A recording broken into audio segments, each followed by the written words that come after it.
No,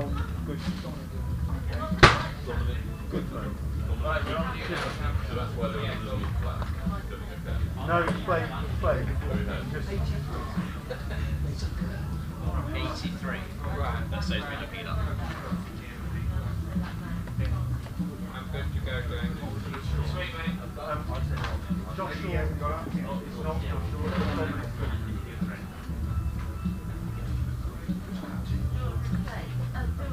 Jack, What number was that? Yeah.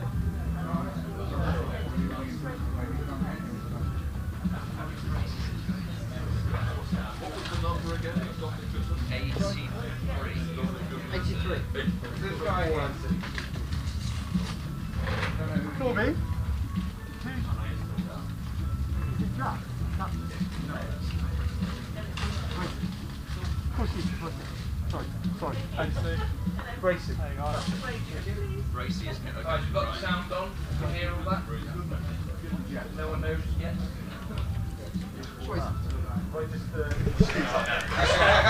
Did you say you had the sound on? So I'm just munching a biscuit. You're going to have to say that by Captain. Yeah, we can do a good audio test. Good audio test, me munching a biscuit, yeah. As long as it's... Ed's mic is on. Yeah, okay, and I'm going to look up Robbie White's number. It's on the list. You've got it. Yeah, because of course I've got it. Yeah, well, of course you've got it. How should I even have doubted you for a second? What a fool I am. Right. So number 14. And yeah, there's plenty to talk about. Did you hear the Dent news? Were you there for that? No. So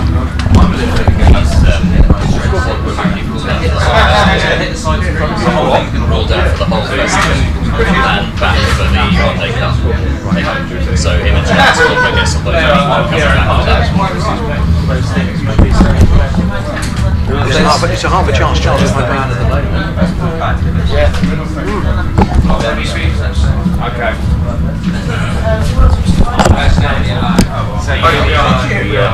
giving a sort of ovation, yeah. Sit! Just go out towards just to the right, by the way. Don't go outside, just go out. should be able to see.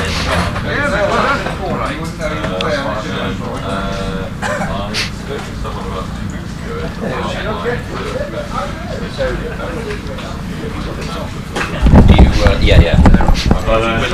I'm still looking around. Hi there, how are you? Hi, camera.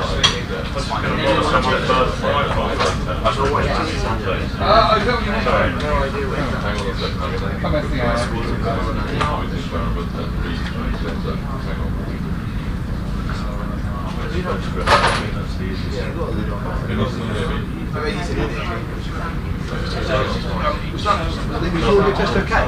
Yeah, it's fine. Yeah, fine. I just realised we were doing it on the live stream. Thank you.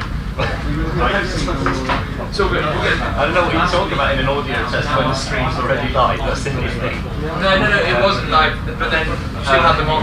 Right, okay. Okay, fair enough. Yeah, sorry. I didn't realise you put it on this week. Yeah, okay. Plugged in with just that. Yeah, got that audio there. Coming up.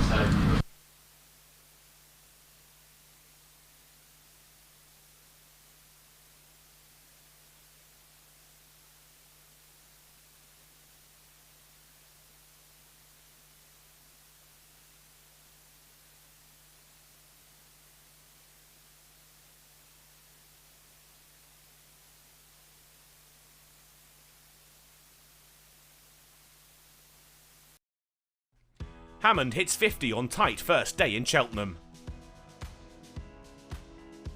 Earlier in the season, Gloucestershire were one of the formed teams in the LV County Championship, but slipped before the competition's hiatus. Middlesex, meanwhile, had the joint lowest points tally in the tournament. In the picturesque surroundings of Cheltenham College, could either side inject some late impetus into their seasons? Middlesex would be the first to land a telling blow. George Scott bowled for 5 early in the day. Gloucestershire recovered though.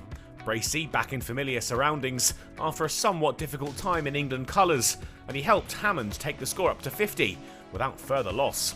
It was less than straightforward for the hosts' batsmen, but they shared a 50-run partnership and began to think about building towards 3 figures with lunch fast approaching. They got as far as 77 for 1 when they headed in for a bite to eat and a rest. The match even so far, but not too much to get excited about for either set of players. Middlesex had something to shout about after lunch. The dangerous Bracey removed, caught behind off Cullen as he threatened to go to 50. Hammond still had a chance though. He and Lace took the score to 100 runs before the opener pulled his way to his half-century. Gloucestershire now getting to grips with things. The renewed sense of calm was paying dividends to Gloucestershire. The pace nowhere near electric, but the two happy to accumulate their way through the innings. And it took them to 150 runs. But that's where Middlesex removed the opener. Hammond, out for 75, caught behind off Ethan Bamber. The hosts made it as far as 163 for 3 when tea was taken.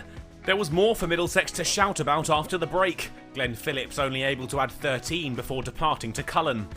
Taylor could only add 5 before he too would follow, LBW to Darryl Mitchell on his first-class Middlesex debut. Gloucestershire's 8th wicket partnership was a family affair, Tom Price joining younger brother Ollie, and they took the score past 200. The siblings had put on 36 when Tom was removed, caught behind off Murtagh for 13, and then Ollie was cleaned up by Bamber for 31. Payne was well held by Simpson from the bowling of Mitchell, and the innings was all over when Worrell was caught behind, Simpson's 5th catch of the innings and Cullen's 3rd wicket. That was the last action of the day. Gloucestershire had put up 248 in 94 overs, the match evenly poised, heading into day 2.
Well, good morning from Cheltenham. It wasn't quite as lively a night in the north of the county as has been expected, and I'm pleased to say we're going to start on time. The liveliness, though, has been in and amongst the media this morning. Good morning from Ian Randall, by the way. Good morning from Ed Seaborn. Good morning. Because the story broke, I think, between about 9 and 9:30 of positive tests in the England squad, which is obviously preparing for the ODI series against Pakistan. And it was also announced that a completely new group would be selected because 3 players and 4 members of the management staff had tested positive, and that this new squad will be captained by Ben Stokes. So the news from that announcement is that 2 players involved in this match, 1 from each team, will be now selected in that group, and therefore there will be substitutes for both players in this match. And the tremendous news from a Gloucestershire point of view is that David Payne has been selected for that ODI series, which really tops off a tremendous year for him. He's got his his new daughter, I think career best figures at Lords, and now an England call-up. It's incredible, and it's hard not to be excited about that at the same time as, of course, an entire group of players who were scheduled to play in an ODI series are now missing out and having to isolate. But what amazing news for David Payne personally, for the club, to get him into an England squad when I think he himself has admitted that he was holding it as a dream, but knowing realistically age and situation as far as pecking order was concerned. I heard him say exactly that in an interview with Kevin Howells on the TMS podcast, and now it's a reality. It's got to feel amazing for him, and I really, really hope he gets in, and many congratulations to him. We'll just give you that full squad, by the way, before play gets underway here, because it does include some interesting names, including one of the Middlesex players not selected for this match, Tom Helm, who also gets in. So the side is Ben Stokes of the captain, then Jake Ball of Notts, Danny Briggs of Warwickshire, Bryden Cass of Durham, Zach Crawley from Kent, Ben Duckett of Notts, Lewis Gregory from Somerset, Tom Helm from Middlesex, Will Jacks from Surrey, who has been getting a lot of runs in the T20 in particular at the top of the order, Dan Lawrence from Essex, Saqib Mahmood of Lancashire, David Milan now at Yorkshire, of course, Craig Overton from Somerset, Matt Parkinson from Lancashire, David Payne, Phil Salt from Sussex, who Gloucestershire know all about, particularly with his explosive batting at Bristol the other day, John Simpson obviously keeping wicket for Middlesex in this match until today, and James Vince. I suppose the notable exception in that is Alex Hales, who still can't get in the group. No, it's incredible that he's not in there, and I think it shows you that the door has to be far more shut on him than the England camp have been letting on. I think it's extraordinary that he's not in that squad, given that supposedly he was supposed to be close to selection, but obviously close to selection meant perhaps in time frame rather than in terms of the number of people that he was behind in the pecking order. But anyway, there are so many talking points, and it's a good thing that we've got a few hours to talk about them, I suppose, because the first thing to point out as the players walk out there is, of course, Gloucestershire need another new captain. This has got to be some sort of a record. 3 different captains in 3 different championship days. In terms of the last time that they played championship cricket, Chris Dent was still there and still leading the side, David Payne for day 1, and James Bracey is captaining the side today. And we should also say, of course, because David Payne has been called up, there is a replacement for him in this match, who is Dom Goodman, and his height might be interesting with the bounce he can get on this pitch. Yeah, I think that's a great point, because we saw the effectiveness of Cullen when he bowled a little bit further back of a length, and I think Bamber also found that length to bowl later on in his spell, so it will be very interesting to see him. And I know we got an email from a correspondent yesterday who wanted to see Dom Goodman back in, and there we go. there he is. Well, we wouldn't have expected that. No. Just conscious at the moment there is no the main scoreboard on the ground isn't working, and we do gather that there is a problem between the technology, the scoreboards talking to each other may be an issue. So it is Dan Worrell to open the bowling from the chapel end. Right arm over the wicket comes in, and Robson and De Cares are the two openers for Middlesex. De Cares, of course, son of Michael Atherton. Atherton was on the ground yesterday, and I can't believe he won't be on the ground today. No, I wonder what kind of a watcher Mike Atherton is, but I can imagine even if you are the kind of parent who does not mind watching their child play, their first class debut, I would imagine has got to be one of those occasions where that gets thrown out the window. Robson taking strike though, and he lets that go. There are 4 slips in place. Glenn Phillips, Miles Hammond, Ollie Price, I think, at third. Yeah, I believe so.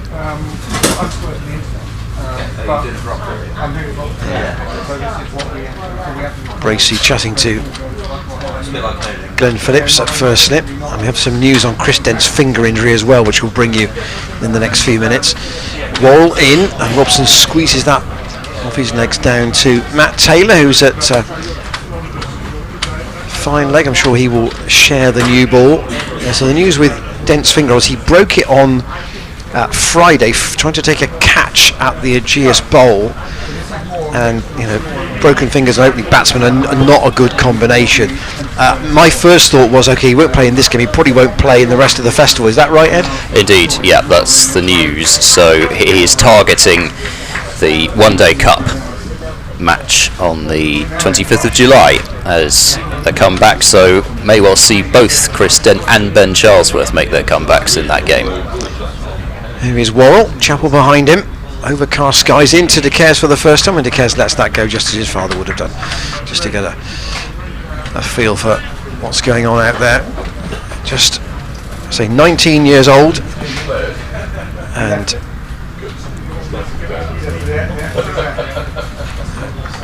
I wonder how he ended up at Middlesex rather than at Lancashire. Well, I assume that Mike Atherton's been living in London. Maybe so. Quite a while. Worrell in, and De Cares plays that just a half a stride forward. Out on the offside, fielded by George Scott. Often at point or at cover. Good fielder. And might get a bowl at some stage, but the bulk of the bowling will now be done by Worrell, Taylor and Goodman, you'd have thought. Here is Worrell in a short sleeve shirt into De Cares, who lets that go, but it's back well out of the way. First over of the morning. The light is going to be a bit variable today, I think. There's been some dark cloud around this morning. I mean, I must confess, I woke at 4:10, looked out through the window and saw it was dry, and I'm only 20 minutes from the ground, so I was quite pleased about that. And walking round the ground, on the far side of the ground, at the bottom of that slope, where you would have thought it would have been quite soggy, actually the ground is not as wet as you think. I mean, clearly we have not had as much rain overnight as we thought. No, that's certainly what I've heard, and apparently it was just a succession of a few showers. Matt Taylor taking the new ball, and not much of a surprise given the seniority levels that it's Worrell and Matt Taylor with the new ball, but yeah, I think there was supposed to be a whole night's worth of rain, solid rain, and it hasn't been that, so that's obviously excellent news as far as outfield problems, because when I came here this morning I was thinking there's a fair chance that they could be standing around here for an hour or so waiting for the outfield to dry. So Matt Taylor to bowl, and squeezed away by De Cares off his first ball in first class cricket, and pardon me, it's Robson on strike of course, and the fielding done by George Scott at backward point, and the slip cordon with 3 rather than 4 for Matt Taylor. as he's in and bowls. Robson drives up towards mid-on in the end, and Worrell does the fielding, sends a loopy throw into James Bracey. I think in terms of notable omissions from the England squad, you talk about Hales. Another name that is being mentioned a lot is Sam Hain. Why Sam Hain has not got a look in, because his numbers in List A cricket are quite ridiculous. I'll get them up in a moment. As Matt Taylor bowls, very full and squeezed out towards mid-on by Robson. Taylor getting that one right up to the bat, but possibly a little bit too far. But Sam Hain has been one of the most consistent white ball players in the country for some time, and he's averaging nearly 60 in List A cricket, which is... I mean, how on earth do you do that and not get picked? Matt Taylor in the bowls, and this is very full, and really just an open-faced run towards the cover point boundary, and Scott's going to come across and cut it off. 2 runs taken, 3 without loss now. Middlesex and Robson playing just quietly. Scott was running towards us, and that throw was probably 60 yards, and it was just a gentle flick, wasn't it? It wasn't really anything very much to extend it's his downhill, you see. Yeah, That's okay. right. But I mean, that was just a gentle flick of a throw, wasn't it? It was. Here comes Matt Taylor, he's in bowls. Oh, and there's a nick on that, is there? Gloucestershire think there is, but Graham Lloyd has not moved a muscle. And that is not out. We're going to have a look at this again, just to see whether we can get any indication of whether there was a nick on it. I mean, it's very hard to see that it could have been anything else if there was a noise. Bracey went quite a long way to Bracey was beyond where Robson was. Quite a long way to his right. Everybody went up. It was a wide ball. He just fished at it.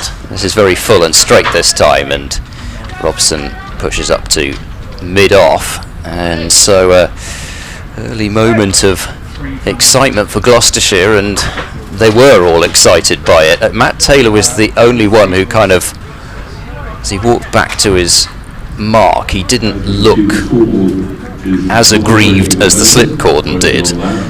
But it's, again, from the replay, it's hard to see how it could have been anything else if there was a noise, because it was such a wide delivery, and he moved the bat so far away from his body.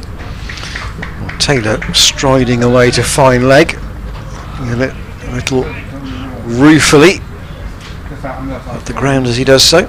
Jack Taylor's called for a second sweater. I don't think it's really that chilly out there. Worrell, who's not wearing a sweater at all, coming in from the chapel end, and De Cares, who's also batting without the extra layer, just pushes that out on the offside. One of the interesting things to look at is the situations of these replacement players in terms of who they're coming in for and the situations of the game. In this game, it's turned out pretty nicely in a way, because Simpson hasn't had a bat yet, and David Payne hadn't had a bowl yet. Worrell in and steered away. De Care's first run, and he gets applause from the players area to our left. In fact, he steered that away all the way down to the backward point boundary for 4. That was just a controlled outside half of the bat sort of little nudge, really. Very low risk, and he's underway in his professional career. I suspect he'll score a fair few more runs like that. Just a gentle open face down towards third man. Roll to him again. Through to James Bracey. Third over of the morning. Started on time, I'm pleased to say. And we did joke yesterday, didn't we, that something always happens at Cheltenham. It's just something always happens at Cheltenham. And obviously the call-up of David Payne will hopefully lead to a cap for him. That's the Yep. next stage, isn't it, really? Worrell into De Kers. We played at that, maybe inside the line a touch. Difficult to say whether he pushed really hard at it. It's probably worth pointing out in terms of him getting a cap that, unless I'm missing somebody, he is the only left armour in that squad. There's no Garton. No, England love having a left armour, and second ODI is at Lords as well. Point that out. That's his point of difference, isn't it? Worrell into De Kers, who tries to repeat the shot from earlier in the over, but this means it's a bit squarer, and taken by George Scott on the bounce. So remember, the total Gloucestershire have on the board 248. Would have been nice to have got the extra 2 runs last night, but Dan Worrell was last out. Here he is this morning with ball in hand. Oh, there's a poor call there, and the ball is ricocheted away as Robson and De Kers really had a yes, no, wait, sorry moment in mid-pitch there, where both of them probably were at risk of potentially being run out, but in the end they both got home. But that wasn't the most confident piece of calling I've ever seen. It certainly wasn't. The only good thing that was from their point of view was that there was such a comfortable single there that despite all the hesitation they probably ended up making it, even if Scott had hit direct. But yes, not the best of understandings there between the two, and I suspect, as I say, I suspect that Robson would have made it. 8 without loss as Matt Taylor bowls his second over of the morning. He's in and delivers, left alone outside off stump by De Kers. But I was just going to make the point, because we talked about Payne and Simpson and this match situation, but there's a couple of other interesting match situations where players have had to be subbed out. So Ben Duckett was 69 not out for Notts against Derbyshire, and perhaps more pertinently to Gloucestershire, Will Jacks was 1 not out for Surrey at the Aegeus Bowl as Matt Taylor in and bowls, and there's a drive, nicely timed, but Jack Taylor's quite wide at mid-off, and he was positioned perfectly to stop that one. So who are the subs in that game? Because obviously James Vince is in the squad as well. Well, unfortunately, very unfortunately, the start has been delayed due to a wet outfield at the Aegeus Bowl. So the computer is not immediately telling me who the replacement player is. Matt Taylor bowls, and there's a shout for leg before wicket, and Graham Lloyd says that's good for me. And De Kers has gone. He was looking to clip that one into the leg side, and he'd have to imagine that Matt Taylor had to get that ball to come back a fair way, because the left armour bowling over the wicket to the right-hander. Actually, I've just seen as De Kers was walking off, he made the gesture that batsmen make when the ball was coming back into them, because that's exactly what he did. That motion of the right hand as it was, as if to suggest the ball came back sharply at him, and Matt Taylor gets his reward. And I almost wonder, just even though we have no angle to see the LBW shout, that just because of that really convincing caught behind shout that was turned down, whether that might make it a bit more likely that Graham Lloyd would raise the finger. He certainly thought about it for quite some time, but looking at De Kers' body language, you suggest the ball did come back into him, so he didn't look as if it was he didn't walk off as if he thought he'd got a stinker, and Gloucestershire have got the early wicket that they were after. So Eskenazi, I think, is out at number 3 for Middlesex, and just in terms of their subbing White for Simpson, obviously a keeper for a keeper, that you'll probably bat in the same place in the order, actually. Possibly 1 higher, maybe. It depends, doesn't it? Because Simpson could have come in ahead of Mitchell anyway. It depends how Middlesex wanted to do it. I would imagine that White would probably come in ahead of Mitchell, but we'll see. It's going to be the other way round now that I've said that. But at any rate, Eskenazi on strike.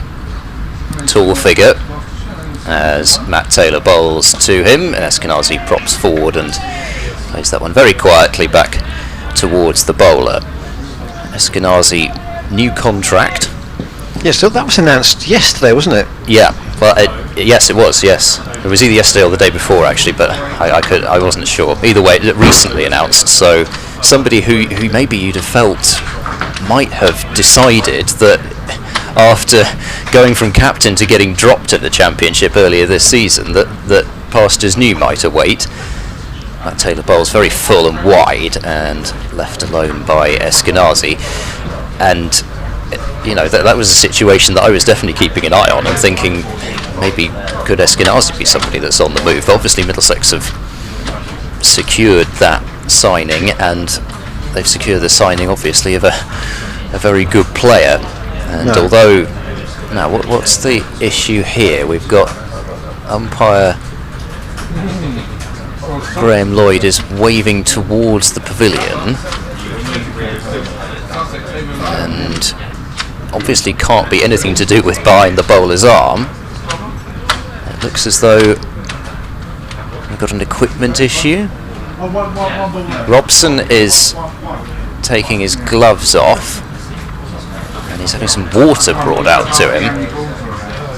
Looks like is he taking some pills? Is It's a tablet. Yeah, perhaps he forgot to take something that he was supposed to take and suddenly realised, and now he has taken them. It kind of looks like that's what it was. Some sort of medication which he'd forgotten to take before going out onto the field. Anyway, that was an interesting little diversion. Matt Taylor bowls to Eskenazi, who tries to work that one leg side and doesn't get anything on it. So the end of an over which was a wicket maiden from Matt Taylor. Got the new ball in place of David Payne, and he's done a Payne-like job so far. 2 overs, 1 maiden, 1 for 2. And we should say that, of course, what Payne's call-up does do is it leaves Gloucestershire behind the new ball pair with a very inexperienced bowling attack. You know, Dom Goodman, only 3 first-class games.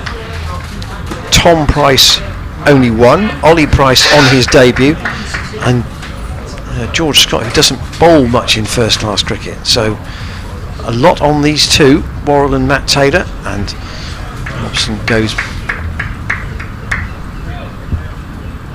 back and lets that go watchfully through to Bracey.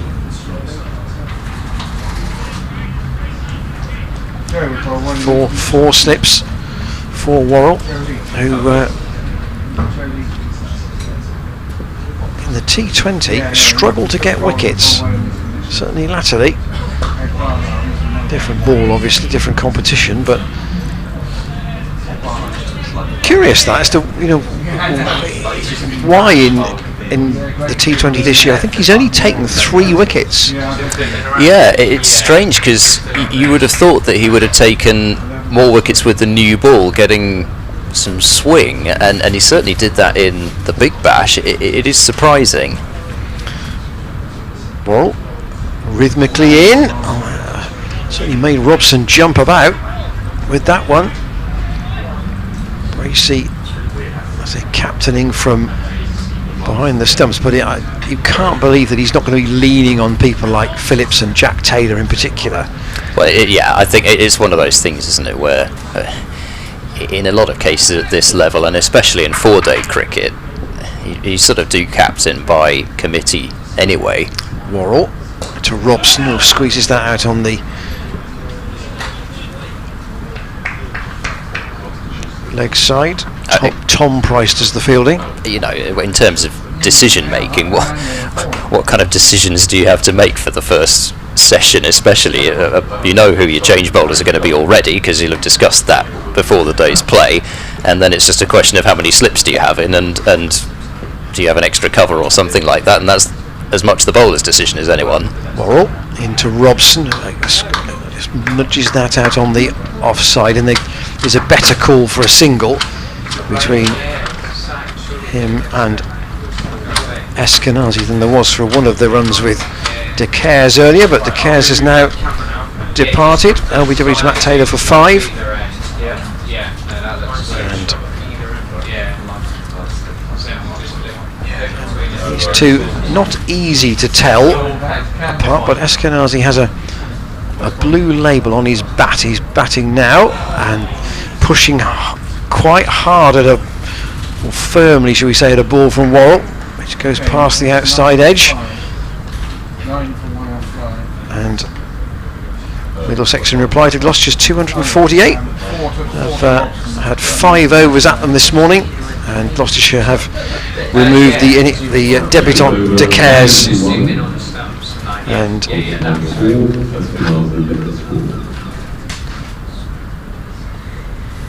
De Caires made 5. Robson has 4. Eskenazi yet to get off the mark. Been alerted to a couple of the injury replacements by Mark Hallowell around the country. I will get to those in a moment as Matt Taylor bowls outside off stump. Bracey dives down low and to his right to make the take. The cap goes flying. Casey Aldridge is making his first-class debut in replacement of Craig Overton for Somerset. Exciting young fast bowler Casey Aldridge. Tom Prest, who Gloucestershire fans will be all too familiar with, is the replacement for James Vince at Hampshire, and Kyle Abbott is captain. Here goes Matt Taylor, bowls full and defensively played solidly back to the bowler. You had Abbott on commentary with you last week. I thought he was really good, actually. Yep. It was nice to have a current player. Yeah, I've been lucky enough to have a couple of those with Ben Brown at Sussex, who was also magnificent, I thought, and Kyle Abbott likewise, a test cricketer as well, of course. Matt Taylor bowls, angling across the right-hander and through to Bracey. So yeah, to Tom Prest in there, and I haven't yet managed to ascertain who the replacement for Will Jacks is, because neither of the channels I've tried so far, in terms of Surrey themselves or Mark Church, have tweeted. There's no replacement for Will Jacks is somebody, 3 cricket emojis. Tweet yet from Mark Church. Here goes Matt Taylor, bowls back of a length and punched up to wide mid-off, where Jack Taylor does the fielding and then sprints towards James Bracey to have a little chat about something. Whether something he's seen or something he wishes to pass on. See whether there's any change to the field after this, or whether Jack's just had a think about a delivery that Matt Taylor might try. Didn't say anything to the bowler, and I can't see any immediate changes in the field. Here is Matt Taylor, he bowls full, and defending up to Jack Taylor is Eskenazi, pardon me, Robson, and the scoreboard is now showing that a Windows Start screen, so maybe we're getting somewhere, I don't know. At any rate, Robson's had most of the strikes so far. It's not looked as though everything is quite in sync yet, as that's left alone. So a maiden over from Matt Taylor. He's bowled 2 maidens out of his 3 overs, and Robson, like several in this game, in terms of being most of the time a red ball specialist, somebody who's not played so much cricket lately, but his the overall season numbers would suggest that possibly the break did him a bit of good, because so far Robson averaging 31 this season, which is a bit lean for him, and made 165 in his very first innings of the summer against Somerset, but under 300 runs in his 15 innings since. Worrell in from, that's missed by Bracey. The glove work as he went down towards his left hand side was a little bit untidy, and there's a bye. Middlesex go to 10 for 1 in the 7th over.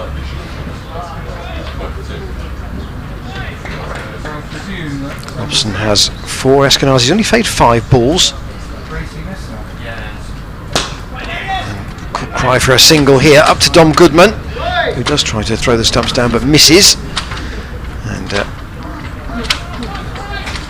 Robson adds one more to give Eskenazi further strike, this time to Worrell. And Tom Price's only first class game before this was against Worcestershire at Bristol last year. Different kind of wicket to bowl on, this one. Worrell strides in once more, and Eskenazi off the bottom of the bat out to George Scott. Middlesex could have called a player in from a Gloucestershire side because they've got some ex-players. I don't think Gloucestershire can spare anybody at the moment. No, judging by the situation. Right. I see David Payne to our right getting his media duties in, of course. Everybody will want to speak to him in and around Bristol over the next few hours. Worrell in once more, and Jack Taylor fields as Eskenazi plays that out to extra cover. And the Bristol-based media, I should say, of course. Yes. Not that it's just about Bristol. Didn't mean that at all. So I had a conversation with someone this morning and said, do you see many of the real Bristol regulars up here? Worrell in, and again steered out by Eskenazi to backward point where Scott does the fielding, and the answer came back some. So some make the journey up here, but some clearly do not. Any number of reasons there might be for that, but there are people who only come to watch Gloucestershire here. And underlines really why Gloucestershire was so keen to have the festival. Worrell in, and again Eskenazi just content at the moment to have a look at what Dan Worrell is offering. 11 for 1 at the end of 7 overs. And Eskenazi yet to score. Robson has 5, and Josh DeCares, the batsman, out. LBW to Matt Taylor for 5, and that after a big shout for an edge to the keeper, which was turned down by umpire Graham Lloyd, who then gave the LBW. Walking wounded, bringing out the drinks and the spray. Chris Dent and Ian Cobain both with the gloves on, bringing out the Josh Shaw looks to be on 12th man duty for this match, and he could be in on and off the field a lot, because there isn't anybody else, I don't think, who is fit enough to field. Cobain obviously and Dent both carrying injuries at the moment. Encouraging signs though that Ian Cobain was taking part in the extraordinary warm-up this morning. I don't know if you saw that one, Ian, but Matt Taylor to continue and bowl a very full delivery and enables Eskenazi to get well onto the front foot. But I think it was one of the more extraordinary warm-ups I've ever seen. So somebody starts off with a tennis racket and a tennis ball. The ball gets hit as high up into the air as possible. Then somebody with a helmet on tries to header the ball as it comes down. Matt Taylor in and bowls, and back of a length and played back to the bowler by Robson. And then after somebody's headed the ball from that great height, somebody's then got to catch it off the helmet. Did that sequence actually happen? It did, yes, and I have the video on my Twitter feed to prove it. It happened a few times. I must say, the one that I just happened to film was one of the only times where it worked out perfectly. But there was an awful lot of amusement. Matt Taylor bowls, and forward goes Robson and plays that one up towards Jack Taylor at mid-off. And I'm pleased to say we have the scoreboard back, which is a great help, because as you pointed out, these two are not the easiest to tell the difference between. They both have pretty similar bats as well, which is one of the ways that I usually try to distinguish. They're both very similar heights, and I did announce the incorrect batsman at least a couple of times, I think, but I apologise for that. But we have the scoreboard back. Matt Taylor bowls, and Robson plays that one defensively back to the bowler. Should also point out, I've been told by Mark Halliwell who the replacement player for Will Jacks is. It's the youngster Ben Geddes, who is another very talented young cricketer, so I'm told, and plenty of opportunities for young cricketers in the county championship over the next few days, in addition to opportunities for people in the England squad. So Matt Taylor bowls, turned away to wide mid-wicket by Robson, and there's no run. Quite a stacked leg side field for Robson, with a forward square leg at mid-wicket who is quite wide, and then a mid-on. So, you know, as much as it's very sad for those who are now having to isolate in their current England squad, what an extraordinary situation has opened up for so many cricketers as a consequence of that. And Matt Taylor to complete the over, and Robson watches this one go by, and that ends another maiden over from Matt Taylor. 3 maidens out of his 4 overs. He's got figures of 1 for 2 so far. Not quite James Anderson-like, but Gloucestershire will take them. Oh, I did see the tweet that Lancashire posted yesterday of Anderson's 7 wickets, and it was, what's the title of his book? Is it not Bowl, Sleep, Repeat? Is it? I think that, and that's exactly what it was. It was 7 balls pitched almost on a sixpence, all caught at the wicket or in the slip cord. Yeah, I mean it was extraordinary. I watched a similar highlights package, and just the movement and the lateness of the movement, and he seemed to be bowling pretty quick as well. Worrell with Middlesex 11 for 1 comes in again from the Chapel end. Got wing to Eskenazi, who is just at the moment, even though he hasn't scored, keen to defend and try and see off the new ball. Just to say, and there's plenty to talk about this morning, just conscious of giving you a reminder of our commentators' email, commentators@glossccc.co.uk, and if you want to get in touch as Worrell forces Eskenazi, he's got hit on the toe there, as Worrell nearly yorked Eskenazi. The ball went out on the offside. Worrell fielded the ball and then saw that he was out of his ground and threw it at the stumps, and it hit Eskenazi on the foot, and he's come away. Do you think the umpire's going to think that was over aggressive from Worrell, do you think? Having a chat about it, and a long chat as well, so they're having a look at now. Over comes James Bracey, so I think we might have a bit of a problem here. Is that going to be a warning, effectively? Surely Worrell ought to be involved in that conversation if that was an official warning, or maybe this is just a discussion with the captain. If he throws at the batsman and it's determined that it was unnecessary and that it could have caused harm and did cause harm, then there's no warning and it's 6 penalty runs. So what? I'm really surprised at how long this discussion is going on for. You can see on the stream that he's got his notebook out. Worrell, I think, has he been summoned? I don't know whether he's been summoned or whether he's decided that he needs to be he would like to know why it's taking so long for them to reach their decision and discuss it. This is a very unusual situation, not entirely unprecedented, but the fact that everybody is now involved in what appears to be a discussion about whatever decision the umpires have made is very odd. I thought they would just have made their decision and that would have been that.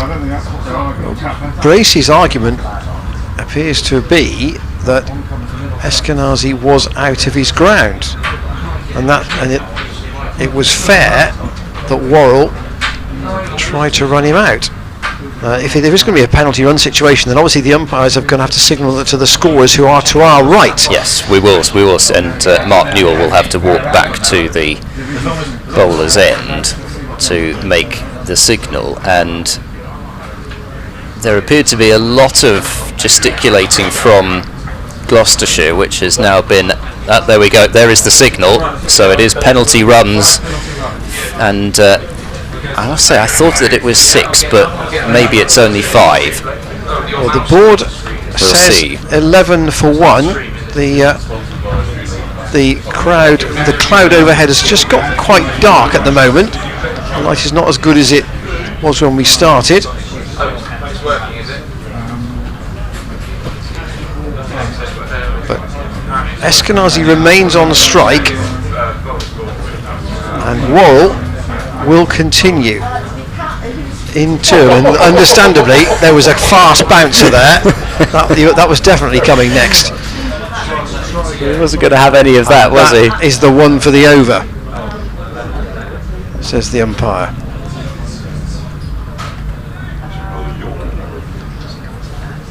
Well, this is Worrell's 5th over of the morning. I don't know why I decided that it was 6 penalty runs, because it is 5.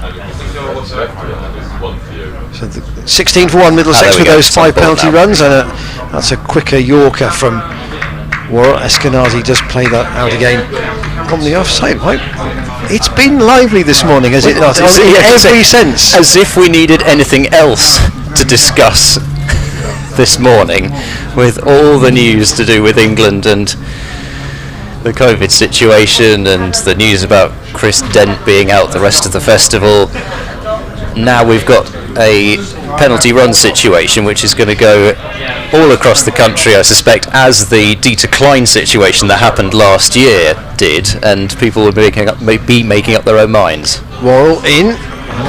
I suggest the last 2 deliveries have been a little quicker than the ones that came before. I said it twice already. It's been a no ball as well, by the way, just to confuse matters even more, because I think there was a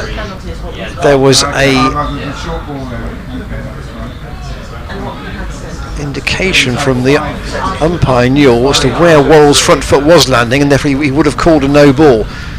Worrell in again, Eskenazi lets that go.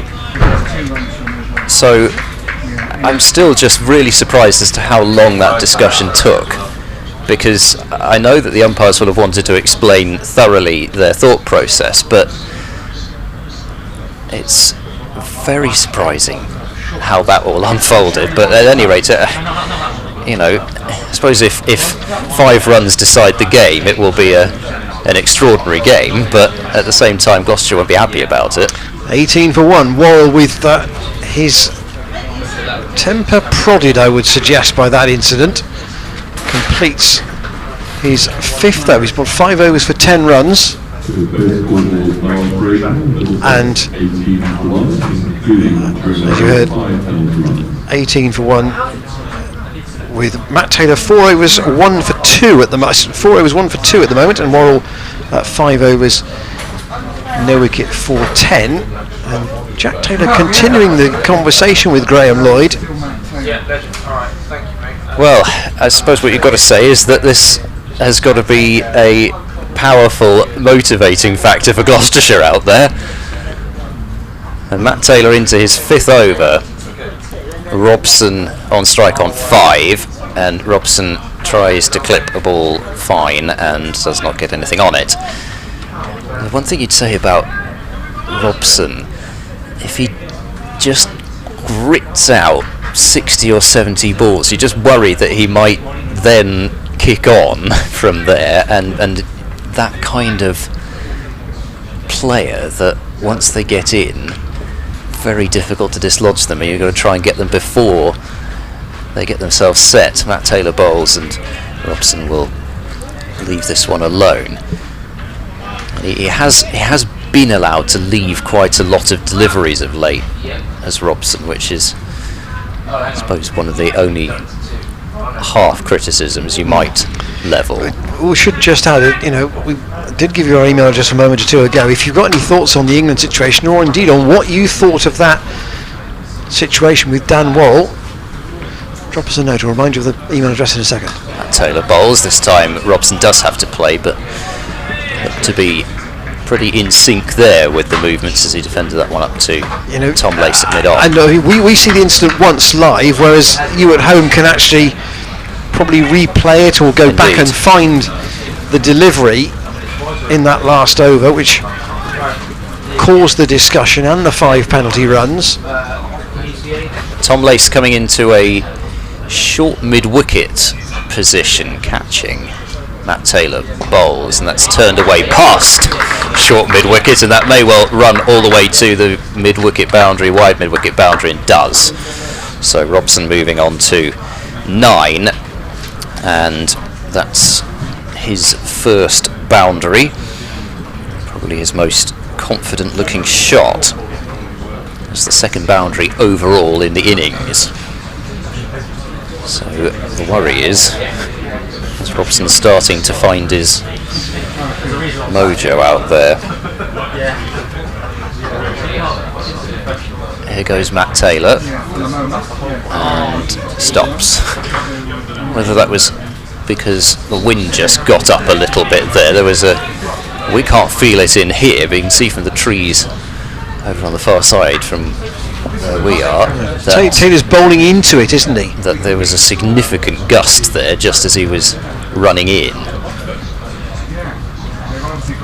Matt Taylor bowls full, defensively played to Tom Lace at that short mid-wicket position. And they obviously feel like Robson may get out with a loose clip into the leg side, and just from what I can remember about Robson, that is a mode of dismissal that I seem to remember from his England days that he was a little prone to. Just wonder when I can't remember when his last test was. He only played 7.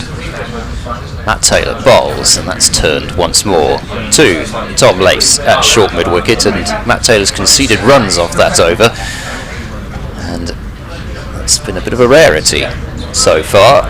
Middlesex 22 for 1 after 10 overs. And here's the replay of that turn into the leg side to short mid-wicket. You can see how close Tom Lace is from that replay. Yeah, Robson's last test, 2014 against Sri Lanka. So quite a while ago. But if you scored 10,000 first-class runs, which he's done, then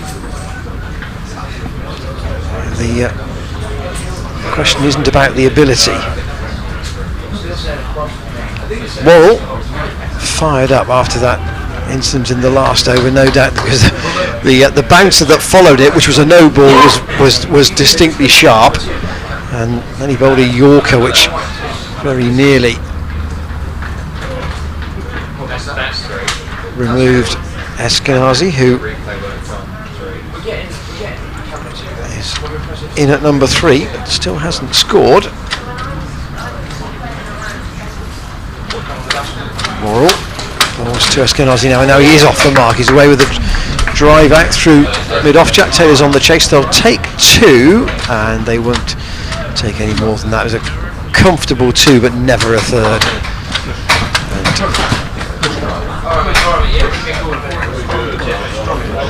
And you wonder what Stuart Law has been saying to these Middlesex batsmen as they come back into the championship, because as you made the point yesterday, their bowling is pretty strong. It's their batting that's been flaky. Worrell again to Eskenazi, who looks for a single this time out to Jack Taylor, and he does throw the stumps down and actually knocks one out, but batsman was comfortably in. The coconut shy.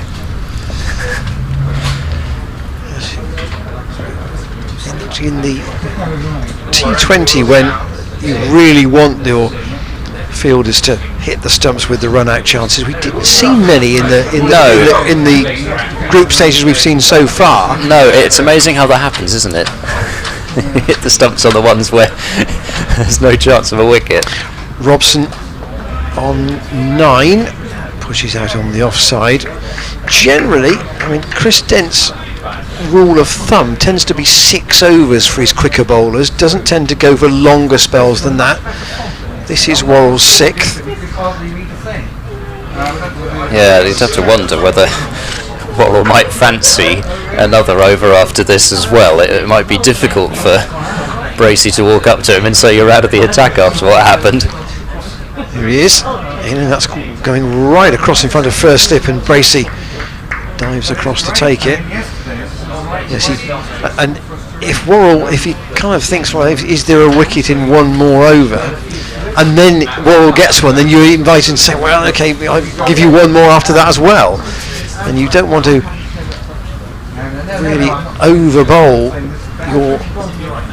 one of your two senior bowlers early in the day when there might be a lot more work to follow. 25 for 1, and once again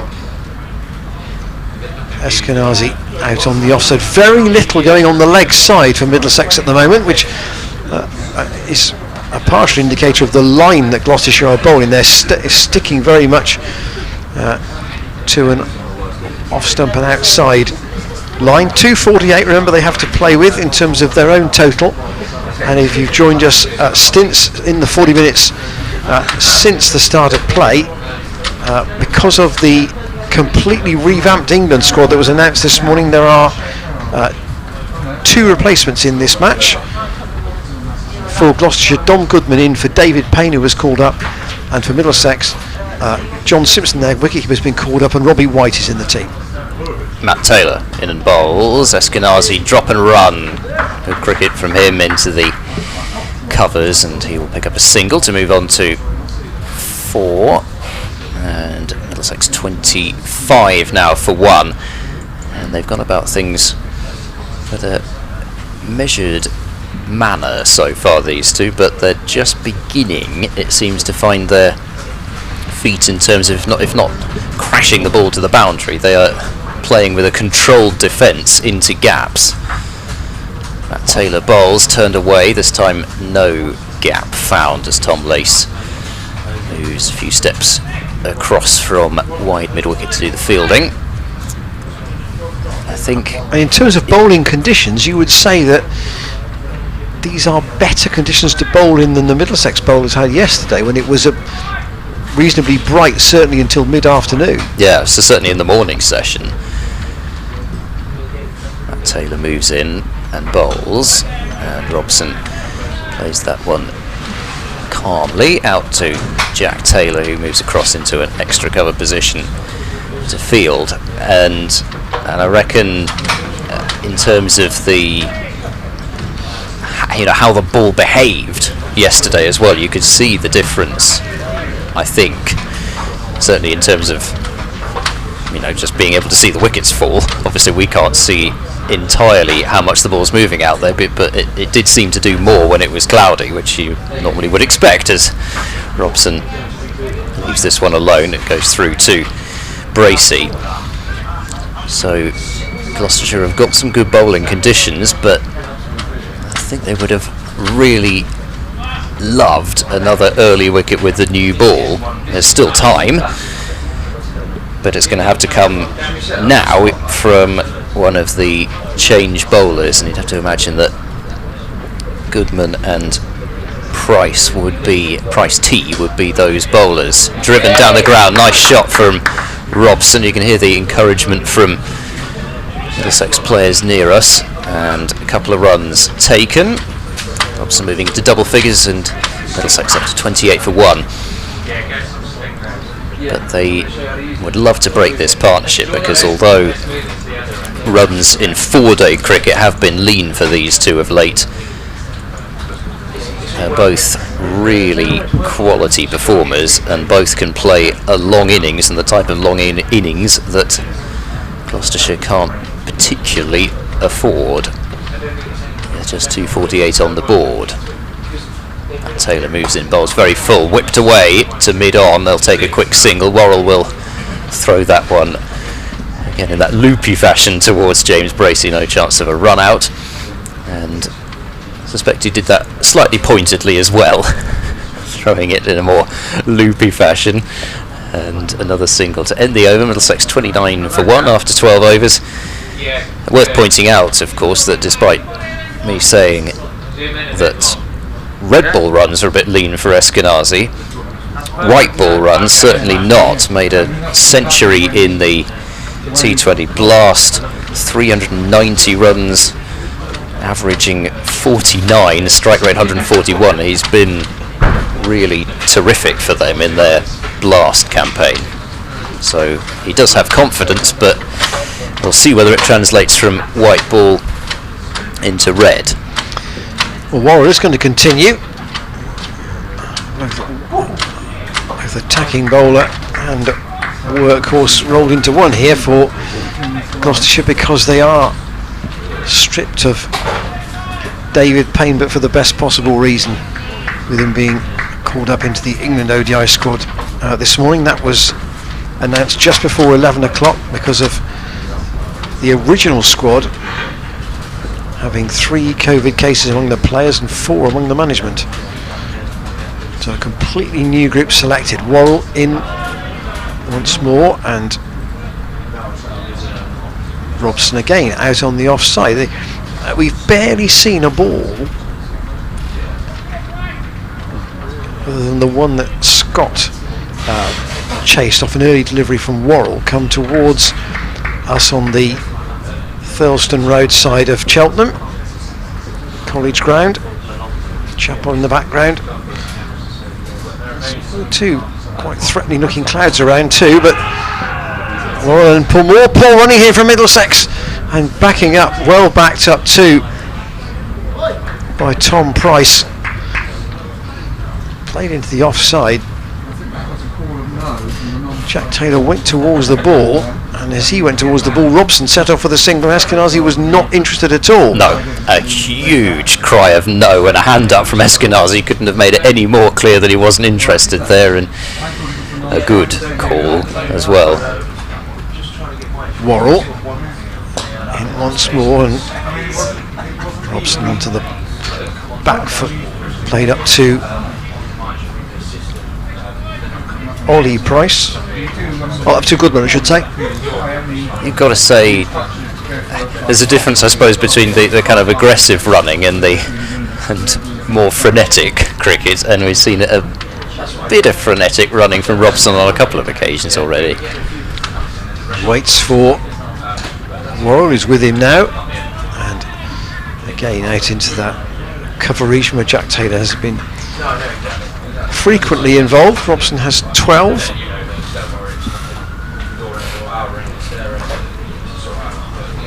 46 balls he's faced. And Eskenazi only has 4, but he's still there, and Worrell's lost his run-up. Turned with some disgust there, Worrell, after losing his run-up, but whether it was because he was annoyed at having lost his run-up or the fact that he ended up right next to Mark Newell, I'm not quite sure. He wasn't going to get involved in a conversation there, that's for sure. Worrell again. And he's been pretty accurate this morning. Dan Worrell only conceded the 1 boundary in 7 overs, but his 7 overs have cost 13 runs. And remember, the Middlesex total of 29 for 1 includes 5 penalty runs after that incident where Worrell almost yorked Eskenazi. The ball was played out on the offside. Worrell fielded it and then threw the ball as if to try and run Eskenazi out. He hit him on the foot, and the umpires had judged that was overly aggressive. It did, yeah. I mean, the actual wording is. Yes, I was going to say you're going to. I could sense you were going to. Because I'd pulled it up once before with the Dieter Klein incident last year, so I knew exactly where to find it.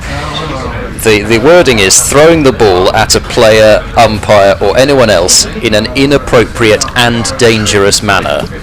So the question is, you take out the fact that it hit Eskenazi and he was hurt by it out of the equation. It's whether it was appropriate or not. Anyway, Tom Price into the attack. So change was necessary, really. Matt Taylor bowled 6 overs in his spell and claimed the only wicket, but Tom Price bowling now, and that one's very much inside edge from Eskenazi out into the leg side, and he picks up a single to move the total up to 30 for 1, but that one was very much not in control. Here's the replay of it, and yeah, well, there's no roll of the wrists there. That's very much putting the bat down the line that he expected it to be, and the ball not quite being there. He's changing his run up after 1 ball. As Tom Price looked pretty good to me from this angle, but as Graham Lloyd said, you were pushing it a bit. Here is Tom Price in and bowls. Oh, and that one's Robson playing that one rather late, and it wasn't as close to the stumps. It wasn't really that close to the stumps at all. It looked as if it might have been from our angle square of the wicket, but it wasn't played comfortably by Robson, and that's why the yell from those assembled behind the stumps, that include Tom Price's brother Ollie, who is fielding at 3rd slip. Here is Tom Price in and bowls, and that's played late. A late cut from Robson heading towards the deep backward point boundary. Scott should cut it off. It goes out of my sight, but the ball didn't have a huge amount of pace on it as it neared the ropes, and they've come through for a couple of runs. 32 now for 1. Robson on to 14.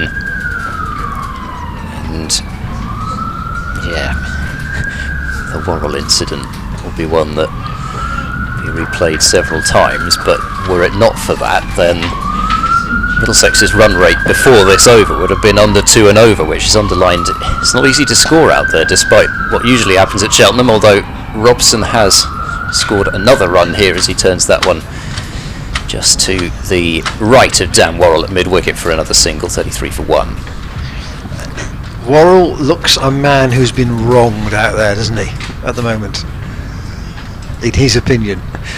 It's certainly somebody who can make it very difficult to miss him out there. He's got the double teapot out now, and has been glowering towards both umpires on occasion.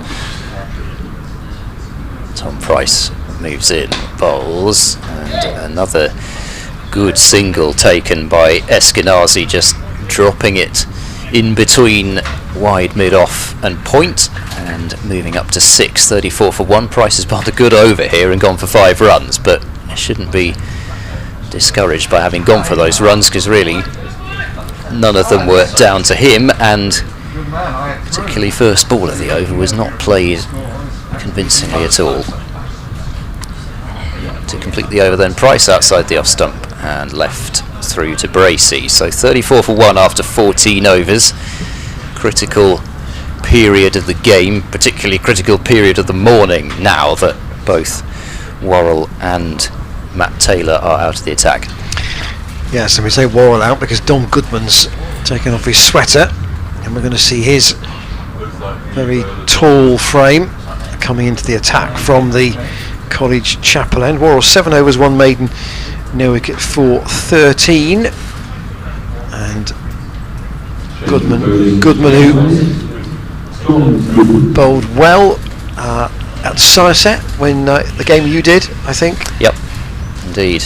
No, it was and very, also, very impressive. Played at the Aegeus Bowl too, I think. Yep. In the game that was affected by rain. And it was the accuracy as much as anything that was particularly impressive.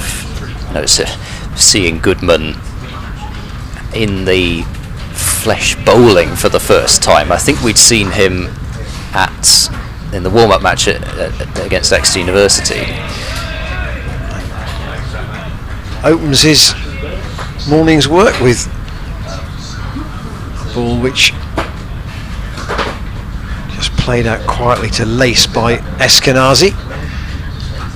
I don't think we saw him bowl on the day that we covered. I think I can remember watching him bowl on the stream, but I don't think we saw him on that day. Not a very long striding approach for such a tall man, and down the leg side this time and taken by Bracey as Eskenazi couldn't flick it down to Matt Taylor at fine leg. So Middlesex only with the loss of De Cares in this first hour. De Cares LBW to Matt Taylor for 5 and the score was 8. Now 34 for 1, and Dom Goodman in his first over draws Eskenazi forward and gets encouragement from not only the slip cordon but just about everybody in that offside ring. He does have quite a good habit of, several bowlers who've got this habit, but in the follow through, that right arm will come up in appeal or celebration if he thinks he's bowled a good one before the batsman has actually played at it even. Goodman. Very tall down the leg side, and a wicket for him straight away. James Bracey has got the catch, and Eskenazi has to go. A good bowling change, you would say, from James Bracey to bring Goodman on, and indeed, one might argue, his selection too.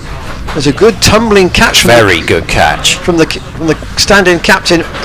Eskenazi out for 6 and 34 for 2, and the bounce for Goodman is one of his main assets. He's 6'5", and the leg side ones are always the more difficult catches to take. Yep, they are, and I think that's really worth pointing out that yes, strangle down the leg side, you always feel a bit lucky as a bowler to get those, but I think it was the bounce that made it difficult for Eskenazi to get on top of it as he tried to roll his wrists and flick it away, and I think it shows you that, you know, that yes, admittedly it's not the ball that Goodman wanted to bowl, but his bounce is going to cause problems out there, and even with a strangle down the leg side, it did so for Eskenazi, and he'll be really annoyed, of course, as every batsman would be. But I'm sure he probably would have felt quite good out there. He hadn't looked in too much difficulty, even though scoring wasn't that easy for him. He was just beginning to push the ball into some gaps for 1s and 2s, and then he got one that he thought he could clip away for a boundary and gets a feather through to, I say a feather, it was more than a feather, through to James Bracey, and a really good catch it was, moving up the slope as well for Bracey. I wonder whether those are actually easier to take than the ones where yours going down the slope and the ball is going away from you. Have to ask a wicketkeeper, I suppose. Peter Hanscom's come in, Middlesex captain at number 4, and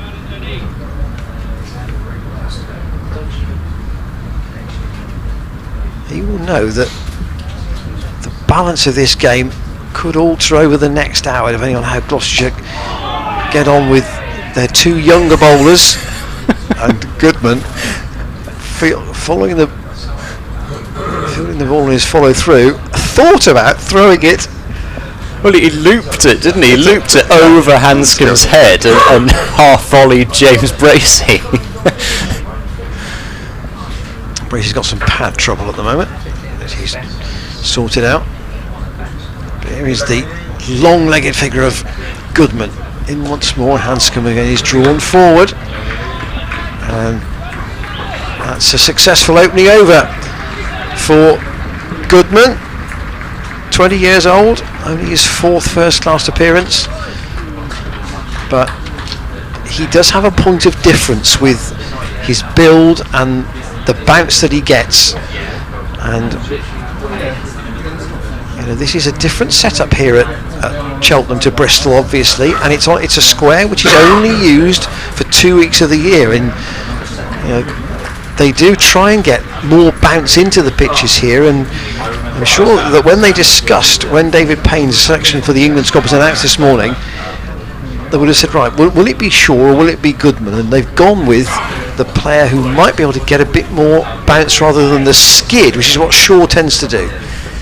And that's, you know, I was going to make that point with Tom Price bowling, actually, as he does so now to Robson, who clips but can't find a gap. Worrell fields at forward square leg, and I think it could make an interesting combination, this, with Goodman's taller, bouncier bowling, and admittedly we've only seen Tom Price in one first-class game before, but I'm thinking particularly of the wicket that he got of Daryl Mitchell. He skidded one through. Mitchell, this is Worcestershire's Daryl Mitchell, of course, trying to go for a pull shot and inside edged it onto his stumps, not quite getting up as much as he thought it would.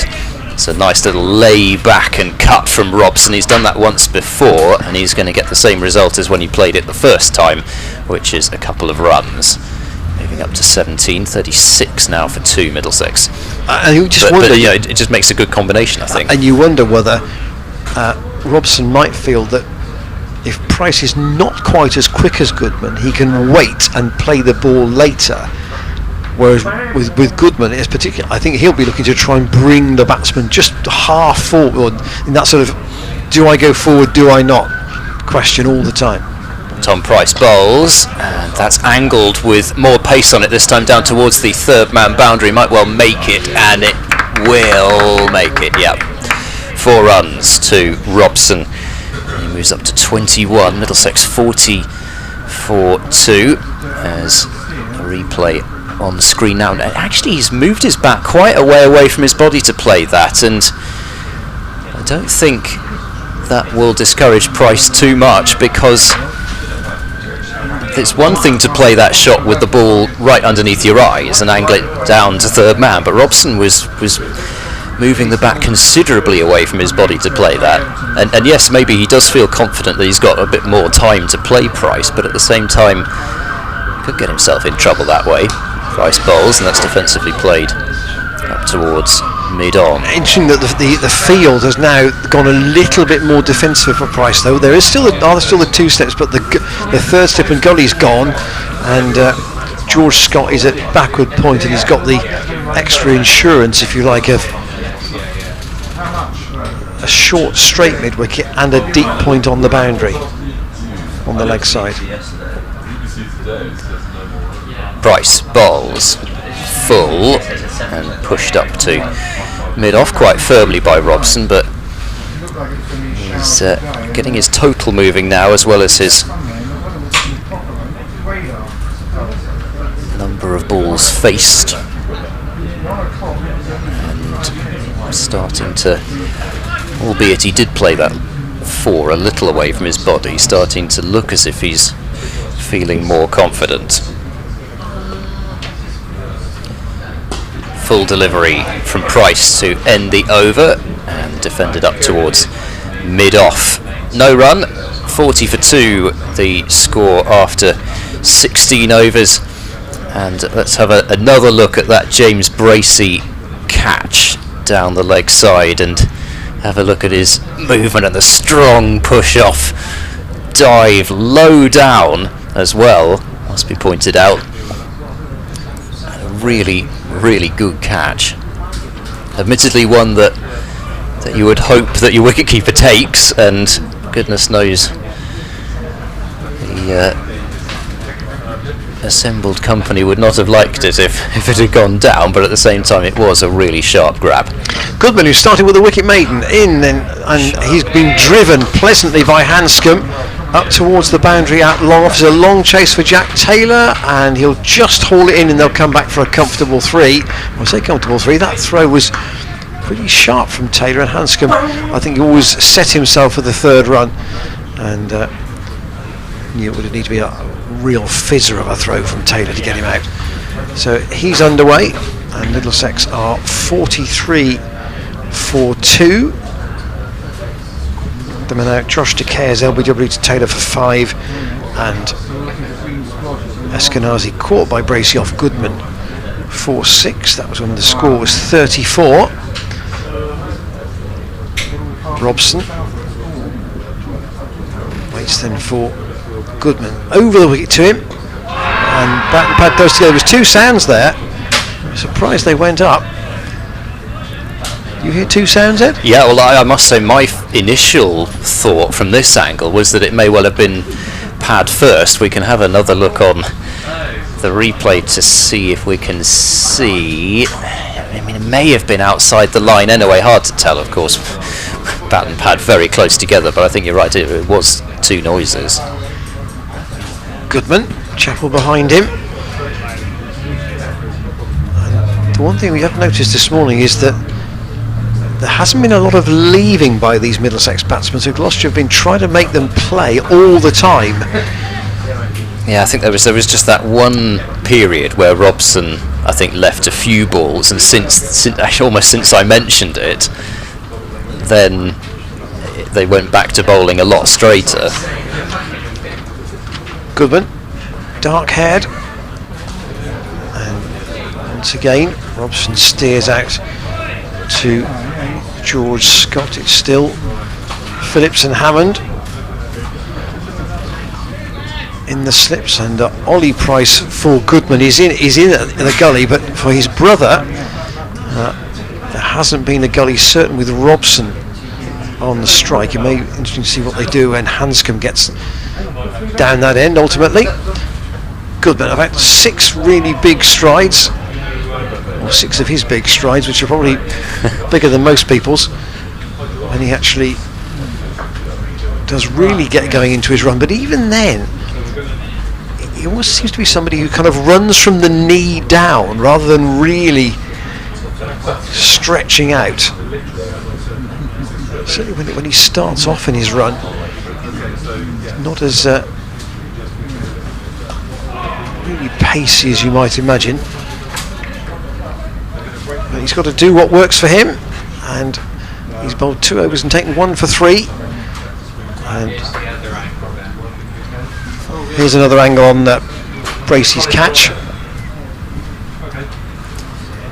Yeah, this time from the reverse angle, and an even better angle to see the push off from Bracey, and he actually made that look quite easy, I think you'd have to say, given how far he had to move.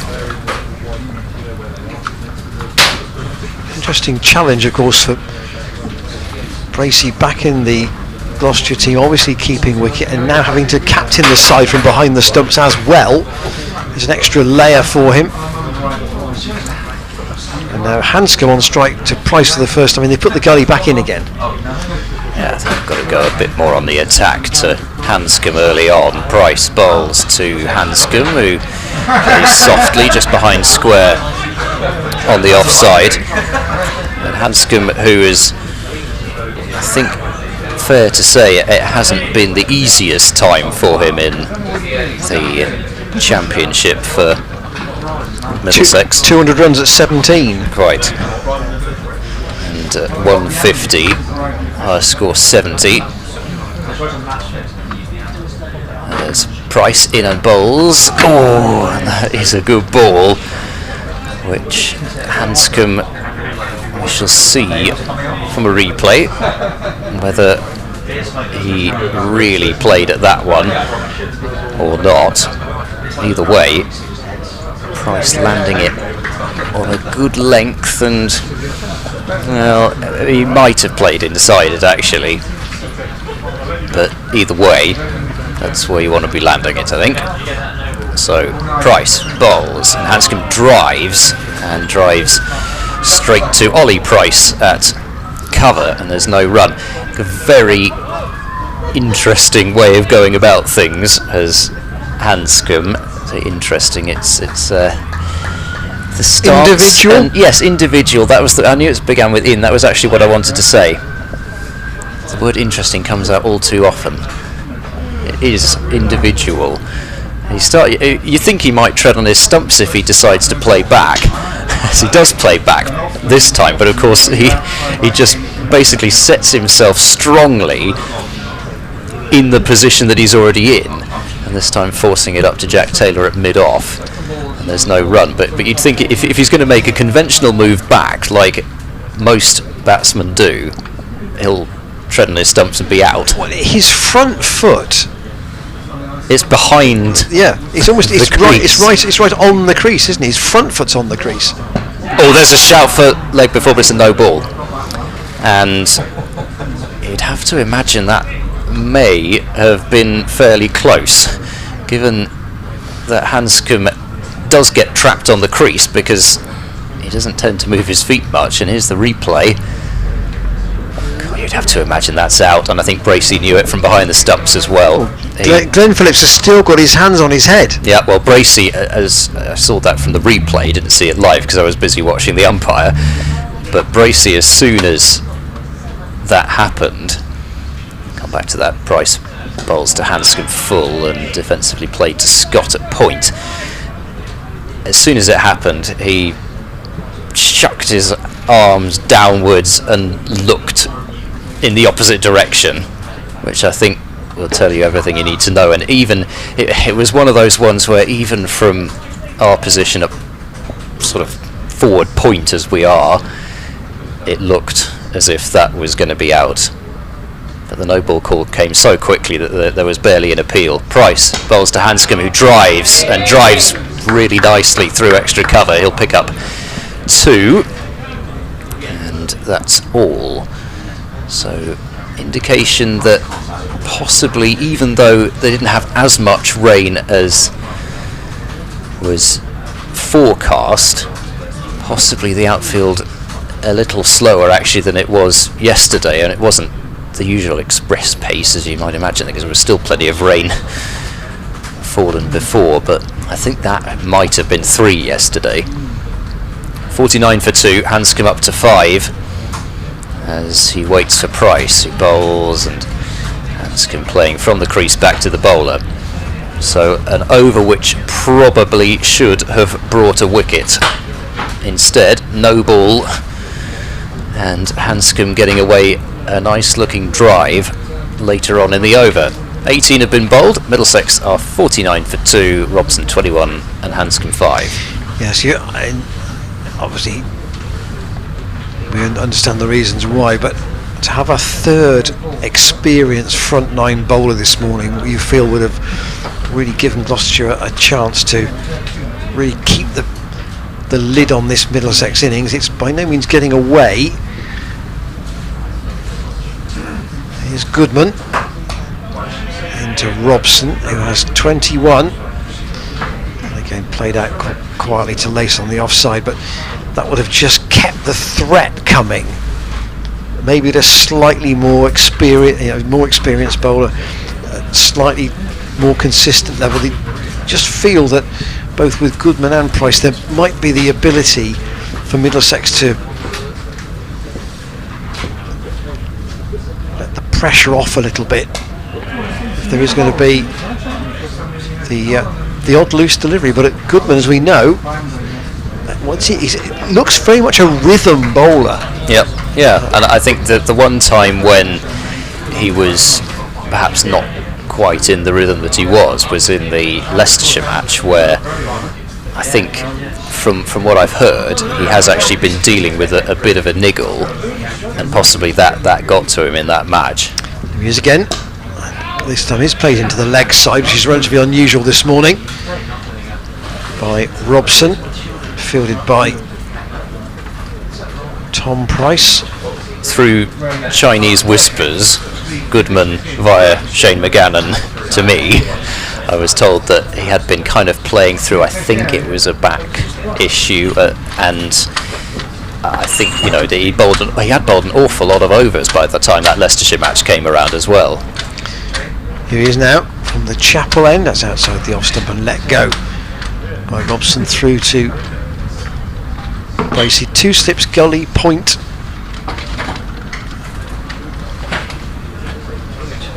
Extra cover in mid-off, really hasn't got a squarish cover for Goodman. He's got tail down at fine leg, and then mid-wicket in the middle. So a fairly orthodox field. He's got a very slight slope across the pitch to maybe help him with the one that he wants to try and just move away from the right-hander. But the danger is the one that he can get to hold its line and not go with the slope. That's the dangerous one. Now, how will Hanscom deal with the bounce that Goodman can pose? The answer is to come forward from that very deep stance that he's got. and just defend the last ball of the over. So Goodman has bowled 3 overs, 1 for 4. Price's 3 overs have cost 17. That doesn't tell you everything. No. No, it certainly doesn't. And if you add the wicket in that he may well have got, and take away the 2 runs, but you know, even the runs that he's conceded, it's not as if he's been bowling half trackers that have been getting clattered to the boundary. He hasn't released a lot of pressure, even though he has gone for 17 off his 3 overs. Dearly love to get the wicket to make up for the one that he may well have taken off the no ball. Price bowls to Robson, who goes back and pushes that one to Dan Worrell at cover. Robson's feet feel as if they're moving better now, yes, don't they? he is. You can see he's getting considerably further forward when he comes forward now, and that is the worry for Gloucestershire. Somebody who has made a lot of big scores in their career. Another indication of how important this time is at the moment. It's full of delivery, and this time actually having said that he was getting quite far forward to deliveries that he could come forward to, that time I think he didn't get as far forward as he might, and as a consequence he sort of lunged last minute at the ball. Still got plenty of bat on it though.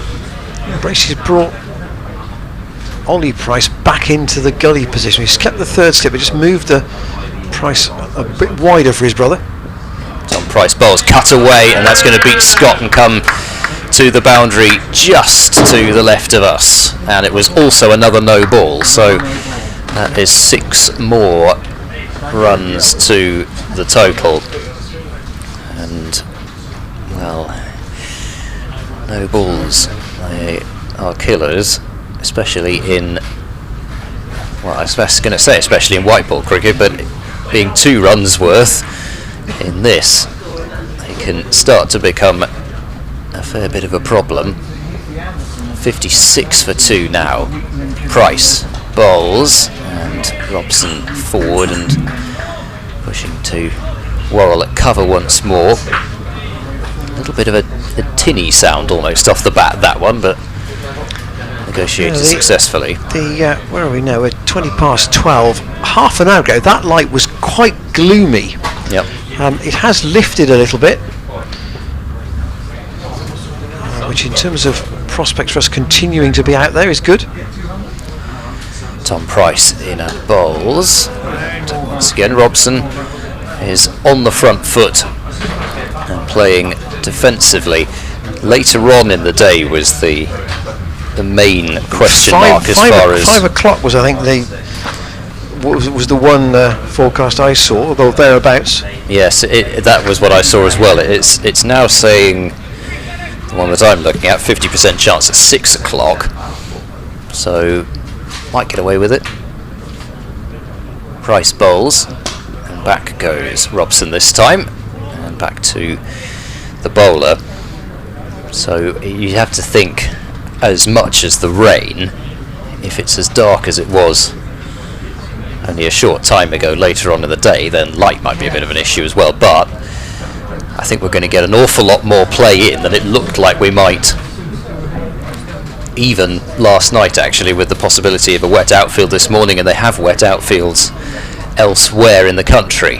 Price bowls turned away up to mid-on by Robson, and that at last is the end of the over, with the extra ball added on for the no ball, and another profitable over for Middlesex. They're 56 for 2. Robson has 28, and Hanscom has 5. Pardon me, he's got 26. This is me attempting to squint and read the scoreboard again.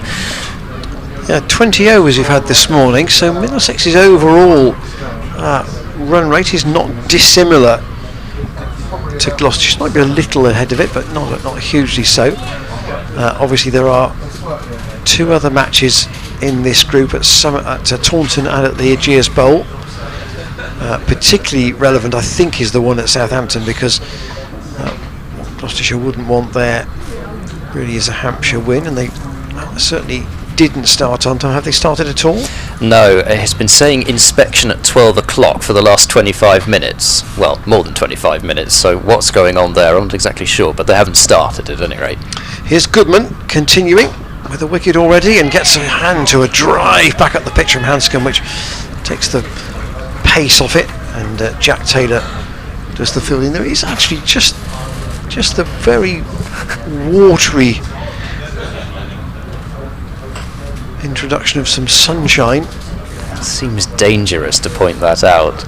I did say watery. Goodman in much brighter conditions certainly than we had earlier. Rolls to Hanscom, will pick up a single down to Matt Taylor. So if Bracey wants to turn beyond these two, George Scott obviously is another seam bowling option for him. Then you've got the off breaks of Ollie Price And Miles Hammond. And Glenn Phillips. But if he wants to have another seamer, then Scott would be the go-to man, but he's not played an awful lot in red ball cricket, or indeed bowled a lot in it either. Jack Taylor with a swift bit of work through the offsides. Robson thought about two there, but Taylor was onto it so quickly there was never any more than a single. Cries of shock from the Middlesex players, and it was only a single. I was surprised it was only a single as well. I thought that was going to be crashing into the boundary, but Jack Taylor with a good piece of fielding. Obviously it wasn't timed quite as well as I thought. Goodman past umpire Newell, and outside the off stump taken by James Bracey. Had 2 hours, nearly 2 hours in the middle yesterday, which will have, hopefully in the long run, will benefit him, having got back to county red ball cricket. Long stint, of course, without playing for Gloucestershire in the Championship, having tied up with the England group. Hanscom out on the leg side to mid-wicket. If you have joined us in the last, well, just since the start of play, quite a few discussion points this morning, not least of which the England ODI squad for the Pakistan series, which was completely revamped after a series of positive COVID tests, and included in that new selection David Payne, who will play no further part therefore in this match, and that's why Goodman is involved. He was brought into the team as Gloucestershire's substitute, and for Middlesex John Simpson also called up, so that means that Robbie White will now keep wicket. Sanitisation break is probably coming. That's why Chris Dent and others have come out. Tom Price has been given a cap as well by Dent. 58 for 2, so just to reaffirm, no play so far at the Ageas Bowl this morning. Indeed. And they, of course, that is day 3, not day 2 as we are here. There's been no play at Hove either, which probably isn't surprising anyone down there these days. Just a lot of rain in Sussex this summer. If any of the Sussex members are turning up before about 1 o'clock these days at Hove, with the amount of issues they've had with their outfield. They had an outbreak of daddy long legs, I think it was, earlier on in the season, and now they just cannot seem to get out there. So no play before lunch there due to a wet outfield. There's no play yet at Old Trafford. They're due to start at 1:10 there. However, there has been plenty of cricket around the country, which I will perhaps do a roundup of. So Tom Price's 4 overs cost 23, and James Bracey has decided that that's enough for the moment, and Dan Worrell's coming back. He's going to get through a lot of workers, Dan Worrell. 7 over spell already, and best way to manage his temper perhaps at the moment. Yes, perhaps. Come on for the first time from the College Lawn end. In and bowls to Robson. Robson clips but can't beat the leg side field.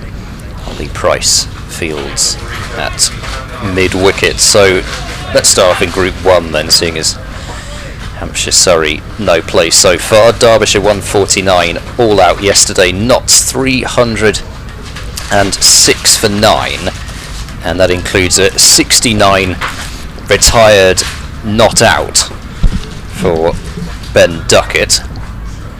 Worrell bowls, turned away to the straighter of the two, pardon me, the wider of the two mid-wickets. And Tom Lace does the fielding there.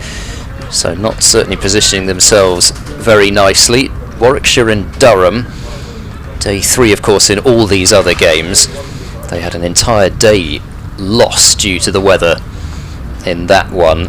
All of day 1 wiped out. Warwickshire 237 all out, and Durham 75 for 1 in reply. Rob Yates made a century for Warwickshire. More runs for him. And Bancroft and Potts in at the moment for Durham. Worrell bowls, there's an edge and it's short.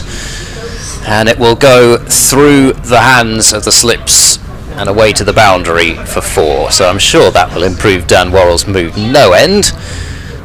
Temperature gauge turned up to 100, and here's the replay of it, and considerably short of Phillips at first slip, but a genuine edge it looked like, and did fall, as I say, it must have fallen a good couple of feet in front of Glenn Phillips's slip, and now they're having to search for the ball. There's a search party out underneath the covers over there. I think Phillips has found it, and he has. Yeah, Dan Worrell's got 16 wickets at 20, just under 29. This is his 7th match of the season. You know, reasonably tidy economy rate as well. Particularly impressive on the really flat surfaces actually, but then started off on the Aegeus bowl as Worrell bowls full and pushed up to mid-on this time. 62 for 2 now with Robson on 31, but it's almost as though as the pitches have done more, Worrell hasn't taken as many wickets. You think back to Lords where David Payne got his 11 for. Worrell bowled very well there, and I think his 1 wicket was the last wicket in the match. Certainly bowled without luck in that one. Worrell bowls, that's nicely timed. The turn of the wrists up to mid-on, and the fielding completed up there to prevent any more than the single by Matt Taylor. 63 for 2. Robson 32 to his name. And just to get back to those scores, in Group 2, Somerset 461 for 9 declared yesterday, and Leicestershire 154 for 4 in reply. Worrell bowls, and there's a shout for leg before, which is not particularly convincing, and turned down by umpire Lloyd. See whether we can get an indication of whether this ball may have been heading down the leg side. Certainly what I thought from point hit, yes. Yeah, you'd have to think when it takes a fine clip of the pad and Bracey's able to stop it and prevent it going for leg buys, be a pretty good indication that it was going down the leg side, and certainly what Graham Lloyd thought. End of the over, 63 for 2. Ackerman 55 not out for Leicestershire. They made a good start. That's this a morning. spirited effort from them, because they too have had a lot of unavailability.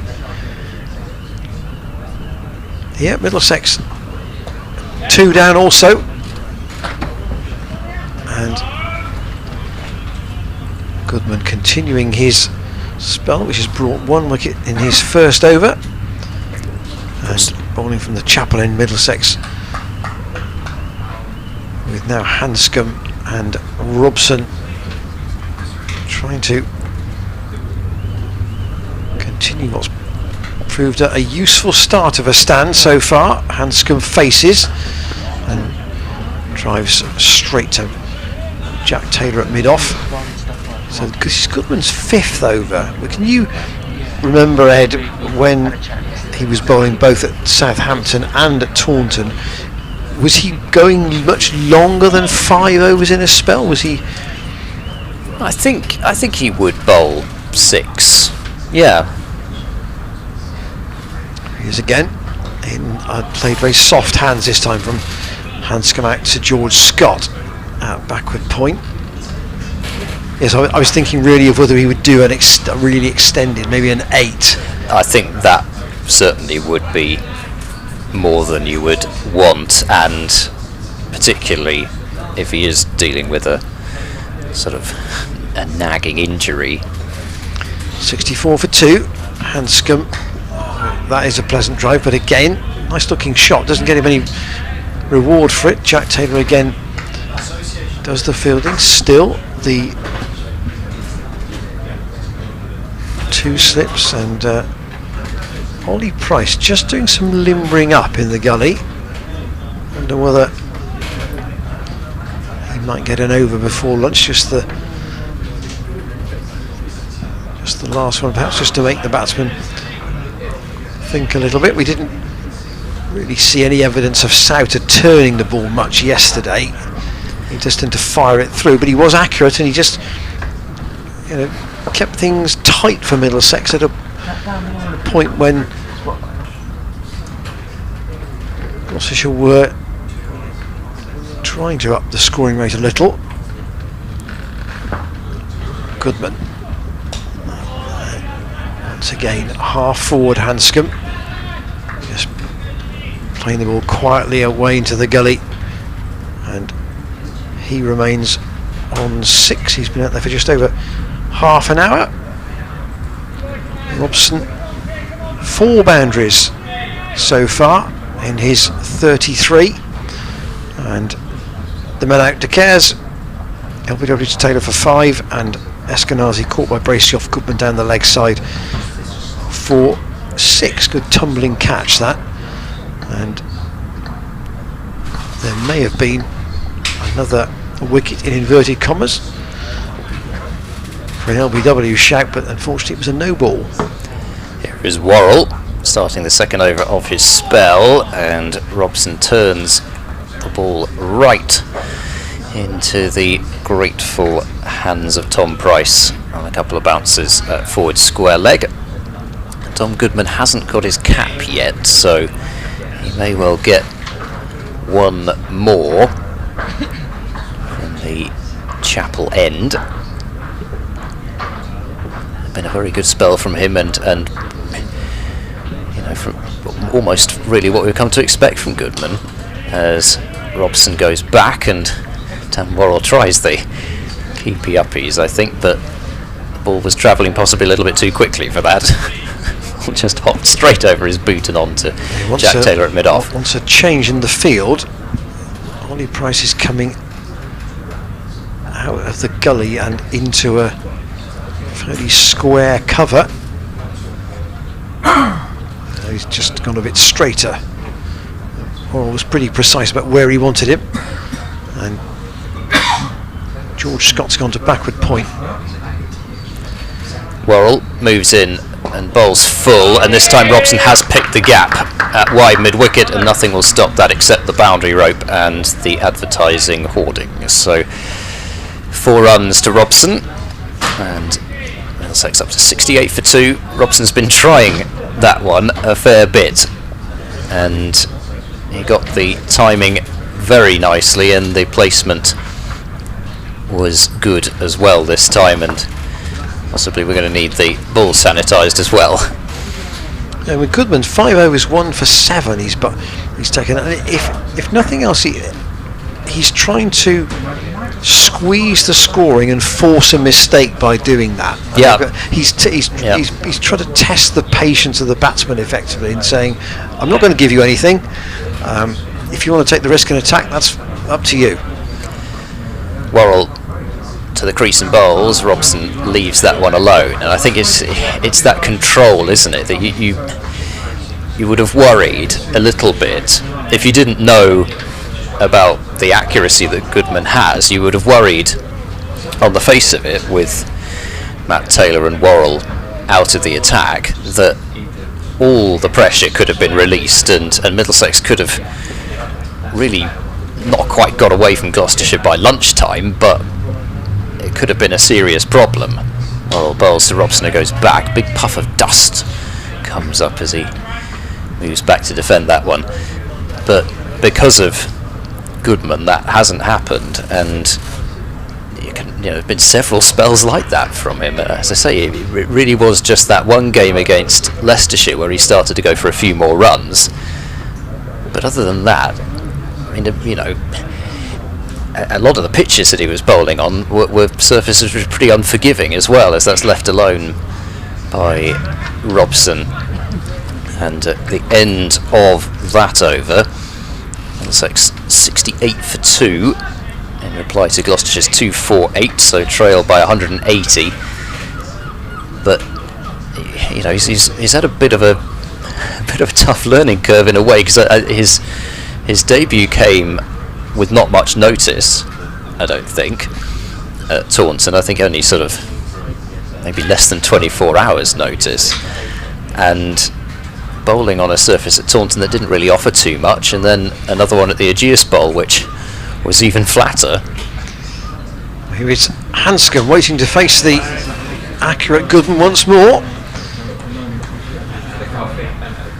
And as a frame of a bowl, he's not a really wiry build, but equally he doesn't have the real muscle maybe that you would have with some quicker bowlers to get that pace. But he's very much somebody who he bowls the same length a lot, doesn't he? So he doesn't seem to uses the very sparing with the short ball, and maybe that's because, I say, he's got the extra height, which means that the bounce is almost a natural for him anyway, and that's a better ball. Almost for the ones that have just drawn the batsman forward, that's when he's genuinely beaten Hanscom.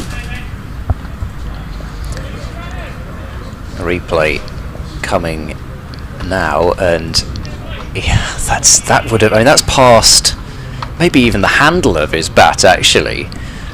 Certainly the shoulder at any rate, and surprised by the bounce and maybe just a little bit of nip away.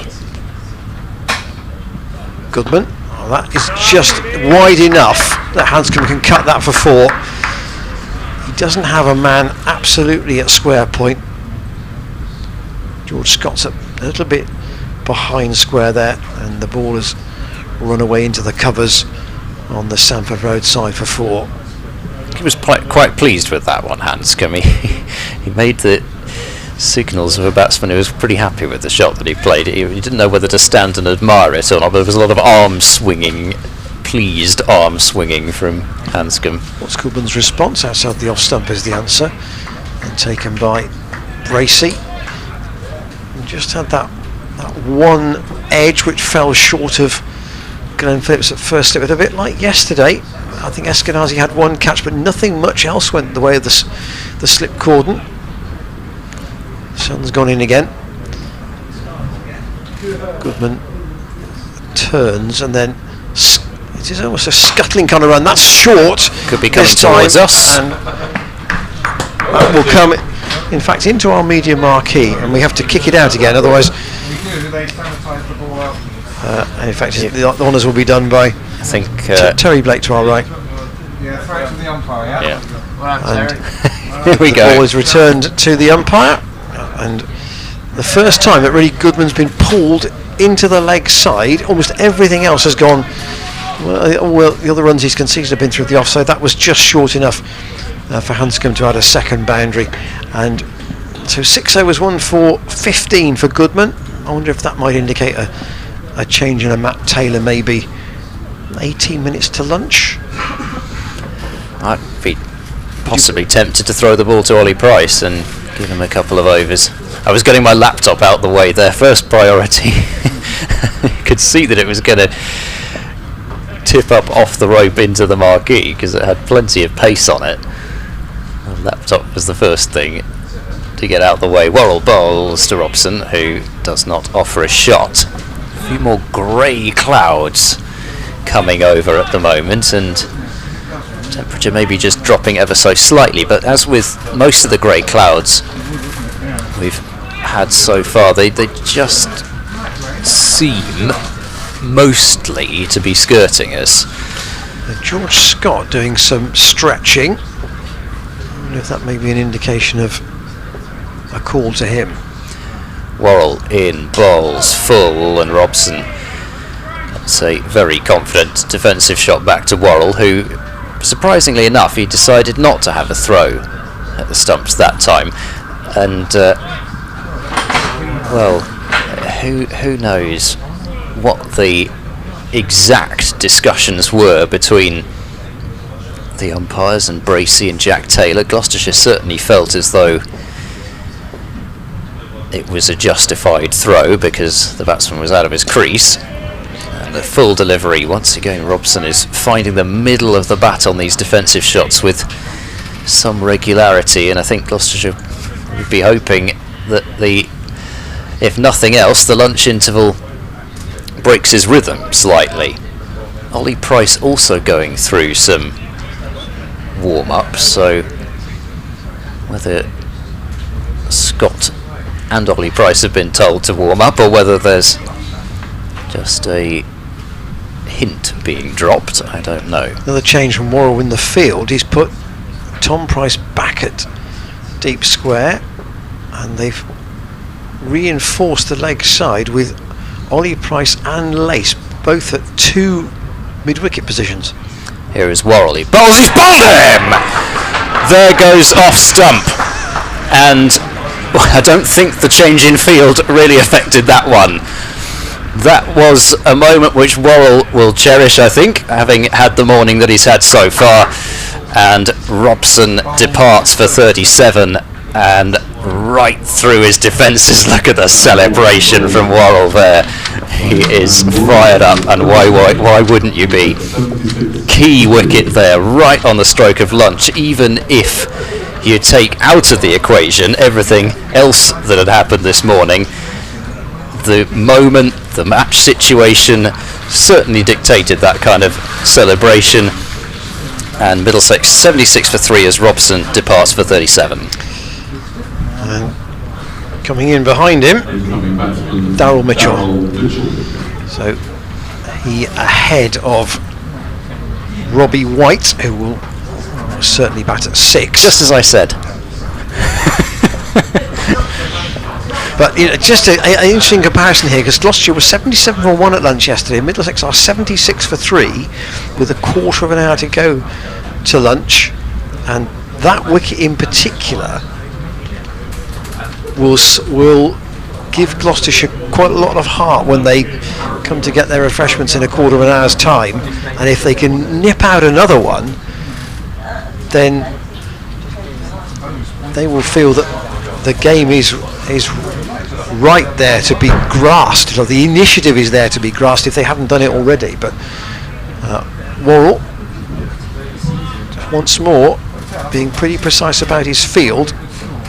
They've got the third slip back in, and Tom Price has gone from backward square to quite a squarish mid-wicket, and he's got a straight mid-wicket as well with Lace in there. Also kind of justifies the decision really to push Worrell, bowling his 10th over of the morning, and he's got a reward at last. Here's Worrell, he bowls to Mitchell, there's a shot for before, and it's out! Dan Worrell is on a hat-trick, and the Gloucestershire players all congratulating Dan Worrell, and the 4th wicket is down. Mitchell gone back-to-back balls. Here's the replay. He got trapped on the crease, did Mitchell, and it was certainly in front. I think height was the only thing that could possibly have been crossing the mind of Graham Lloyd, but Worrell has struck 2 massive blows there. 76 for 4. Mitchell very unimpressed. The one thing I thought was that he looked to be batting quite a long way outside his crease, but if he'd hit him on the back leg, then that May have been what Graham Lloyd saw, and here is Robbie White. Didn't expect to be calling him coming in quite so quickly. No, well, I must say that is a good point, because he was batting outside his crease, and I did mention height. That was the only thing that I'd wondered about, but the finger went up quicker for that one from Graham Lloyd than for the first one, which I think De Caires didn't have too many complaints about, or certainly didn't appear to when he walked off. So Graham Lloyd obviously felt that was, well, you'd imagine from the time taken that he felt that was even more out than the last one. Certainly Mitchell looked round at the umpire ruefully, as if to indicate, as far as he was concerned, that the fact he was batting where he was, quite a long way outside of his crease, should have helped his cause, but not in Graham Lloyd's mind. I must say, I really was rather hoping that if anyone were to get Daryl Mitchell out, that it would be Tom Price, just for the reason that his 2 first-class wickets would both be Daryl Mitchell's, but not to be. And also, I didn't get a chance to say my other note on Daryl Mitchell, which I thought was kind of interesting, and it's actually got more interesting because of events today, with all the not COVID replacements, well, I guess they are COVID replacements in the England squad, but the replacement players, because of those COVID replacements, that Daryl Mitchell's first-class debut actually came as a substitute player for Daniel Flynn, who got called up to the New Zealand squad. So I thought that was kind of an intriguing note, but it's even more pertinent to the game today. Anyhow, Lacer's gone in at short leg for the hat-trick ball. We have a hat-trick ball coming, and Dan Worrell, as you'd imagine, having been very exact about his field placings, even more exact now. So Robbie White to face the hat-trick ball. Here is Worrell. He's in and bowls, and it's full, and defensively played confidently out to point, and the end of a double wicket maiden from Dan Worrell, which has very much altered the course of the morning session. Middlesex from 76 for 2, with Robson well set and Hanscom also looking pretty decent for the most part, have now got White out there, who would not have been expecting to have much part in the match other than running a few drinks out and fielding as a substitute. Now he's got to get his head into the game, and earlier than he might have expected has got to play an important innings for his side.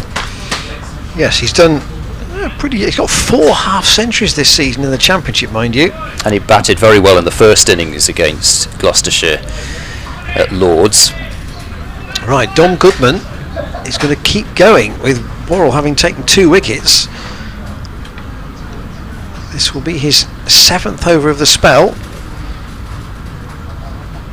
from the Chapel end. Oh, that was there as well as Hanscom comes forward. That right arm went up from Goodman there, but I think justifiably so that time, because bat and pad must have been pretty close together. Yes, that was quite some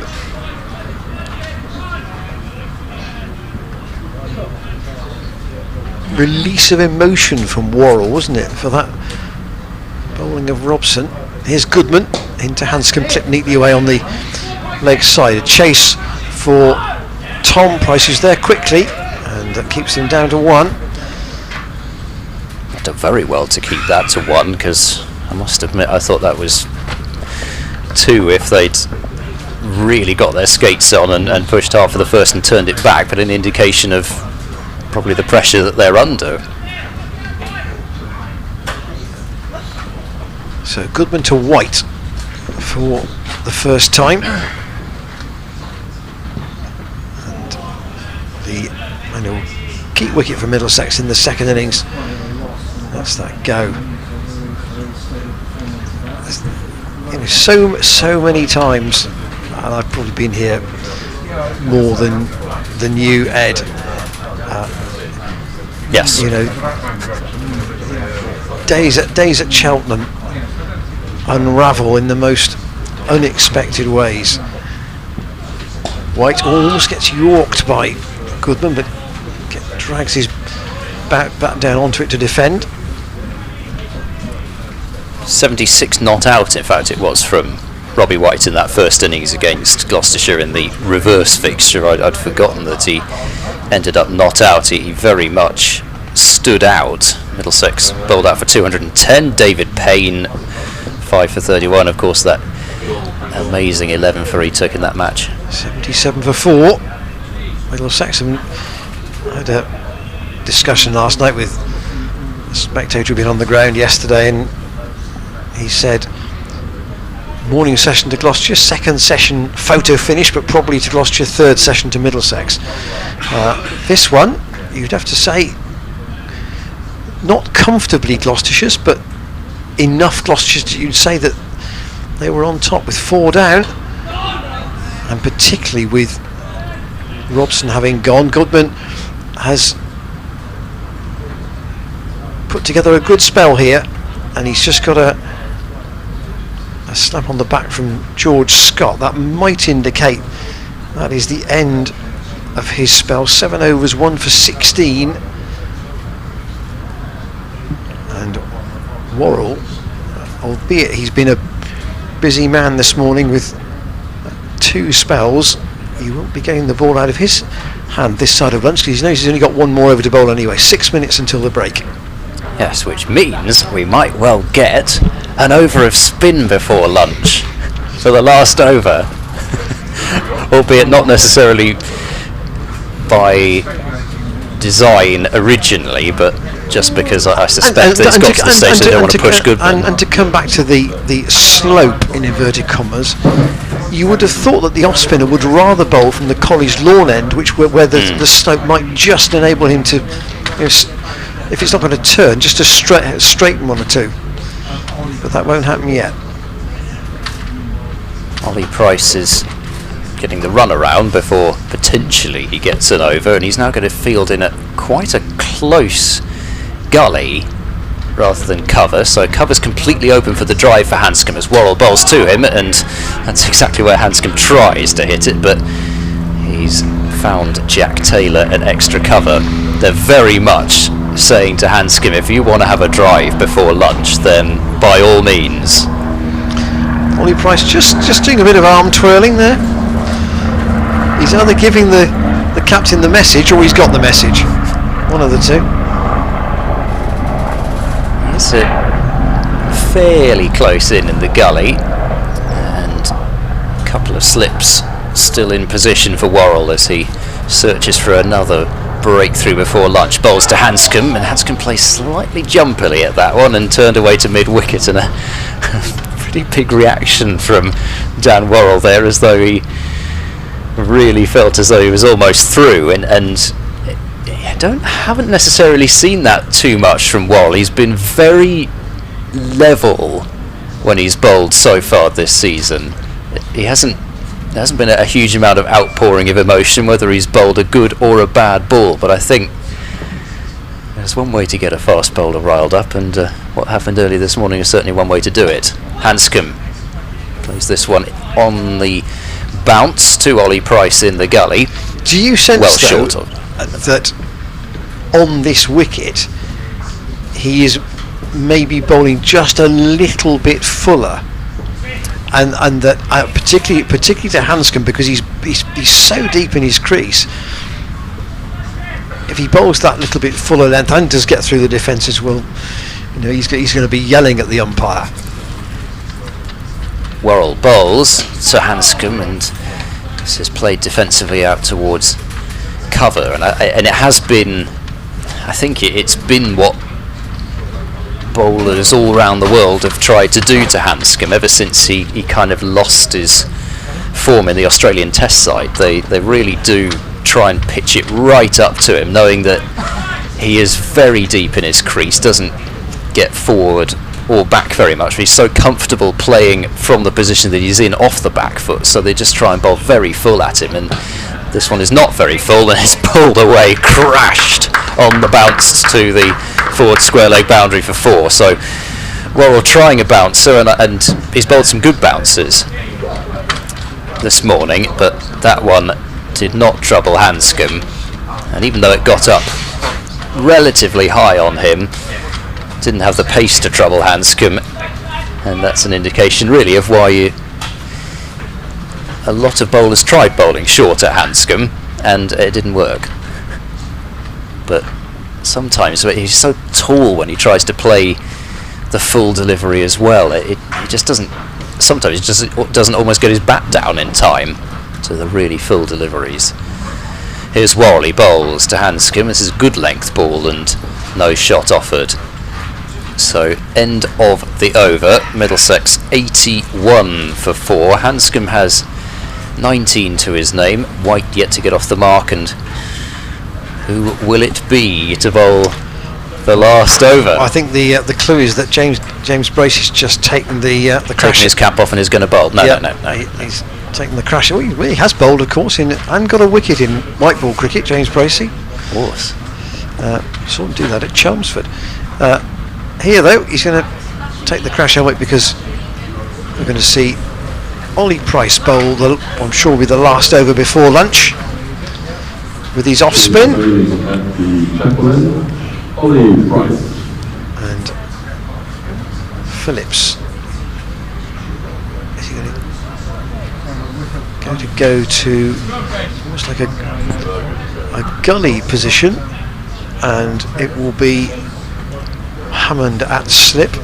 He's got the protection of Matt Taylor out at deep square just to our right, but I don't think you wouldn't envisage that Robbie White will be playing too many attacking shots in this over. So here he is on his first class debut, and Ollie Price with a little ball which is dirted away by White down to the third man boundary. It's chased by Phillips. They've got 2, but the told you a lot about what the close fielders thought about that. It was catchable height, but wide of the diving Hammond. Not a bad start. Trots in Price, and again that didn't get up very much, and there was an there too. He's tried to play him off the back foot, isn't he? Yeah. But he's maybe he's thinking Ollie Price is quite a tall chap, so try and play it off the back foot, but he's almost skidded 2 through already, Ollie Price. 5 steps and quite a high action, and pushed out by White into the offside for a single. So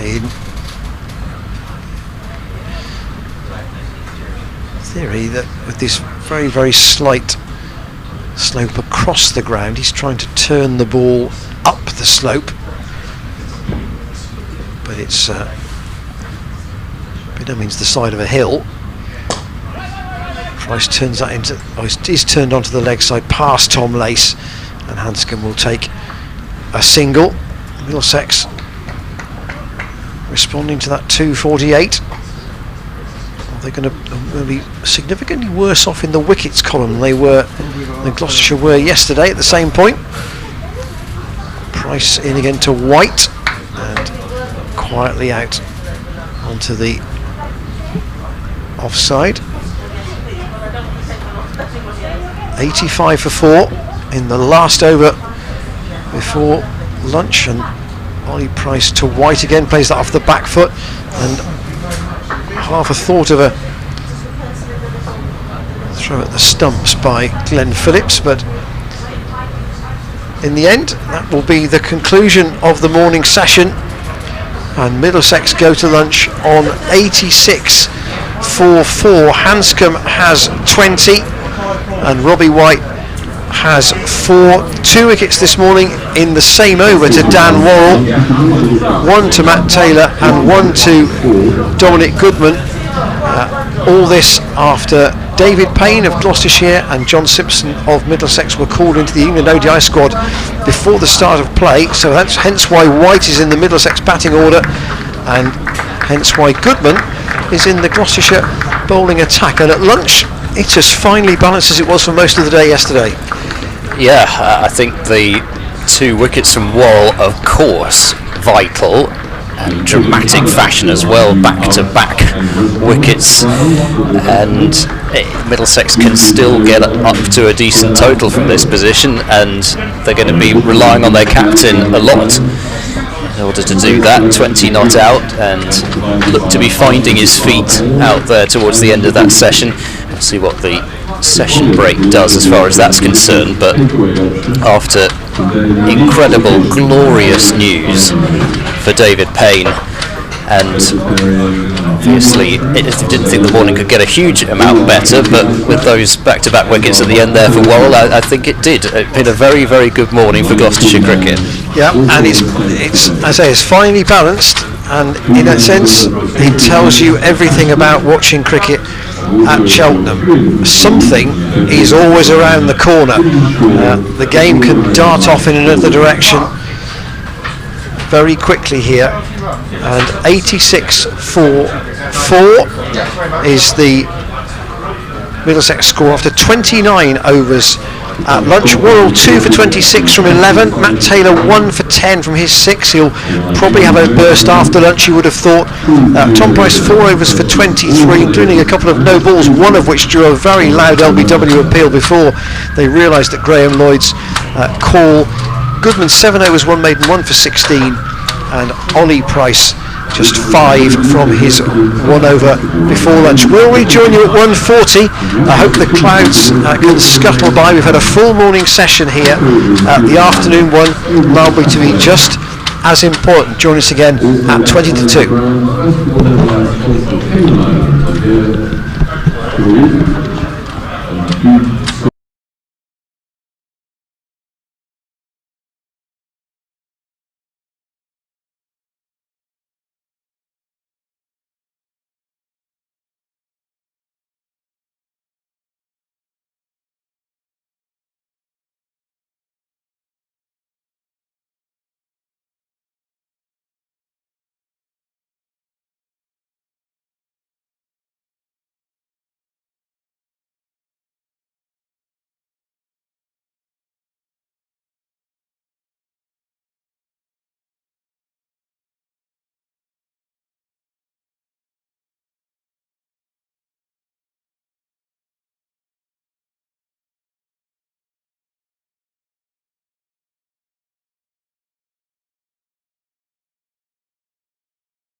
Well, welcome back to Cheltenham, where it is just after 2:10.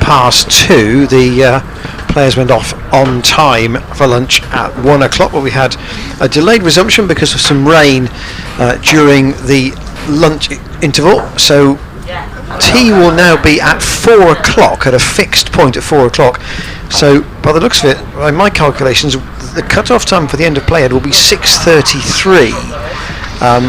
But we should have the caveat to that there is some more rain in the forecast later on. So if we get that far, we'll probably be doing very well. But at lunch, Middlesex 4 down, 86 for 4. Peter Hanscom had 20, Robbie White had 4. And I suppose the talking point amongst many this morning was the double wicket maiden of Dan Worrell, which removed both Robson and Mitchell, and indeed Worrell's reaction, particularly to Robson's dismissal, which was one that you might expect perhaps from a really big match occasion, which not to say this isn't, but Worrell really enjoyed that Robson wicket, and no doubt to some degree motivated, if that's the right phrase, by what had gone on early this morning. Now, having had some lunch and a little bit of a sit down, I wonder who James Bracey will use now when play restarts. Matt Taylor's only had one spell, so he may well be involved in that decision, but it looks as if Tom Price is going to open from the College Lawn end. Yes, Dan Worrell doesn't have a cap on, but that's not anything new. Can't surmise anything from that. It will be interesting to see who else is warming up. And I can see George Scott's doing some stretching, but you'd have to think that Matt Taylor would have to be pretty close to the attack, even if he doesn't open things up. And Dom Goodman's down at fine leg, but I can see that Matt Taylor is now doing some stretching at mid-on, so looks as though that's probably going to be the way that James Bracey goes. And the first ball after lunch will be bowled by Tom Price. He's into White, and White leaves that one alone, and that can't have been too far away from off stump, and there's a bit of reaction from behind the stumps, and also I can see that Graham Lloyd's got his hand on his chin, so possibly may have been a fairly tight leave, but it's pretty much everybody trying to get themselves loose out there now, with the weather being a little cooler than it was, and a slightly longer than usual stoppage. Price bowls ish, and has it been taken? No, I think it was one of those ones where it was pretty much trapped by Miles Hammond at second slip. Whether it just carried and it was dropped, or whether it was just short of him, we might get a better look here. As it looks, I think it looks like it's short of him, and he's tried his best to get his fingers underneath it and scoop it up as Hammond, but just could not quite do so. Price bowls to White, who didn't leave that one convincingly at all. Bat made a slightly strange movement back and slightly across, and this is a good start from Tom Price, who bowled better than his figures would have led you to suggest this morning. 4 overs for 23, could have had Hanscom LBW, which would have made the morning even better for Gloucestershire. Here is Tom Price, past umpire Lloyd bowls. White this time confidently forward and pushing that one out towards cover, and there's no run. What was the thought from James Bracey that White and Hanscom might just take a little while to get going again after lunch, and that spell might mean that Price is bowling with less aggressive batsmen to bowl to, which might get him a bit more of a rhythm and get his confidence up a little bit. If he can bowl a couple of economical overs, then that may lift him for what follows. Here's Price to the crease bowls, and there's a shout for leg before, but it's not sustained by the majority of the Gloucestershire fielders. But this is a very probing over from Tom Price, and as I said before, the figures don't tell you the full story. A lot of the runs were really just pushes into gaps that he conceded. It wasn't a case of him bowling a 4 ball every over. No, just 2 boundaries in fact. Yeah. In those 23 runs. The no balls didn't help, of course. Price bowls, and this is firmly punched by White up to Worrell at mid-off, and just the start Tom Price was after, with the exception of the ball carrying another inch or so into the hands of Miles Hammond.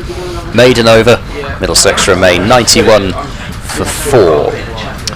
And here is Matt Taylor to come in and bowl the first over from the Chapel end. Sometimes bowlers have favourite ends at grounds. Taylor, from memory, in the last couple of games, 4-day games here at Cheltenham, has had most of his success bowling from the Chapel end. So he opened this morning, I suspect, because Worrell had the choice, and now Taylor coming back after only bowling 6 overs this morning in his first spell.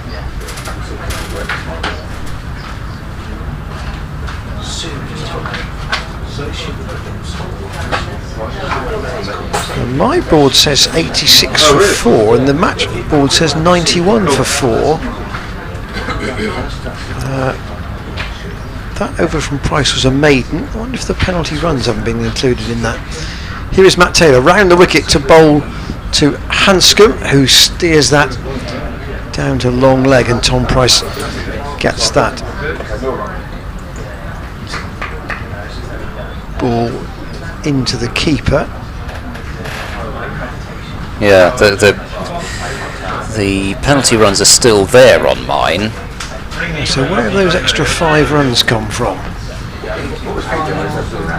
Good question. We will check that.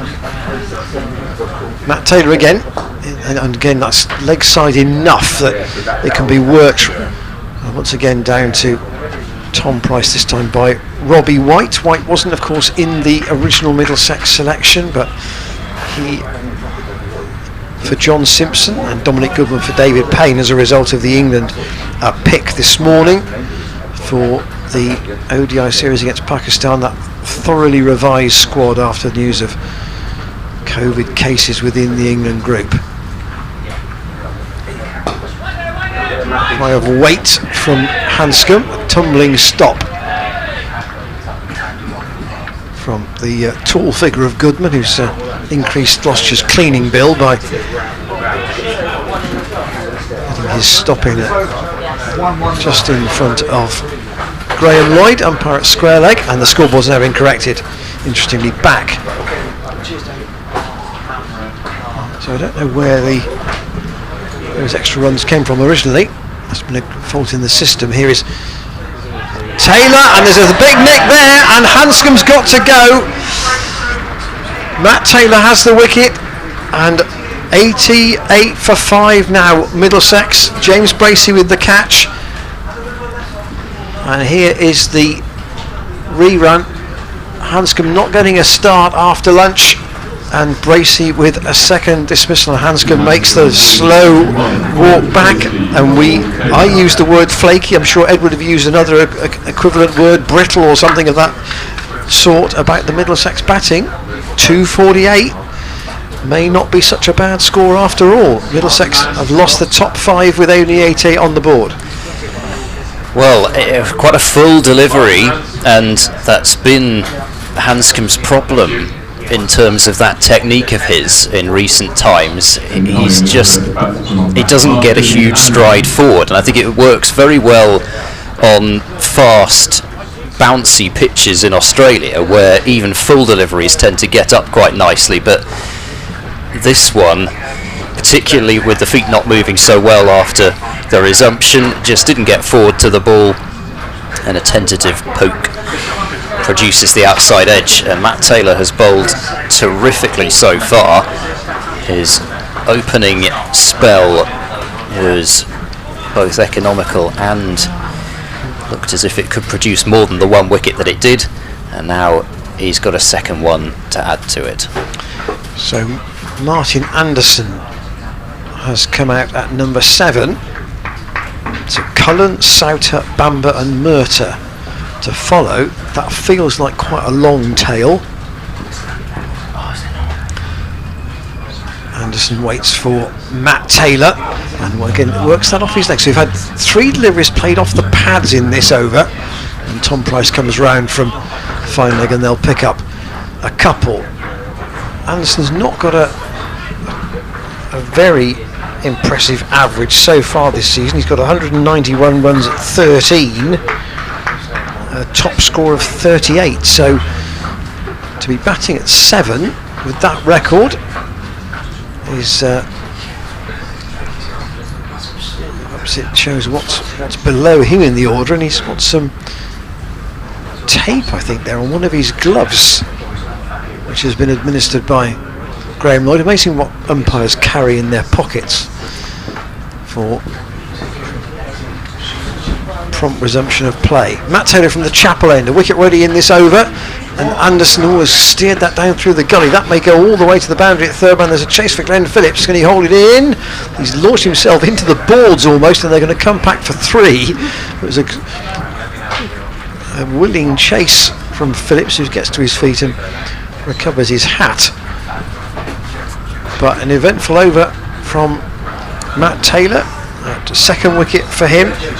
He has 2 for 17 in his 7 overs, and Middlesex are 93 for 5. I think you'd say in T20 cricket that Glenn Phillips doesn't care too much about where the boundaries are on the boundary boards, but it looked as if for a different reason there he didn't care too much about the boundaries. It just shows you the commitment of Glenn Phillips, and he spent most of the lunch break, which of course was lengthened. He spent most of the lunch break when he could out on the College Square bowling some of his off breaks, so you could tell he felt as if he hadn't been in the action enough in the morning and he had to spend his lunchtime doing an awful lot. Here comes Tom Price. He bowls full, and Anderson was a bit late in that movement forward. He did get a good stride in, but it was not decisively, well, he was decisively forward, he just made the decision too late, but he got the bat down in the end. Just wondered if a canine friend yes, that's the marquee at the moment. That's Jeffrey Dean's dog. Jeffrey Dean is with him, I should understand, I should emphasise. Here goes Price, he bowls, and there's an edge, and it's caught! So Price gets his first wicket of the match, and Glenn Phillips makes no mistake with the catch, which came sharply to him, and Martin Anderson departs. Here is the replay of the dismissal, and Price inviting the drive. Sharp catch from Phillips, up high and to his left, which never easy as a slipper moving that way. Anderson saw a ball that he thought he could put away to the ropes, and he now walks over them himself, having made 5, 93 for 6. Well, this is getting the game is getting into an interesting situation now. Gloucestershire will be saying, right, I mean, if you've been driving to the ground today, you wondered, given the weather that was around, whether any kind of a lead, even 40 or 50 runs, would be just a huge bonus. Well, frankly, they'd be looking for more than that from this position. They'd be saying, right, is there could we even think about getting a 100-run lead, which would really enable them to dictate the tactics in the game over the remaining time in the match. And we have to bear in mind there is the threat, both towards the end of today and indeed over the next couple of days, of further showers. So we may not get completely through without any further issues. And here's Nathan Souter. Souter on strike to Tom Price, who bowls, and Souter plays this one slightly open face to the bat, or I suppose if you were Tom Price you would say he played it with a fair bit of outside edge down towards back at point and George Scott. Souter useful bat, and he's not had as we've been saying, when he's bowling, really not a huge amount of first class experience, but that of course goes with the bat as well as the ball. But 11 matches, average 18.6 and a couple of 50s, as he almost plays that way. I think he did play that one twice and ended up rolling out behind the stumps. Of course, has to be a deliberate attempt to play the ball for a second time, but the ball did hit his bat twice, I think, and then just dribbled out onto the leg side. And Tom Price has come out firing since the resumption. He's in and bowls to Souter, left alone outside the off stump, and you can see the increase in sharpness of pace as well. I think it looks to be bowling quicker than he was before lunch as well, and why wouldn't you be? You can't buy confidence. It's just that element too that, you know, if you've been thrown the ball after lunch, which should give you confidence by the captain, and you've got a wicket too. Price bowls to Souter, who tried to play this one very softly and has run it out all along the ground out to George Scott. A backward point again, so that is a maiden and a wicket maiden at that from Tom Price. There seems to be have been an awful lot of wicket maidens in this match, and success for Tom Price. 93 for 6.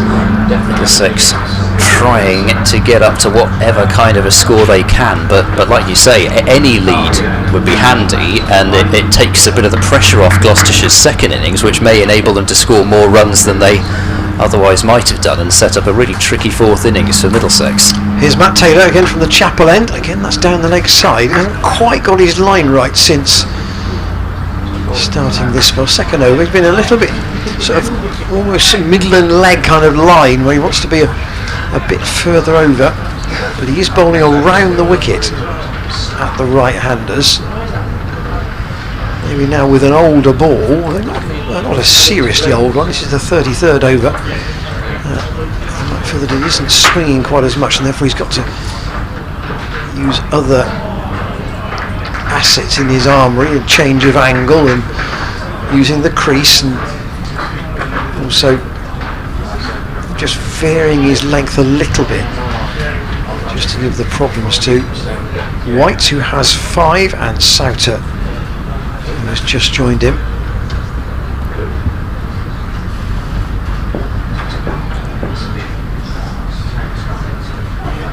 The crowd have had an extended lunch, they've not missed any cricket. Here's Taylor in low, and Hammond's got an edge to that. Is he going to walk? Yes, he is. Another one goes White, caught by Hammond at second slip. He just, I think, checked it was whether it's carried or not, and this is an excellent little mini spell for Gloucestershire after lunch. Here's the low chance to Hammond. The umpire doesn't put his finger up, but I think White knew. And now Middlesex, having been at one stage 76 for 2, are now 93 for 7. Extraordinary, and it feels as though every kind of little moment of indecision from Middlesex is resulting in a wicket. It's not as though there are balls passing the outside edge that are going through to the keeper. It's either no chance or it's a wicket at the moment, and that was another good delivery, but it's hard to say exactly what White did wrong there. I mean, whether it's just one of those ones that you put down to a good piece of bowling or not, or whether White himself would say that he should have been more decisive in his footwork. But either way, good piece of bowling from Matt Taylor, and a sharp catch from Hammond low down. I think it was pretty clear to everyone that the ball had carried, and White didn't hang around for too long to mean there was a discussion between the umpires or anything. Well, the tall figure of Blake Cullen has come in at number 9, and what are we saying about a 50-run lead? Do you think 100 is now more than on? They'd be Well, I disappointed think if Middlesex got to 150 from here. Gloucestershire would be very disappointed, I would suggest. You would have thought so. I mean, they're just, at the moment, they're just bowling and taking the 3 wickets, I suppose, out there, really, aren't they? We can surmise what might be a good match position, but just trying to get the 3 wickets as quickly as possible. Taylor staying round the wicket, and again nudged fine on the leg side, and Tom Price does the fielding. But since lunch, when he started play at 2:15, remember, after rain during the lunch interval, and already since lunch, Hanscom caught by Bracey off Taylor for 21, White caught by Hammond off Taylor for 5, and Anderson sharply caught by Phillips. That first lift off Tom Price, just his second first-class wicket. Taylor forces Souter to go back into his crease, and Taylor's had a tidy little spell here. So his overall figures are 8 overs, 3 maidens, 3 for 18. Yeah, and yet he's bowled a few deliveries down the leg side, but it just kind of, that's what I was talking about earlier, in terms of it just feels as if every good ball Gloucestershire have bowled, they've got a wicket with since the resumption. I can see a tail wagging over to my right. Wonder if a tail will wag in front of me as well. Here's Tom Price. He's in and bowls, and Cullen move forward and turns away into the leg side. Fielded by Tom Lace at mid-wicket. He's not catching mid-wicket as he has been earlier. 3 slips and a fairly standard field. Just wondered whether Gloucestershire might think about bringing in either that mid-wicket or the cover, just to add another fielder in front of Cullen's eye line. Price bowls, left alone by Blake Cullen, who, it should be said, also is no mug with the bat. And really, there's very few people out there who are. I think probably at this stage of Tim Murtaugh's career, he's not the batsman that he once was, but he can still... Well, he's a bit more like a Stuart Broad kind of mould from what I remember of Murtaugh's batting of late. It's sort of back away and try and swipe. Price bowls very full. Cullen is solidly out towards mid-wicket, no run. He tends to be the kind of try and put the opposition under pressure, try and play a few shots kind of tail ender these days, rather than what he used to be, which is a really more than useful, not really even tail ender, lower order player. He scored 4,000 runs at 18 in his career. Right. Left alone by... No ball again. Indeed, by Cullen, and Graham Lloyd extends the right arm. I'm trying to think, is he... No, he doesn't. He's got 1 Test 50, has Tim Murtaugh, and 11 first class 50s, highest score 74 not out. It's one of those where you have to bet whether they've got a century or not. I don't bet, but a list of players and you have to say which ones have scored centuries or not. I might have wavered a bit on Tim Murtaugh, so that's outside off, and Cullen offers no shot at it. You'd think with plenty of batsmen out there who average 18 who've got a century, but not Tim Murtaugh. No, and not David Payne either. His first class average is that sort of level. But if you've missed what happened earlier today, David Payne not involved in the rest of this match because he's been caught up in the heavily revamped England ODI squad for the series of Pakistan. Price moves in, bowls, and Cullen plays forward, and Scott fields the ball going out behind square again from Tom Price, which has happened an awful lot since the resumption. They just don't seem to be particularly certain about what Price is doing, and Price especially, actually, because, as we said, Matt Taylor has strayed leg side a few times, but I I guess it just shows you the slight tentativeness of the Middlesex middle to lower order, the fact that there are now a lot of defensive shots going behind square, but also much credit to Tom Price for how he started this session. He's there, bowls, and that's jabbed through the third man region by Cullen, running out towards the boundary. Scott and Phillips both in pursuit of it. They will cut it off. They'll come back for an extra one on the arm, which was always on. Middlesex now 99 for 7, and that also means that the follow-on has been avoided by Middlesex.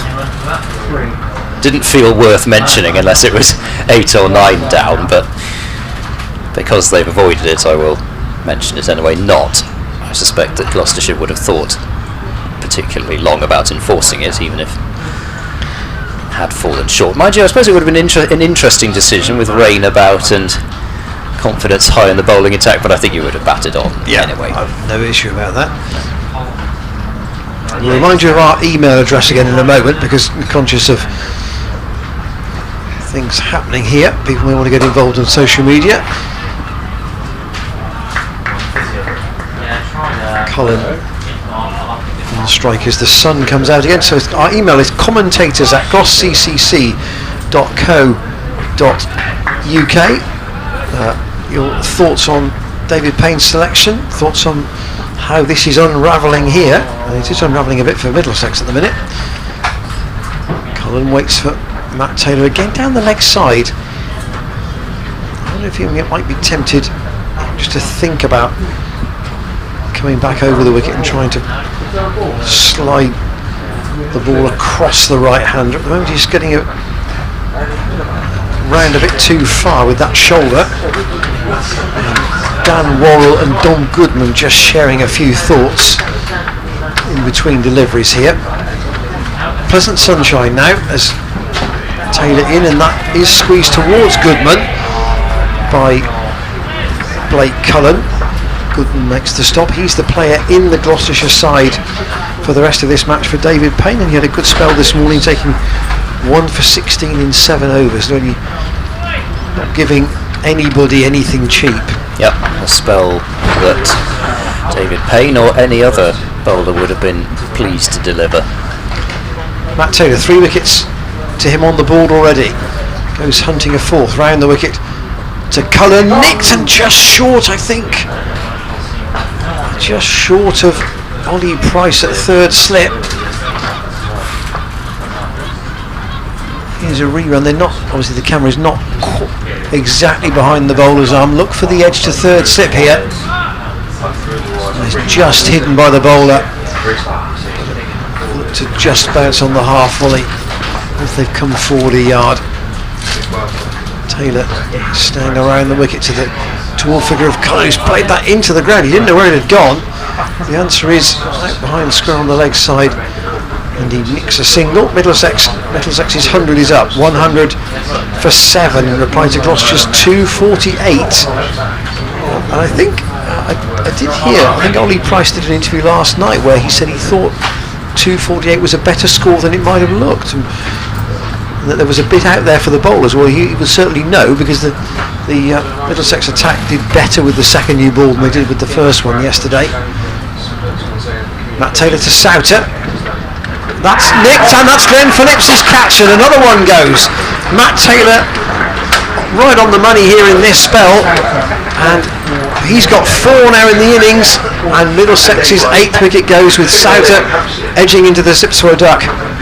Went quite firmly at this one. I mean, look how far that bat jabs out in front of the body. That's not really like the dismissals that we saw of particularly Hanscom and White, but Anderson and Souter both jabbing at the ball considerably. Anderson with a full-blooded drive, that one with a pretty uncommitted shot, which was neither looking to drive nor defend, somewhere in between and playing away from his body. Matt Taylor 4 for 19, and well, he's never taken 6 wickets in an innings, and there's 2 remaining. and you'd have a job to take the ball over his hand. What was I saying about him preferring the chapel end? That makes me sound like I know what I'm talking about, which is just a scary thing. But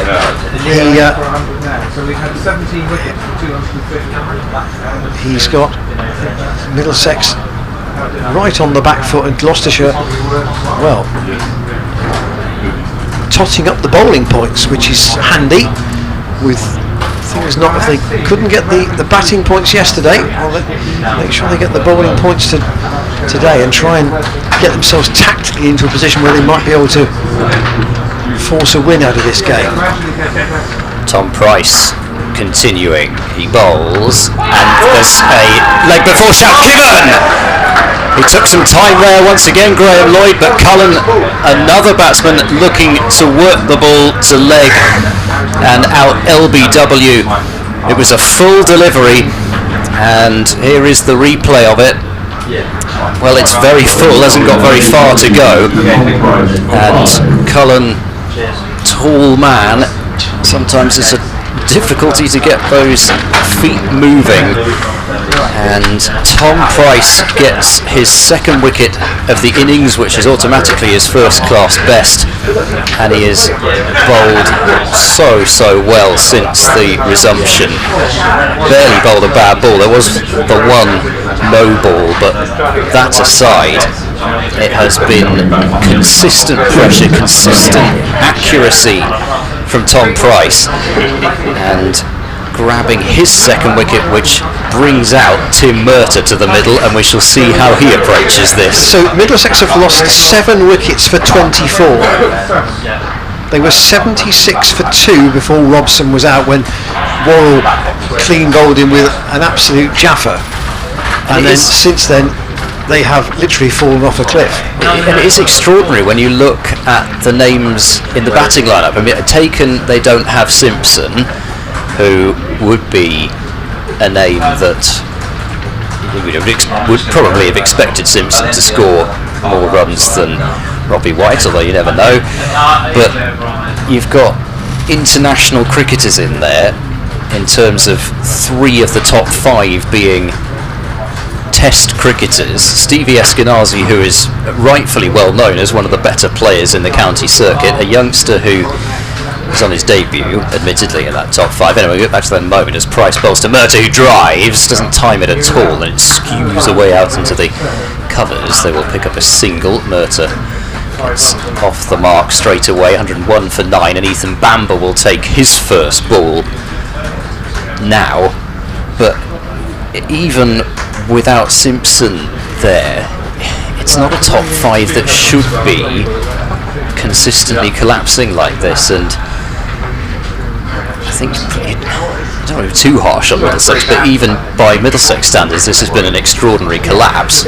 Price bowls, and back goes Bamber and plays quietly out towards extra cover, and they are going to have to try to pick up the pieces in the second innings, and it looks as though they're, even if they bowl tremendously well, they're going to be chasing a total which you would think they're second favourites to chase down, barring some extraordinary last wicket partnership between 10 and 11 here.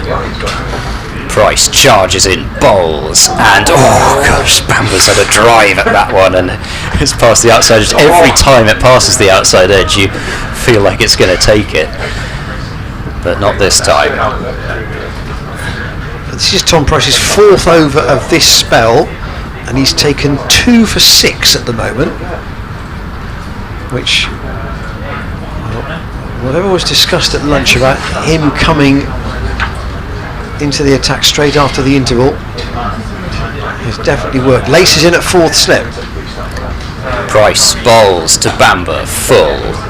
Bamber gets Goodwood up to Worrell at mid-off. Goodwood at Cheltenham. No, doesn't really quite work, does it? We've got a little bit of blue sky above at the moment now as well. That shower at lunchtime was, in a way, it was fortunately timed. Just a reminder that tea will be at a fixed point today now of 4 o'clock.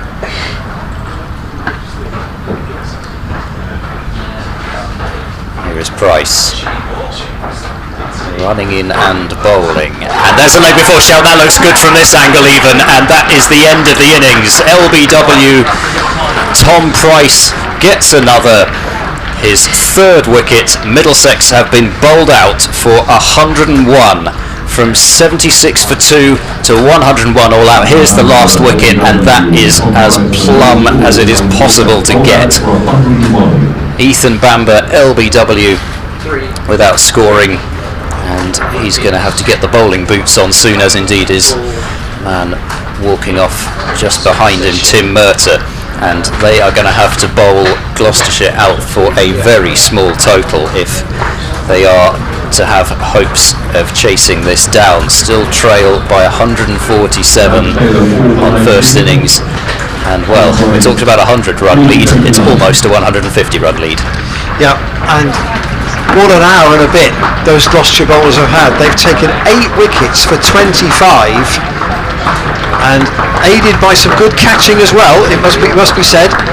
But young Price and the more experienced Matt Taylor have really put things together since lunch. Middlesex were 86 for 4 at lunch, and they've lost the last 6 wickets in only 7 overs since the resumption. Price, since lunch, 3 for 6 in 4 overs, and Matt Taylor's overall figures 4 for 19 in 9 overs, 3 maidens. So, yes, you have to say that Middlesex's batting has just crumbled. But has there been any moisture in that pitch? Well, a stage when the players were off at lunchtime, it wasn't raining. The ground staff brought the covers out in anticipation of rain, and then of course they had to actually put the covers on. But was there just enough moisture in the air just for a few minutes that might have just spiced that pitch up? Well, you will only find that out when the Gloucestershire openers come out to bat. There is going to be the heavy roller used, interestingly, by James Bracey. That's what he's called for, so we'll have 7 minutes on the heavy roller. But Gloucestershire with a 100, Middlesex needing snookers with a 147-run deficit on first innings, and the game has moved on. We said even yesterday that Gloucestershire getting bowled out in the one day meant that the game had gone quite a long way on the first day. My word, it's accelerated into overdrive with the way the Middlesex have batted and the way the Gloucestershire have bowled so far today. It has, and just to go back to the point about the moisture in the pitch, the one thing that would lead me to think that possibly there's not so much moisture is the fact that they had just been brushing the ends of the pitch, and there was a considerable amount of dust coming off when they were brushing it. So it's got to be, if there to be that much dust out there, you'd imagine that there's not a huge amount of moisture in the surface. But I think what we can say is that when atmospheric conditions have been favourable, clatters of wickets have fallen, and admittedly you've got one batting lineup which is missing so many of the players that they would like to have in it in Gloucestershire, and another which has just been so low on confidence this season. But it's a good place to bowl, and if you bowl consistently and you bowl the right areas on it, you're going to get rewarded for it. Yeah, I mean, the story at Cheltenham is that there is always something in it for both the batsmen and the bowlers, and to some degree we saw that yesterday with Hammond getting 75 and other players getting starts, Bracey and Lace and indeed Ollie Price himself all getting into the 30s. And when Robson got into the 30s today, I know you were quite concerned that he might go on and get a big score, but Worrell produced a great ball to dismiss him, and Hanscom is the only other player to get into double figures in that Middlesex batting order. A string of single figure scores down the bottom of the order, and a bowling performance that will give a lot of confidence to the Gloucestershire batsmen, who now are all thinking, right, well, if we can set Middlesex something starting with a 3 in the third innings, then we ought to have enough runs to win the game, and the question is, will the weather then play ball and allow them to do so? But we're just between innings at the moment. Only 35 minutes cricket we've had since lunch at 2:15, and Middlesex in that time have lost their last 6 wickets, and Gloucestershire, or George Scott and his opening partner Miles Hammond will go out with 147 already on the board as a lead, and that is, I think, would be far beyond what I certainly expected driving to the ground this morning. As I said a few minutes ago, a lead of 40 or 50 would have been really handy, but to get such a big lead,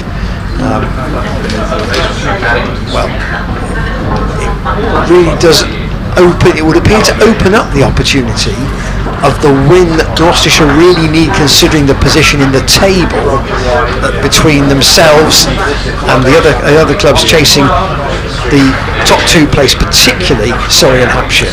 Yeah, and you have to think that the overall level of confidence in 4-day cricket may not have been quite what it was at the start of the season, because of course, admittedly on very different surfaces, Gloucestershire have lost their last 2 championship matches by an innings, and yes, you can say maybe if even one of those tosses had gone Gloucestershire's way, then things might have been different, the way that the pitch has behaved. But what it does do is it gives a huge amount of confidence heading into what could be a vital match against Hampshire. Of course, they've got to get the job done first, but at the very least, the confidence that the bowling unit has, given the fact that it contains names which you wouldn't necessarily have been expecting it to contain, and those names have more than delivered, that has to mean a huge amount. And it could spill over, as I said earlier, from the bowling into the batting, in that, like you've said, you're coming out with a basically 150 run lead, and admittedly it's not going to be easy because you're going to be facing Murtagh and Bamber with the new ball, but especially if you can get through that period, then Middlesex heads surely can only start to go down if they don't make early inroads here, and Gloucestershire can pile up the hurt on them. Well, they're going to have about an hour and 7 minutes to bat until tea, which is fixed today at 4 o'clock. Here's just a full recap of the bowling figures for that 36 over Middlesex first innings. 101 all out, having been 76 for 2 at one stage and 86 for 4 at lunch. 1 all, 11 overs, 2 maidens, 2 for 26. Matt Taylor 9 overs, 3 maidens, 4 for 19, including 3 wickets in his spell since lunch. Tom Price also 3 wickets in his spell since lunch, 8 overs, 2 maidens, 3 for 29, obviously career best for him.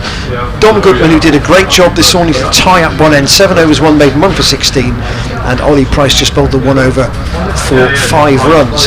The question, I suppose, there's always a question in a cricket match, will the Middlesex bowlers get the same help from the pitch with a new ball? Well, you'd have to imagine that they would, and like I said earlier, if you bowl the right areas on this pitch, I think you're really going to get rewarded for it. So, I suppose the thing is, what total do Middlesex feel like they've got to bowl Gloucestershire out for here? And you'd have to say that in order to have a really good chance, I think they've got to bowl them out for 100.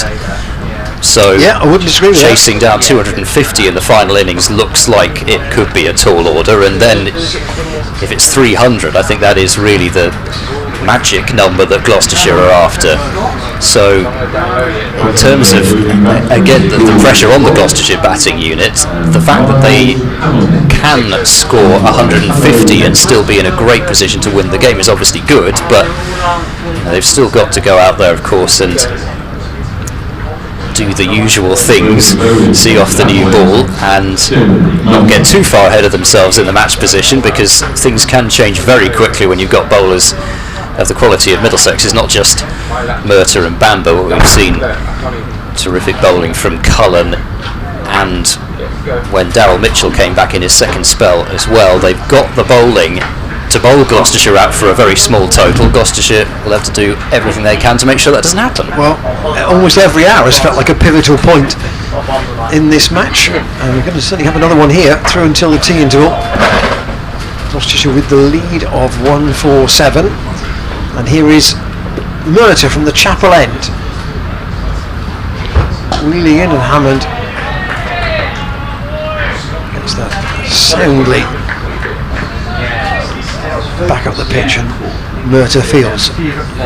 Middlesex have to go hunting wickets here, don't they? Really, they don't have they can't be in a defensive mode because they have to bowl Gloucestershire out cheaply.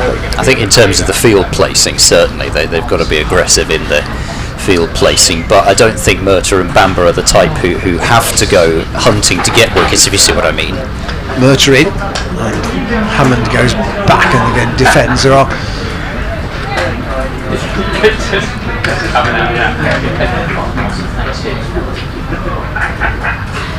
three slips. Eskenazi, that might be. I would say that's Robson at second slip, but it might be. It's Mitchell actually in the gully, isn't it, on third slip with the beard. Hammond waits with Murtagh to bowl to him. Outside the off stump, he lets it go. Just one other musing on that Middlesex innings. The Eskenazi strangle down the leg side looms pretty large as well, because that was at a stage when, like you said, I thought that Robson was beginning to get going at that stage, and Eskenazi hadn't looked in too much trouble up until that point. And although that wasn't the start of the most dramatic of collapses, that wicket was a huge moment in that innings. Murtagh in, Hammond down the leg side himself, and he's glanced that away. There'll be a long chase for the fielder at fine leg, and he's stopped it. That's a good bit of work. He's flicked it infield, and they've come back in the end for three leg buys. No bat for Miles Hammond, and the lead to 150. Psychologically, that's a good point to be at. Another chance for George Scott at the top of the order, and I think every Gloucestershire fan would love to see George Scott score some runs here, not just for the story of it being against Middlesex, but as the young cricketer that he is. Murtagh again in the first over of this Gloucestershire second innings, paid out in the offside by Scott. We're talking about enhancing value or not, depending on your form. Scott needs to do something in a game that will just get his name back into the thoughts of Ian Harvey, Mark Thorburn, the senior playing group. And he plays that into the ground here, fielded by Souter. He's only been out in the field for one over, and somebody's bringing out a sweater. You would have thought that would have been a decision that would have been too difficult for someone to make before they went out. In fact, it is Murtagh's. Murtagh says, I don't want the sweater, thanks, just a hat.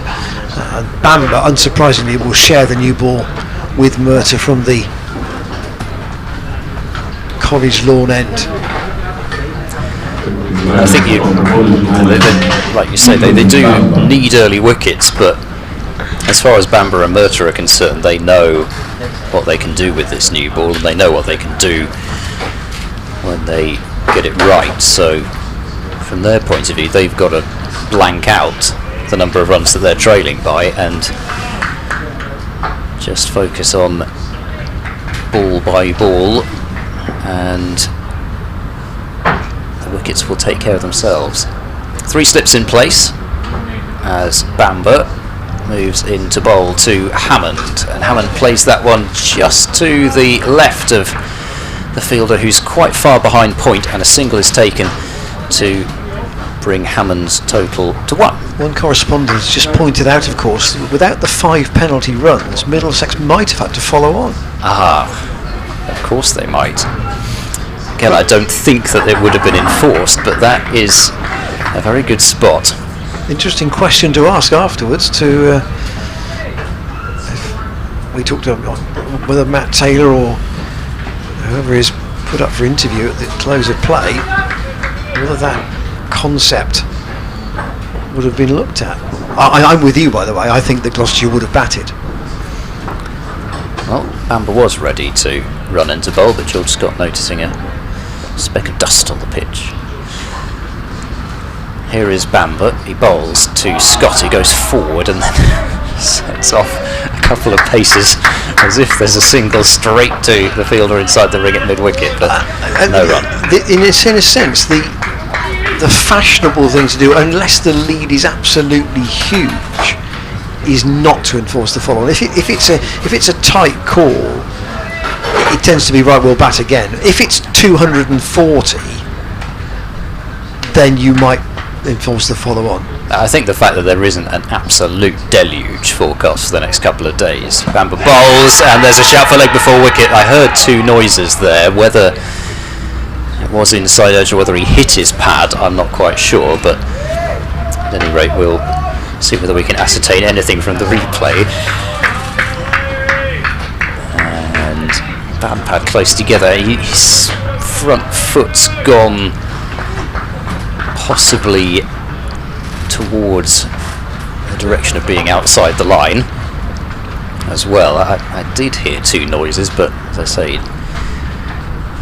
not easy to know whether it was bat and pad. Bamber bowls, good length ball, and Scott does not offer a shot at this one.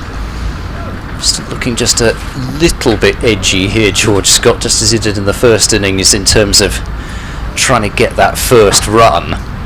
He's not batting in his usual position in the side, is he? There is news, by the way, from the Aegeus Bowl that there is a further inspection at 4 p.m. So they're not looking for another hour. Bamber to Scott, who tries to guide that one into a gap behind square on the offside, but does not find it. With probably, they're not looking until 4. They're going to be less than 40 overs cricket probably there today.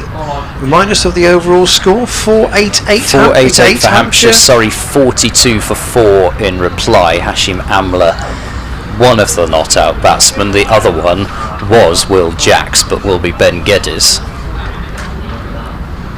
As Bamber bowls to Scott, who plays defensively up towards mid-off, and ends another typically accurate over from Ethan Bamber. 4 without loss, Gloucestershire, after the first couple of overs. But so it's basically a day and a session at most for Hampshire to take 16 Surrey wickets. But with the bowling attack they've got, that's perfectly possible. The weather has counted against them a couple of times this season. I think both Gloucestershire and Leicestershire, I think, matches where they've got very close to winning, and the weather's had an impact. Murtagh from the Chapel End, Hammond gets that reasonably. It's made a reasonably nice sound off the bat. Bamber is at mid-on. Large gathering away to our right. I did see, actually, I don't know whether Shane would know this, I was looking to my left, I did see a gentleman with a PCA badge today. Is it the PCA Former Players Day today? Do you know? Not sure. Maybe he was just a representative of. Here's Murtagh in, and Hammond edges that all along the floor though to Martin Anderson, who's in the gully. Didn't look the happiest with the bat today, it must be said. But he wasn't the only one. He had a actually good catch by Glenn Phillips off Tom Price. That went pretty quickly. The one that Anderson got out to.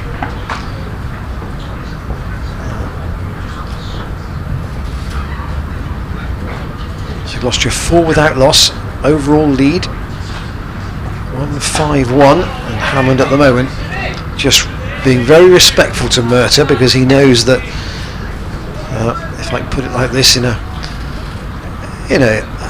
very understanding kind of way, the old boy can't bowl forever.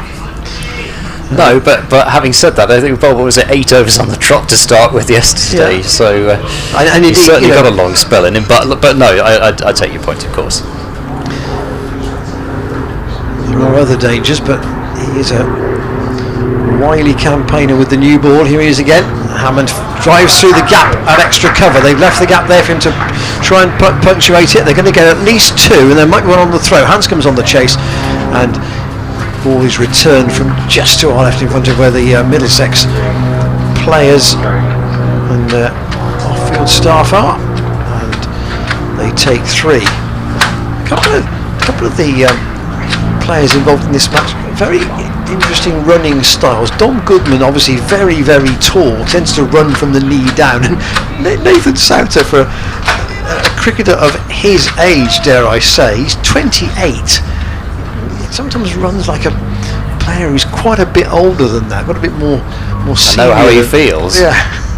Murtagh to Scott this time. 7 without loss, but you know what I mean. It's a slightly ungainly sort of run. Well, from one leg spinner to another, possibly it's the leg spinner's effect. Oh, maybe. Not that I'm comparing my bowling in the same continent as, or even the same planet as Souter's, but leg spinners do tend to be a slightly different breed. This is the 3rd over of the Gloucestershire second innings. Murtagh in, and George Scott lets that go. Simpson goes towards first slip to White goes towards first slip to take it,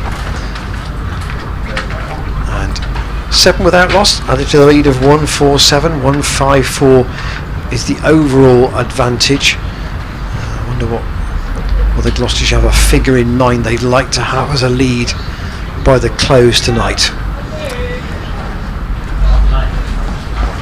500. Okay, that's probably a bit optimistic. I think that half that. You think so? Yeah, half that might be the sort of number I'm looking at. 250 ahead by tonight. 100 We'll runs. see what 100 runs for them in the day still. Yep. We'll see what happens with weather, etc. But Bamber bowls to Hammond, who pulls dismissively, and he's got that one behind square for only a single in the end.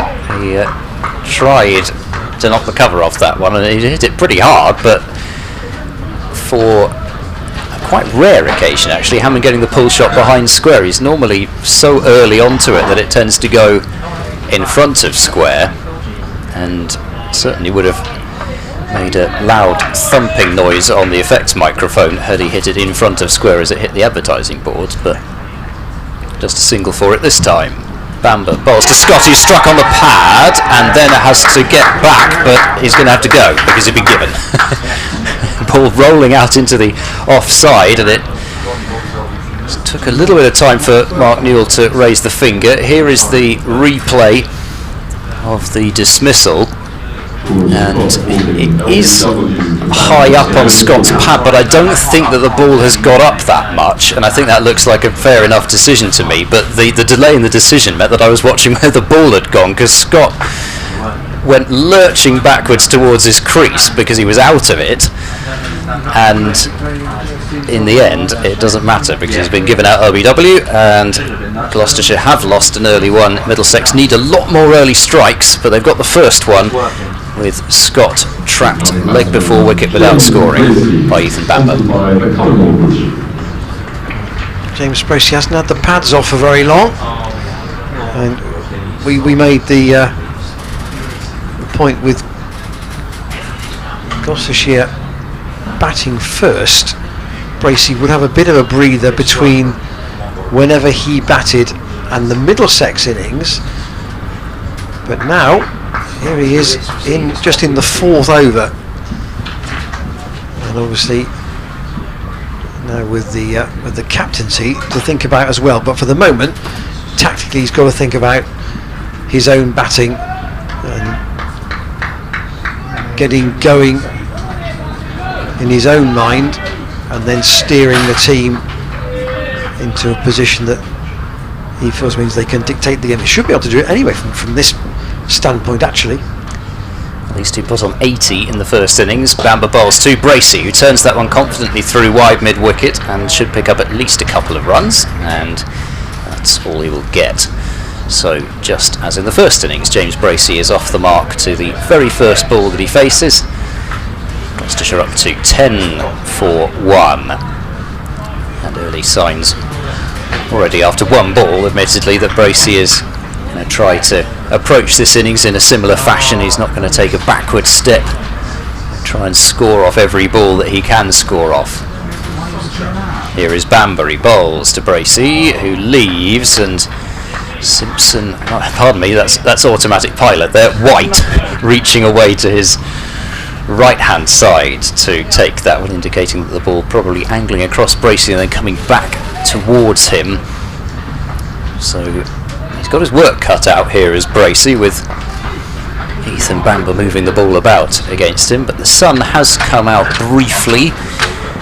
Gloucestershire perhaps once again getting the benefit of the slightly better conditions here. As Bamber bowls to Bracey, who goes forward and pushes up to mid-off. Doesn't pick up a run.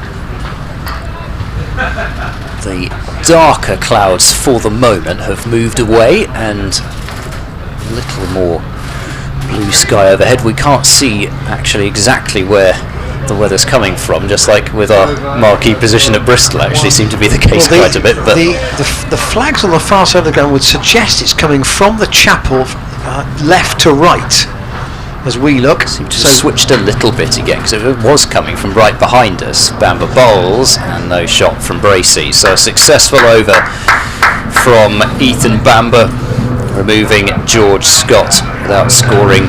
And Gloucestershire 10-1 after 4 overs, 4 good overs, it has to be said, from the Middlesex opening pair.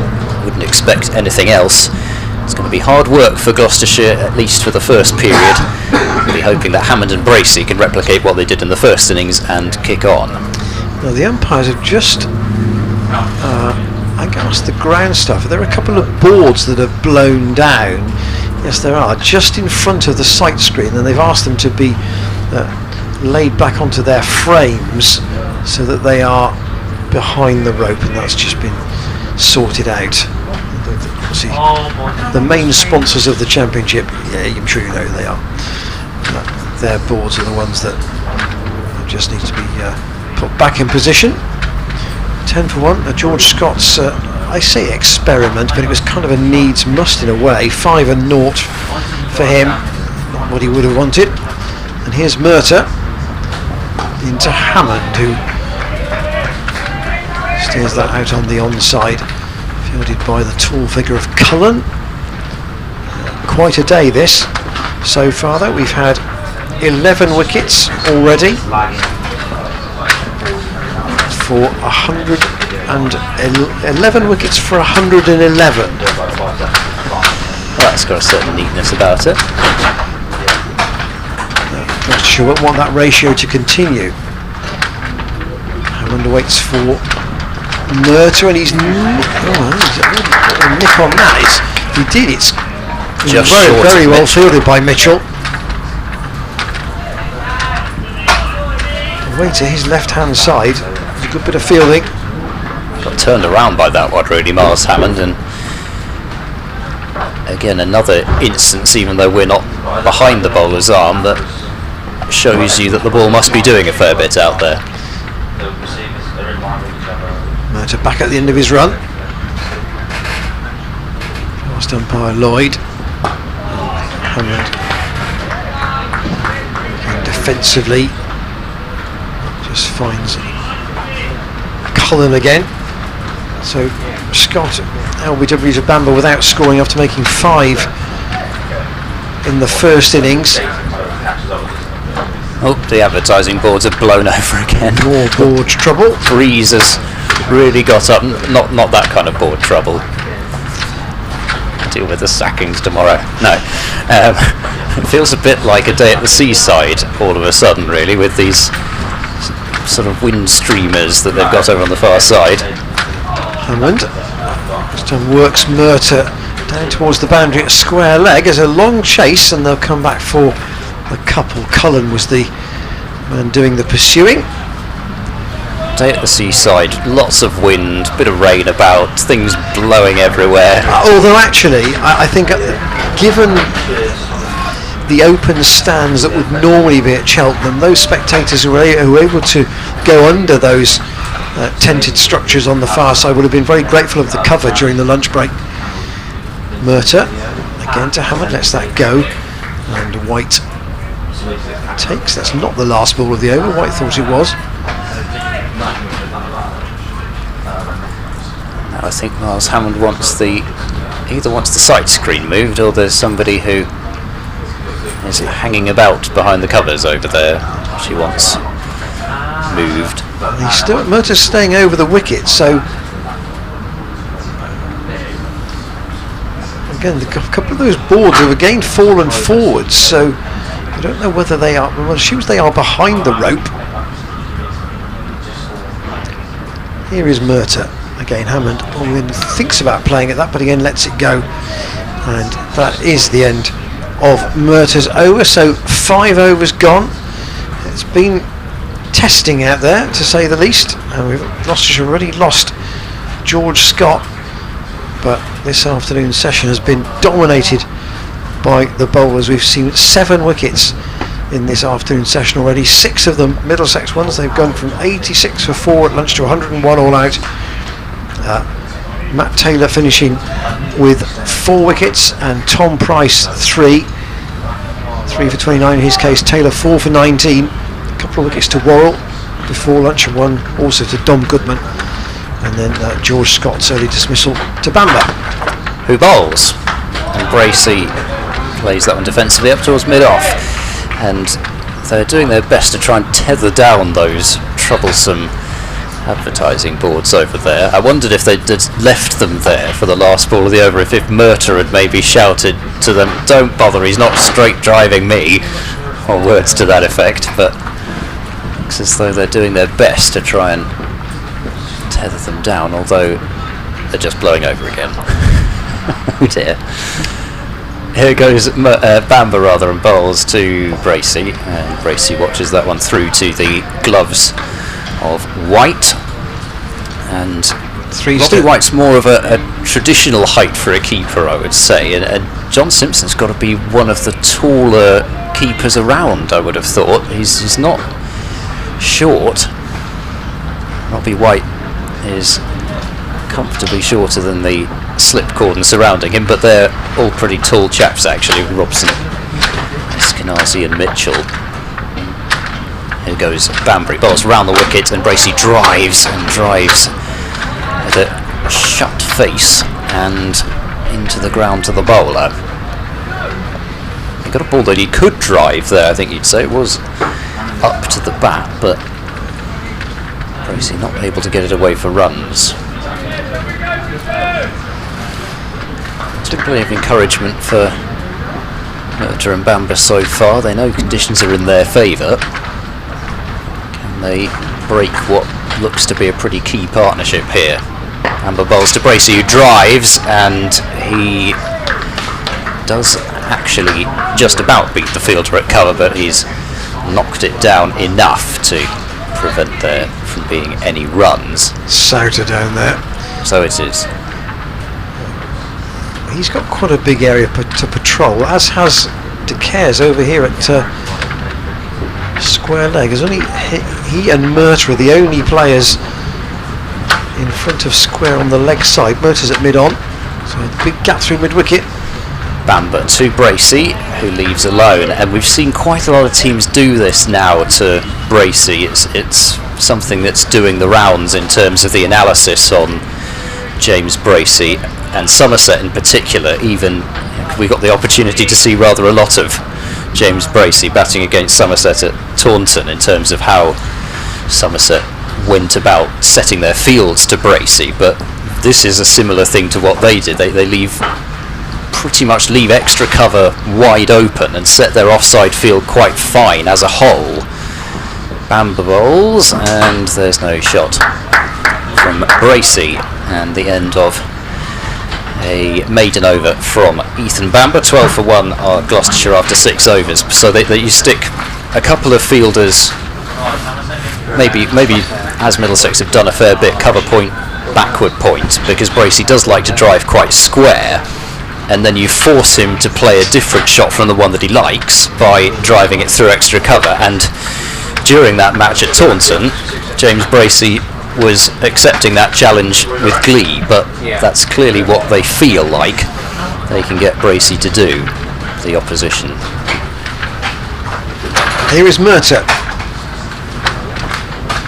Into Hammond, up to Bamber, who's fielding at wide mid-on. If I read the board correctly, that is 51.5 overs left in the day from where we are at the moment.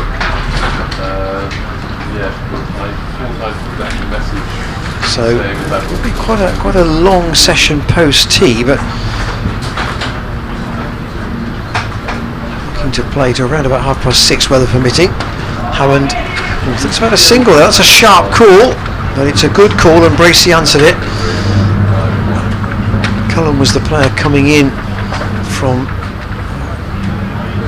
mid-wicket, but he was just deep enough that when Hammond said yes, Bracey was on his way. May well be some late sunshine as well as late showers looking at the forecast, so it could work either way. I mean, thinking with a late finish and rain about, there's quite a high likelihood of bad light, but there is sunshine as well in the forecast. Murtagh into the Gloucestershire wicketkeeper, captain as he now is for the rest of this game.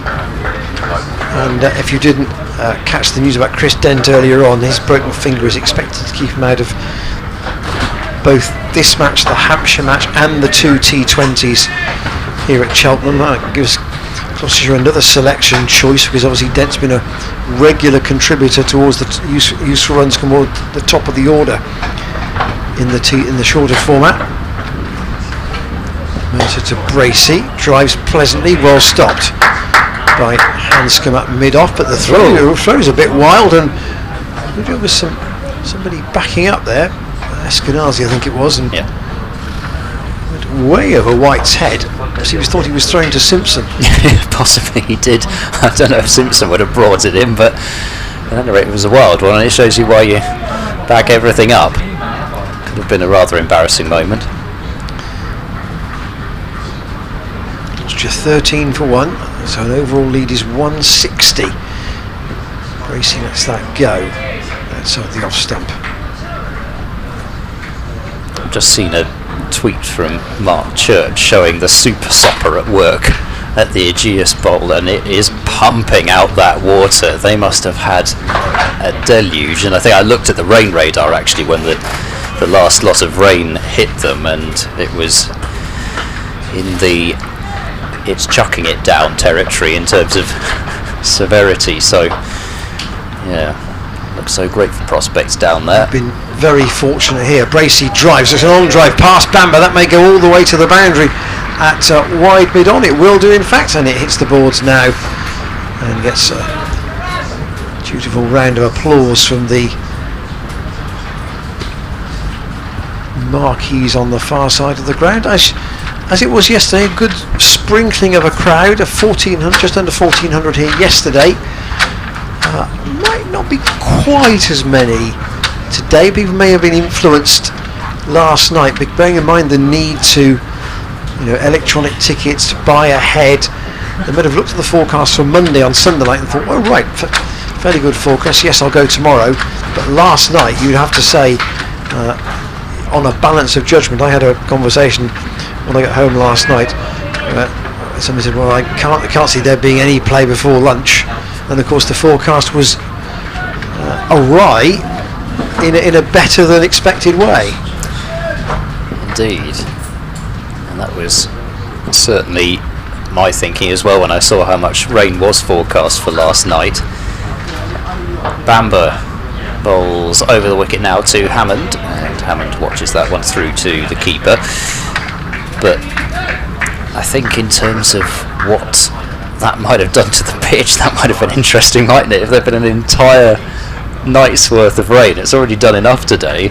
You wonder what might have happened in terms of the cascade of wickets that could have fallen had there been even more assistance for the bowlers out there. potentially, if a bit of water had got into the pitch, it could have made things extraordinarily spicy. Here is Ethan Banbury bowls, and Hammond. Oh goodness me! What on earth was Hammond doing there? He pretty much played no shot at it, but it was almost like he didn't pick the ball up. The impression was it kept very low. Here's the replay, and I'm looking forward to seeing this one. I don't know that it's kept. It may have kept a little bit low, but I think he just. It was the action of a batsman who didn't really necessarily pick the ball up, because either he decided that it was going to be a ball that he would play off the back foot, and then at the last minute, eek, should have been on the front foot there. I'm not sure what happened. This time it's a more conventional leave from Hammond, but just with the naked eye, the earlier ball, it was almost as if he wanted to put the bat behind the pad and not play a shot, but he did it so tentatively. It didn't look very confident at all. Well, he's unorthodox, isn't he, Miles Hammond, in most things that he does. That flat batted cut shot yesterday sticks in the memory, as there's a drive up towards mid-off from Hammond, a lot of bottom hand involved there, and so mid-off is able to field comfortably. But in terms of most of the shots that he plays, they've got a very individual style, and I'm not even going to mention the headband whilst bowling. But where was that? Both his outings. I think he had different headbands on at both. Bamber to Hammond, who offers no shot. And White was taking that down to his right, wasn't it? Yeah. So if that was just moving essentially as it's past Hammond, and it's just going down the leg side big style, but it's just holding its line, because Bamber's bowling round the wicket here to the left-hander.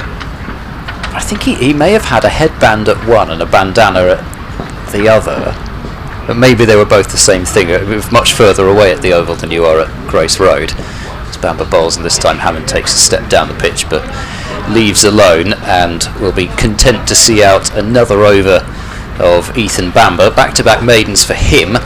4 overs, 2 maidens, 1 for 4. And Gloucestershire 17 for 1. It's not quick progress, but you would not really have expected it to be quick progress in this second innings, because the first task is to get Murtagh and Bamber back to their fielding positions. Well, Murtagh's going back already, because Blake Cullen's going to be coming on with the lead at 164 overall. Murtagh 4 overs for 10 runs.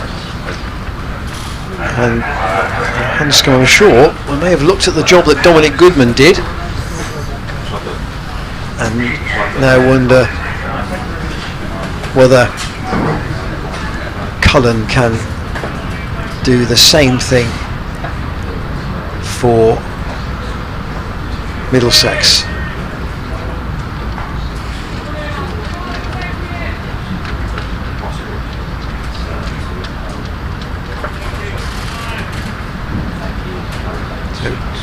Making absolutely sure that the field is what he wants. De Cares, again, as he was for Murtagh, is at quite a straightish square leg. He's in front of square. Straightish mid-wicket, you could argue. Only 2 men on the leg side.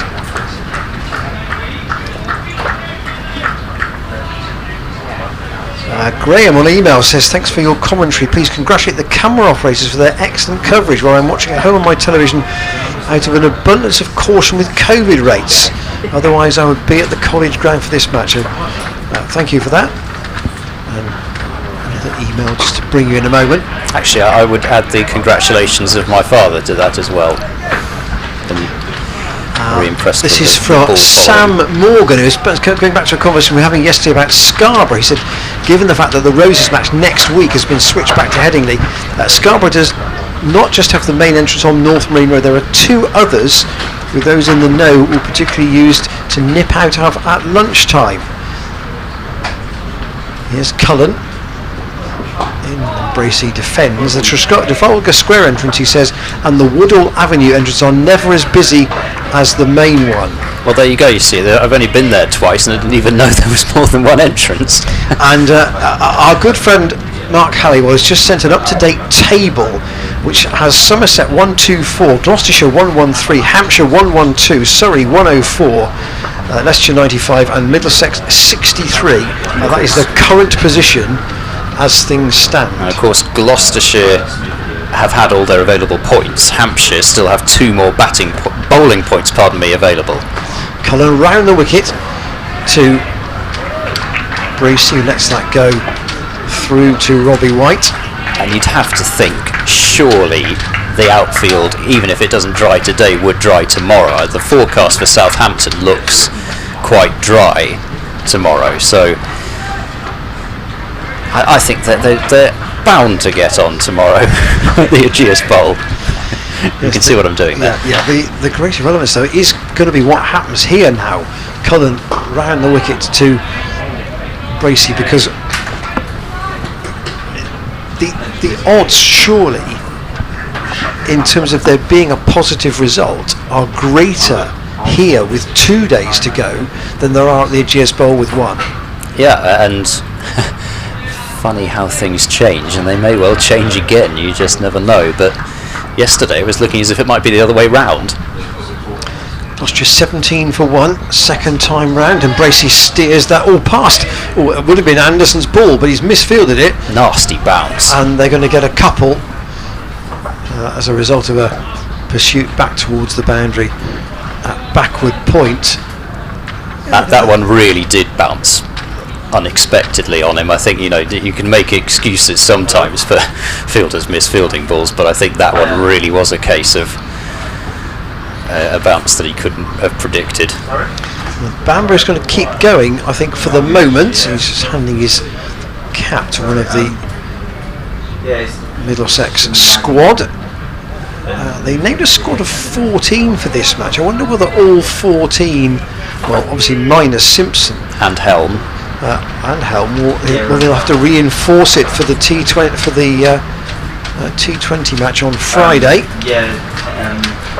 Remains to be seen about that. I wonder whether Walla Lawita might make an appearance. He might be added, the spinner.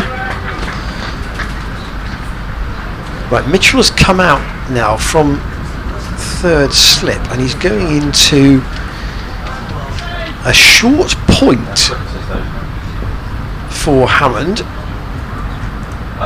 Bamber's coming round the wicket, and Hammond has punched that away. 1 bounce 4 to the boundary at deep square, and that literally was hitting the wicket fence, or the picket fence, just in front of our commentary position. Pardon me, of course, I was looking something up thinking this is Ian's over. But there you go, you got a almost 6 to commentate on anyway. Perhaps I was just conscious you were looking something up and just took the first ball. That's exactly what happened. I was busy looking up to see how many changes there would be from Middlesex's last T20 side as Hammond pushes forward firmly up towards mid-on and there's no run.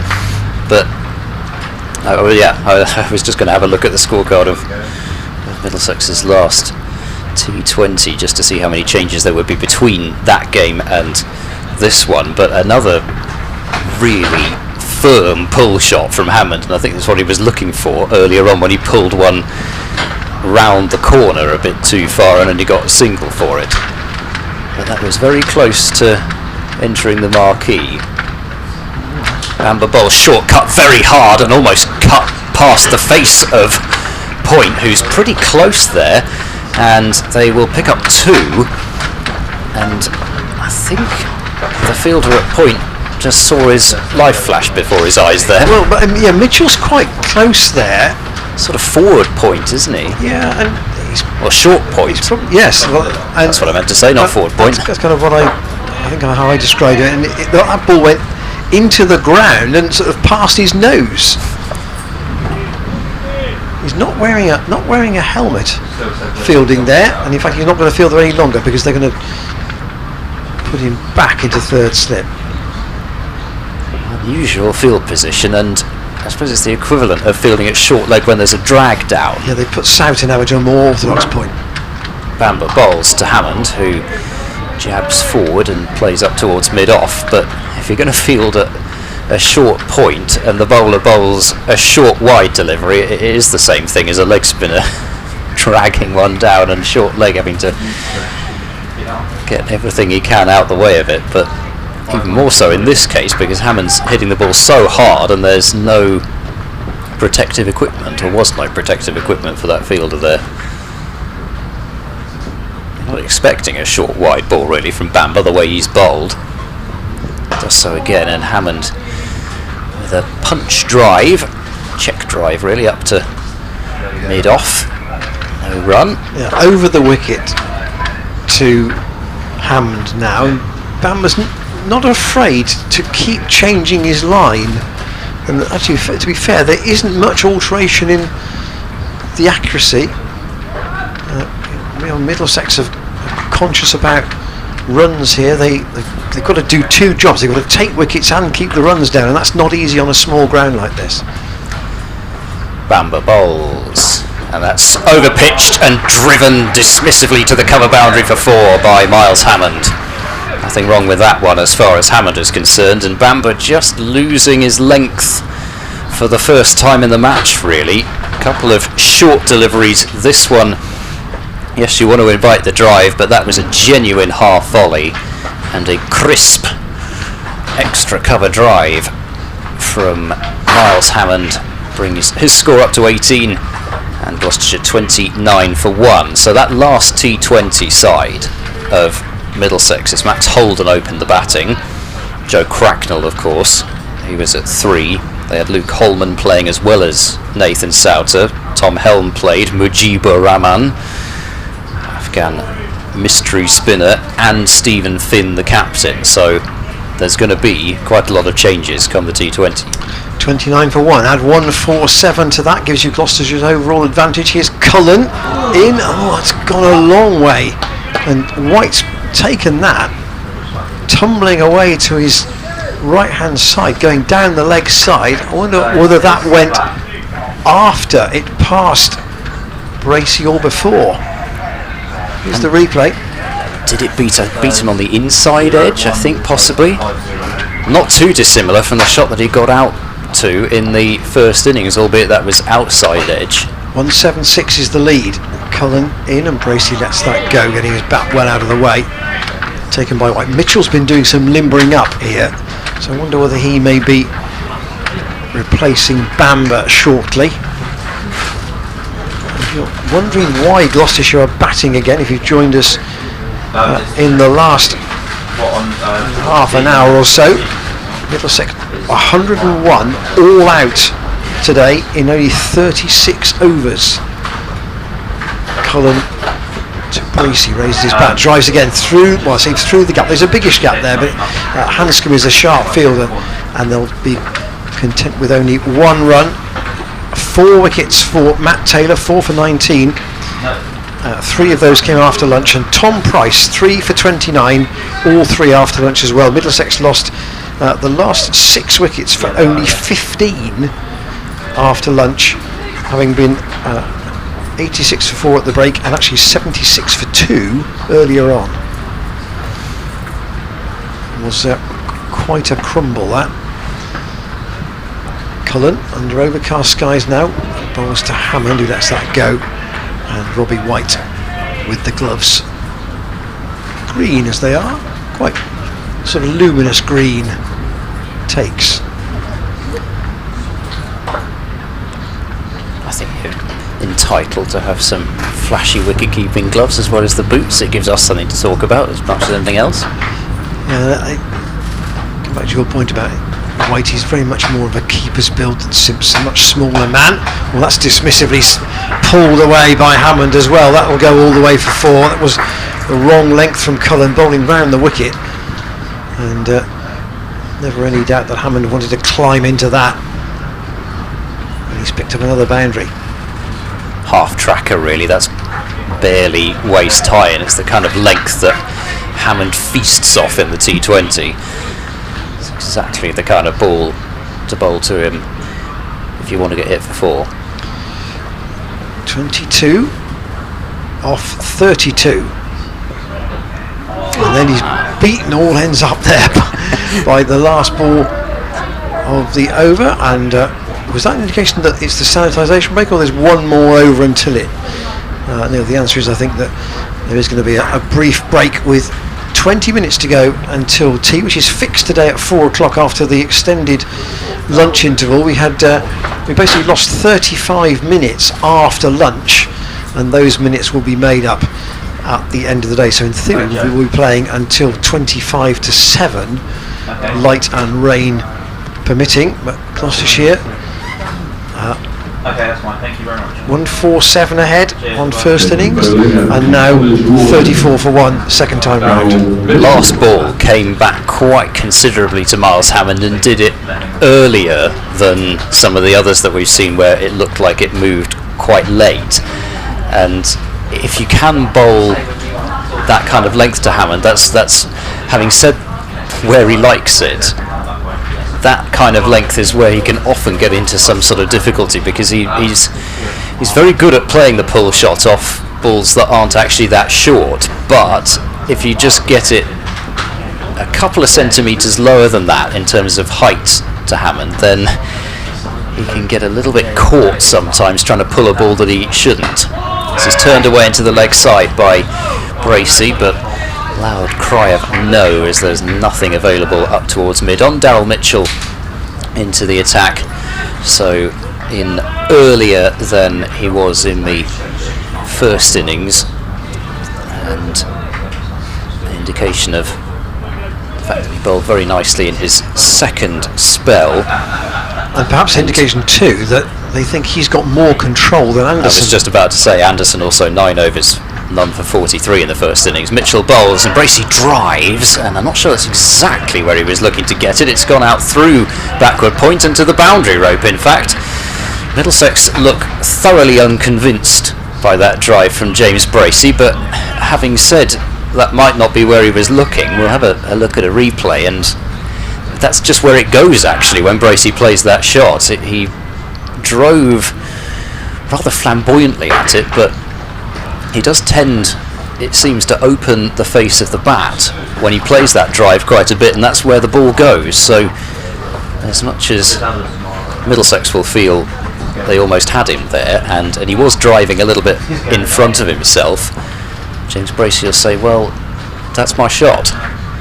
So he's up to 13, Gloucestershire 38 for 1, and deep point has gone out as Bracey drives much more conventionally this time, straight up to mid-off, and will not pick up a run for that one as Captain Hanscom does the fielding. So they've moved Anderson now. I mean, Mitchell obviously is bowling, but rather than having 3 slips for him, they've got 2 slips, and Anderson in the gully for Bracey playing that shot and not getting it quite off the middle. He's a tall man, Anderson, too. He's quite close there in that gully position. Shortish extra cover as well. That's short and has been crashed through wide mid-wicket for 4 by James Bracey.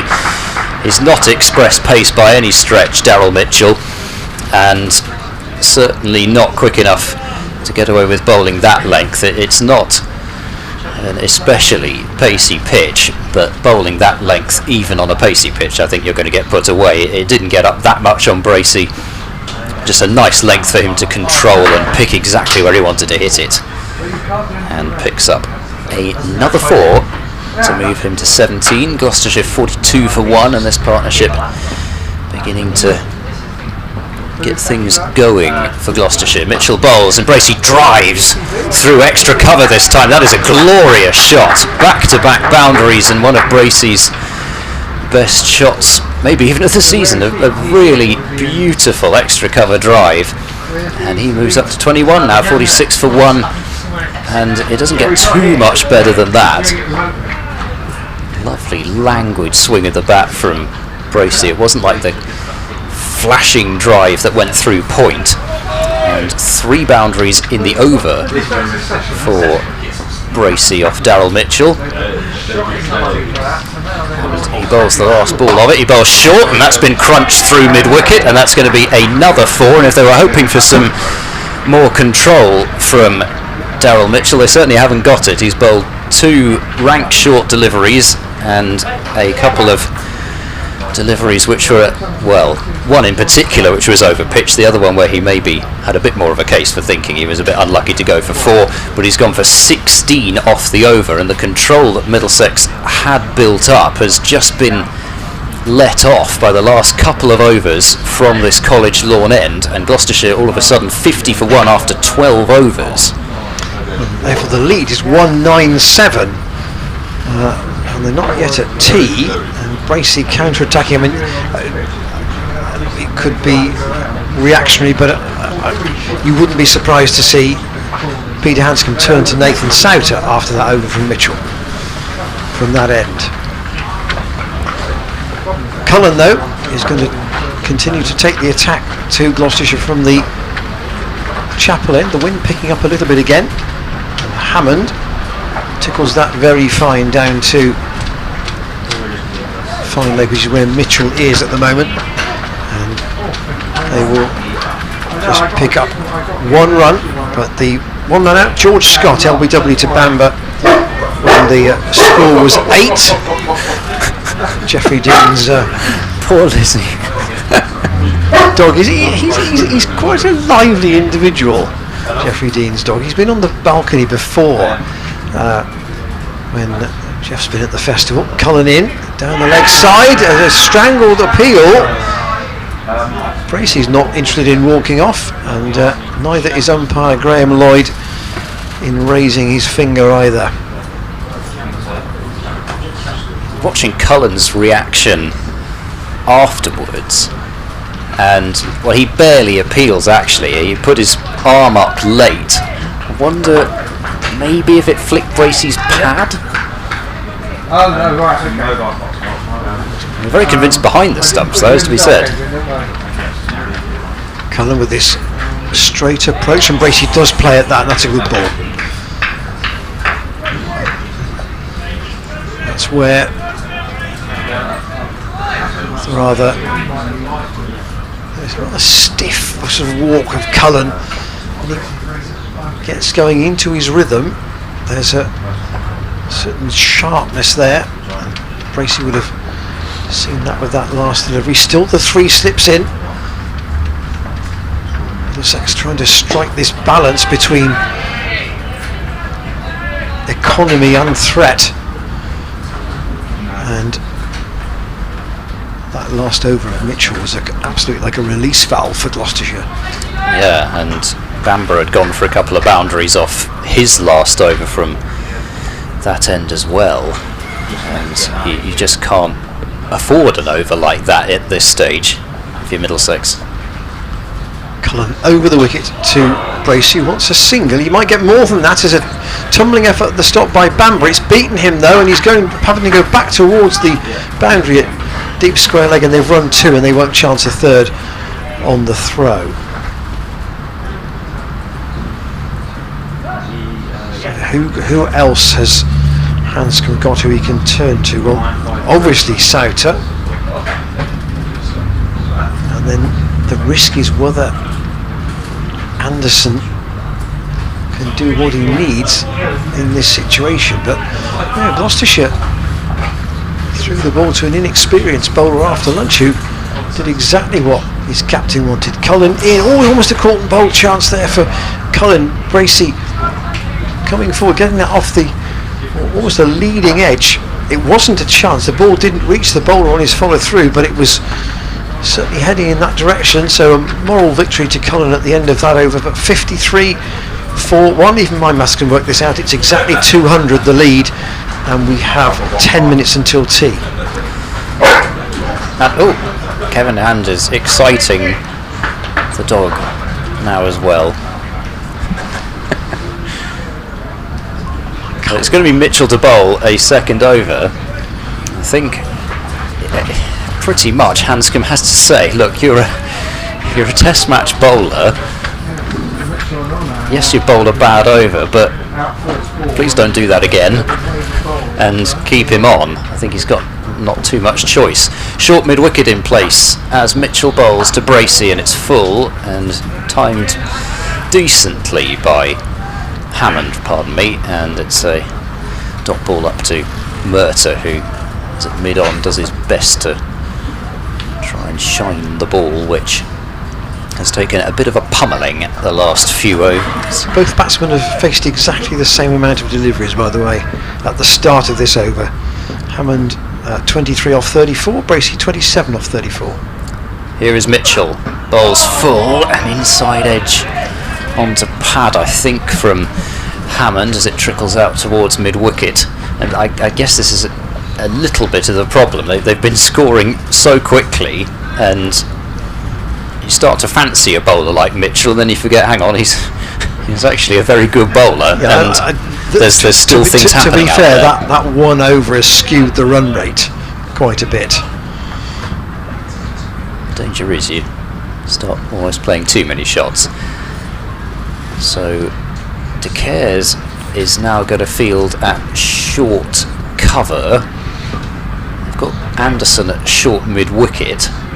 So a couple of close catches in front of the bat for Hammond as Mitchell bowls to him, and that's whipped away. A hand on it from the fielder just in front of square on the leg side. Ethan Bamber managing to deflect that one towards Anderson and ensure that just a single could be taken. 54 for 1, the lead up to 201. Okay, thank you. And just as they did in the first innings, these two have steadied the ship somewhat. There could have been alarm bells ringing if one of these two had got out very quickly. Mitchell bowls, forward goes Bracey, playing confidently up to mid-off in defence. Daryl Mitchell, who is actually the son of John Mitchell. I suspect you knew that. Former All Blacks coach. Involved with Eddie Jones's England setup too. And the current England defence coach. Yep. And obviously previously involved at Sale. Here is Daryl Mitchell, he bowls, and that's driven up towards mid-off, and there is no run. He also coached the South African rugby team that I support, the Bulls, for a little while before the England job came along. It was a kind of a star coaching signing for the Bulls at that stage, but he didn't stay with them very long. Anyway, talk about rugby too much, but just as it related to somebody out on the field. I've got a John Mitchell story I think I can tell. Here is Daryl Mitchell bowls full, and Bracey gets everything behind that one and rolls that one up to Hanscom at mid-off. So just the single off that over from Mitchell, needless to say a better one than his last, and Gloucestershire 54 for 1. Yeah, I think I'm sure this story is right. In his time at Sale, they'd been badly beaten on a Saturday, and he said, right, we're on a meeting 10 o'clock Sunday morning, and normally of course Sunday would be a day off. So the players were all called in, expecting to get an absolute shellacking from the coach, and he said, right, bars open, and it was completely the opposite of what you would expect, and that in a sense is not just about Mitchell, but about the concept of coaching. Sometimes you just have to completely surprise. And Cullen in full length this time, dug out by Hammond, but you have to have that concept that you give the players the message they are completely not waiting for, and because they're coming in thinking they're going to get extra training and what have you. And I wonder if Richard Dawson would have done that. Something tells me probably not. But that was a story I heard about his time at Sale, just to mix things up a bit, just to get a reaction down the leg side, and Bracey works that down to Daryl Mitchell. Slight fumble, but they don't risk a second run, and the throw on the half volley. It's not quite there'll be 2 buses to the ground tomorrow. One will leave at 8 o'clock for those who need further training, and the empty bus will leave at 10 o'clock or something along those lines. I can't remember which coach that's attributed to, but at any rate, unexpectedness again. Bracey on strike, Cullen over the wicket to him. An appeal for an LBW, but that looked a bit high from our position. Umpire Lloyd isn't interested. 55-4-1 at 147. You get Gloucestershire's overall lead 202 at this point. And still a long way to go on this second day. Cullen in again and squeezed away once more by Bracey. Down to Mitchell. They're going to take two. He got a bit more bat on that than I thought. Originally I thought going to go quite fine, but in the end Mitchell had a lot of ground to make up, and Bracey goes to 29. So it was an impressive throw, kind of sidearm across the body from Mitchell as well, and I think the two batsmen were a bit surprised as to how much he managed to get on that throw. Maybe one more over after this. Cullen in, and it's let go by Bracey through to White. So for the second time in this match, in actually quite different fashion, Bracey's got a start. His runs in the first innings took him 2 hours. He started very slowly. Here he seems to be taking the approach that he's going to counter-punch. Yeah, and you could see that from the first, as I said, the first ball that he faced in both innings, and Middlesex have certainly given him a few deliveries to put away. This is Cullen's fourth over of this spell. And Bracey again defends. Cullen mightn't get another over before tea unless they give one to Souter. But by my clock, it's 3 minutes to 4, so there may only be one over left, and indeed Gloucestershire may make sure there's only one over left until the break. I can't imagine Daryl Mitchell will be hurrying through this one. He's been tossed the ball by Peter Hanscom, so a bit of a conference between Hammond and Bracey possibly along those lines, but can't imagine Mitchell's going to be really running back to his mark. Similar field as before for Miles Hammond, with the fielder at maybe a bit more like a short extra cover now rather than a short cover, and the short mid wicket is that's driven by Hammond, but he's not able to beat the fielder at point. And for one of the first times, the fielder is pretty much, in fact, it's just ever so slightly in front of point, but they haven't got a fielder covering backward point like a slip in a gully. I think that is Anderson out there, so is he gone from the gully position out to that position on the boundary?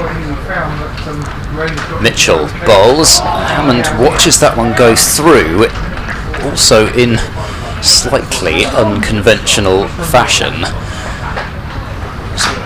almost a little bit too nonchalant with the leave. Mitchell bowling round the wickets and angling that one from quite wide of the crease, and yeah, he almost watched that one a bit too calmly because it wasn't that far away from off stump, and as I say, Mitchell bowled that one from well wide of the crease, as you could see on the replay, so generating even more of an angle into the left-hander as Mitchell bowls full, and defensively Hammond is playing to De Cares at short extra cover.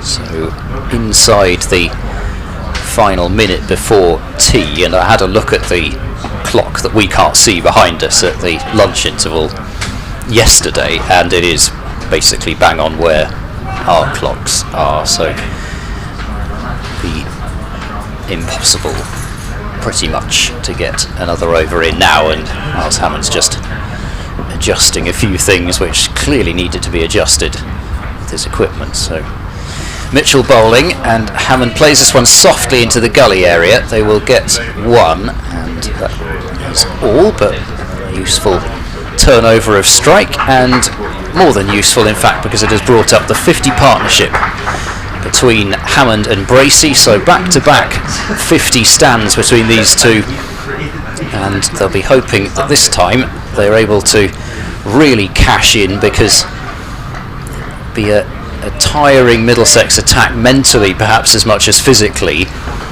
possibly this evening. And they might be able to take full toll if they can make it that far. Mitchell bowls, and that's played back to Mitchell, who then rather comedically rolls the ball towards the stumps, then on striker's end. So one ball remaining in the session, and We've only had 159 runs today so far. Doesn't sound a lot, does it? no, but it's been difficult, hasn't it? It's been difficult to score. 159 compared to 163 in the first two sessions yesterday. So actually the pace of scoring has been not far different. What has been different is the rate of wickets.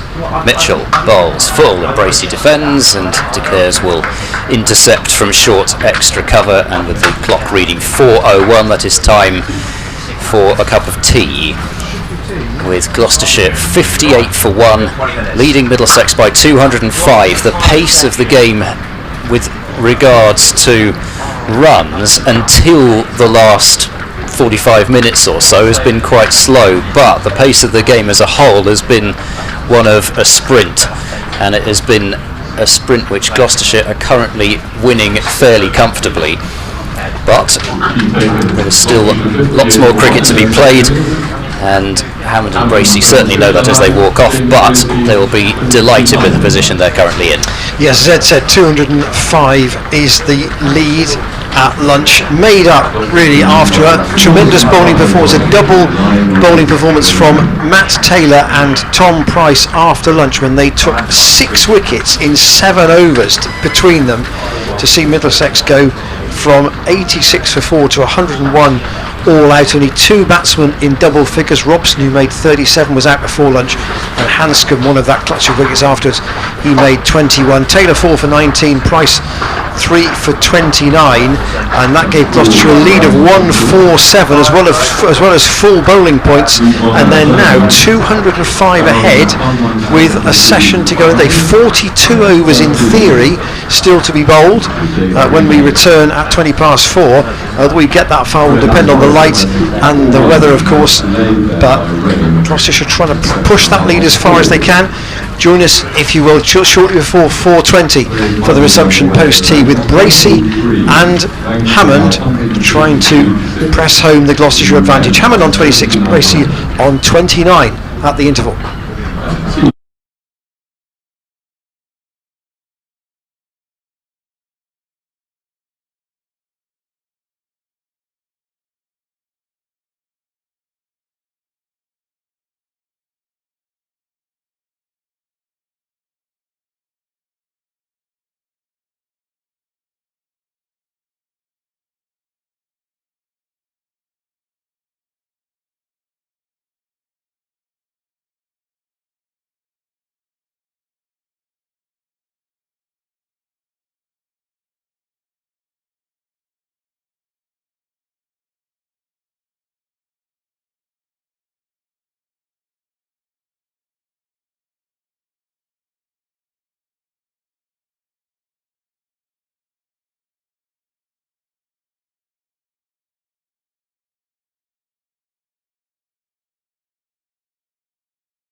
Well, was Terry Blake welcoming back the players after tea. Still no news of anything at the Aegeus Bowl, where they haven't played at all today. So we are fortunate in that we've had 55 overs by my calculations. No, 53 overs. 53 overs by my calculations. 30.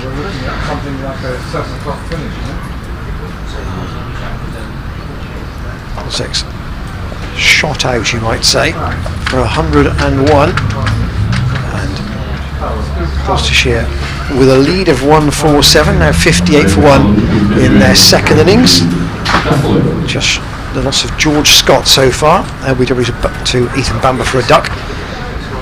And the lead starts this final session, 42 overs in theory at 205. Cullen will just mark out his run with a dummy run.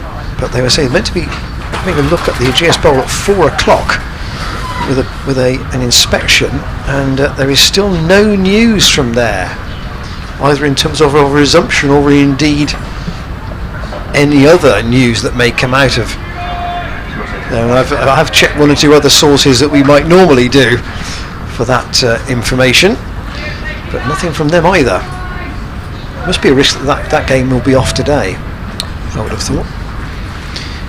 Here's Cullen then, first over after tea, and Hammond looking to add to his 75 in the first inning, just steers that out to Mitchell on the leg side. Only 16 overs so far gone in this Gloucestershire second innings, and in fact they are going to start at 5 o'clock. So I'm trying to work out how many overs they will, so they can play till 7, can they? Will it be 2 hours? I think basically they can, yes. Cullen in, and that's driven nicely by Hammond. That's beaten Nathan Souter, and initially it would come up towards the rope on this near side of the ground, and it will run into the rope for 4. Souter on the chase, the ball just beat him. It's fair to say his expression looked a little fed up as he reached over to pick that ball up. Well, yes, he hasn't had a bowl yet. It's not been an easy day for Middlesex in the field. He got a duck. It was a good catch, to be fair, by Ben Phillips off Matt Taylor to get him out. And Hammond was a late appeal from Souter for an edge through to the keeper. The slip Gordon went up, but it wasn't one of those really gutsy appeals, and umpire Lloyd unmoved. 62 for 1 it remains. It was almost like one of those ones where they were hoping that the umpire might think that everybody was so sure that it was out that they didn't bother to appeal too much. And then actually all it did was just ensure that Graham Lloyd thought it was an unconvincing appeal. Cullen, this high stepping run, that's a prod at that from Hammond through to Robbie White. I was just left our marquee briefly at the tea interval. I was accosted would be wrong. I was stopped by one supporter who said today it looked as if Gloucestershire were just going to catch everything. It was one of those ones where everything was sticking. It's an interesting one. A giant bumblebee in front of the PA mic. Cullen. A lovely shot from Hammond. That should go for 4. There's a chase from Hanscom out to this near boundary, but it's going to go all the way for 4. That's a very well struck shot, and Hammond has got going straight away after tea here with that shot in particular, suggesting that he and Bracey may try and counter-attack here. Certainly not going to take a backward step, and I think they'll know that the options are already maybe limited for Hanscom in terms of, does he really want to bring the leg spinner on now, and does he really want to bring Anderson on? So if you can hit Cullen about a bit, things get difficult. Here is Cullen once more, and lets that go. These two at 8 for 1, given the clatter of wickets we saw in the Middlesex first innings. The visitors, despite the fact that they are in a lowly position in the table, would have hoped that they could continue what the Gloucestershire bowlers found in the pitch, but that hasn't been the case. And we're going to have a change in bowling at the College Lawn End. Yeah, here's going to be Josh De Cares. It is going to be Josh De Cares. It certainly looked like him, and it is. So he is going to bowl his first over in first class cricket, and Simpson standing up to the stumps. One slip in place, and I must say I haven't heard a great deal about his bowling, but listed as right arm medium, but it looks as if he's going to bowl spin, unless he's just got an incredibly short run. Well, he's spinning himself a catch, which suggests it is. Bowls now, back goes Hammond and plays defensively out towards extra cover. Looks like off spin to me. Yeah, it's quite flat though, isn't it? And of all the people to open the bowling from the College Lawn End to start off things this afternoon, didn't really expect it to be De Cares, who bowls that one right up into the block hole, and Hammond forces that one out into the covers, and a good stop prevents a run. Got a good deal of pitch as well as ball there, did Hammond. De Cares bowls, and Bracey drives through extra cover and will pick up a single. Moves him on to 30, 67 for 1. You, like me, saw him listed as right arm medium pace. It just shows you. I mean, I suppose Ryan Higgins was listed as right arm off break for quite some time. So, in fact, was it only last year even that one got changed, or was certainly as recently as 2019? I think it was still listed on a major source as right arm off break. This is full, driven pleasantly by Hammond out to the deep cover boundary, and he will pick up a single. Moves him up to 35, 68 for 1. And De Cares doesn't seem to be extracting too much turn at the moment, judging by the way Gloucestershire have played him so far. And forward goes Bracey, playing in defence back to the bowler. I mean, traditionally I suppose you think two left-handers. If you've got a off-spinner, then bowl him at the lefties. Cares bowling and brings Bracey forward. Good length delivery for De Cares, and the end of his first over in first class cricket. It's brought Gloucestershire 2 runs. 68 now for 1, and it's amazing to think that we are still only on the second day of this match somehow. As much as it has flown by, it feels as though we've seen enough cricket to last us more than 2 days. And when you were doing your recap of the previous session, talking about Matt Taylor and Tom Price's bowling, it was almost a case of, gosh, was that really this same session? And it wasn't even a full session, it was an hour and 45 rather than 2 hours. Yeah, quite a lot's happened today in every sense. And here's Cullen in to bowl to Hammond once more.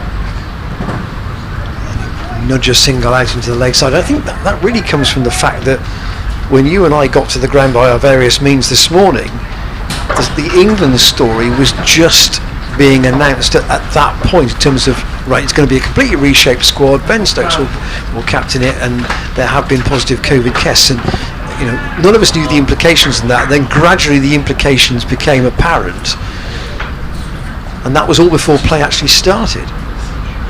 Cullen in, and Bracey forces off the back foot straight to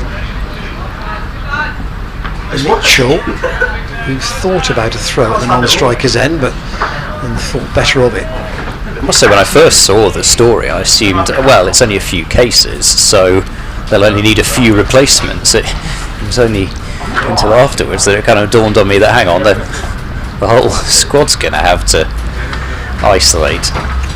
69 for 1, second time round. Gloucestershire, Bracey, always prodded at that. Cullen striving for a second wicket.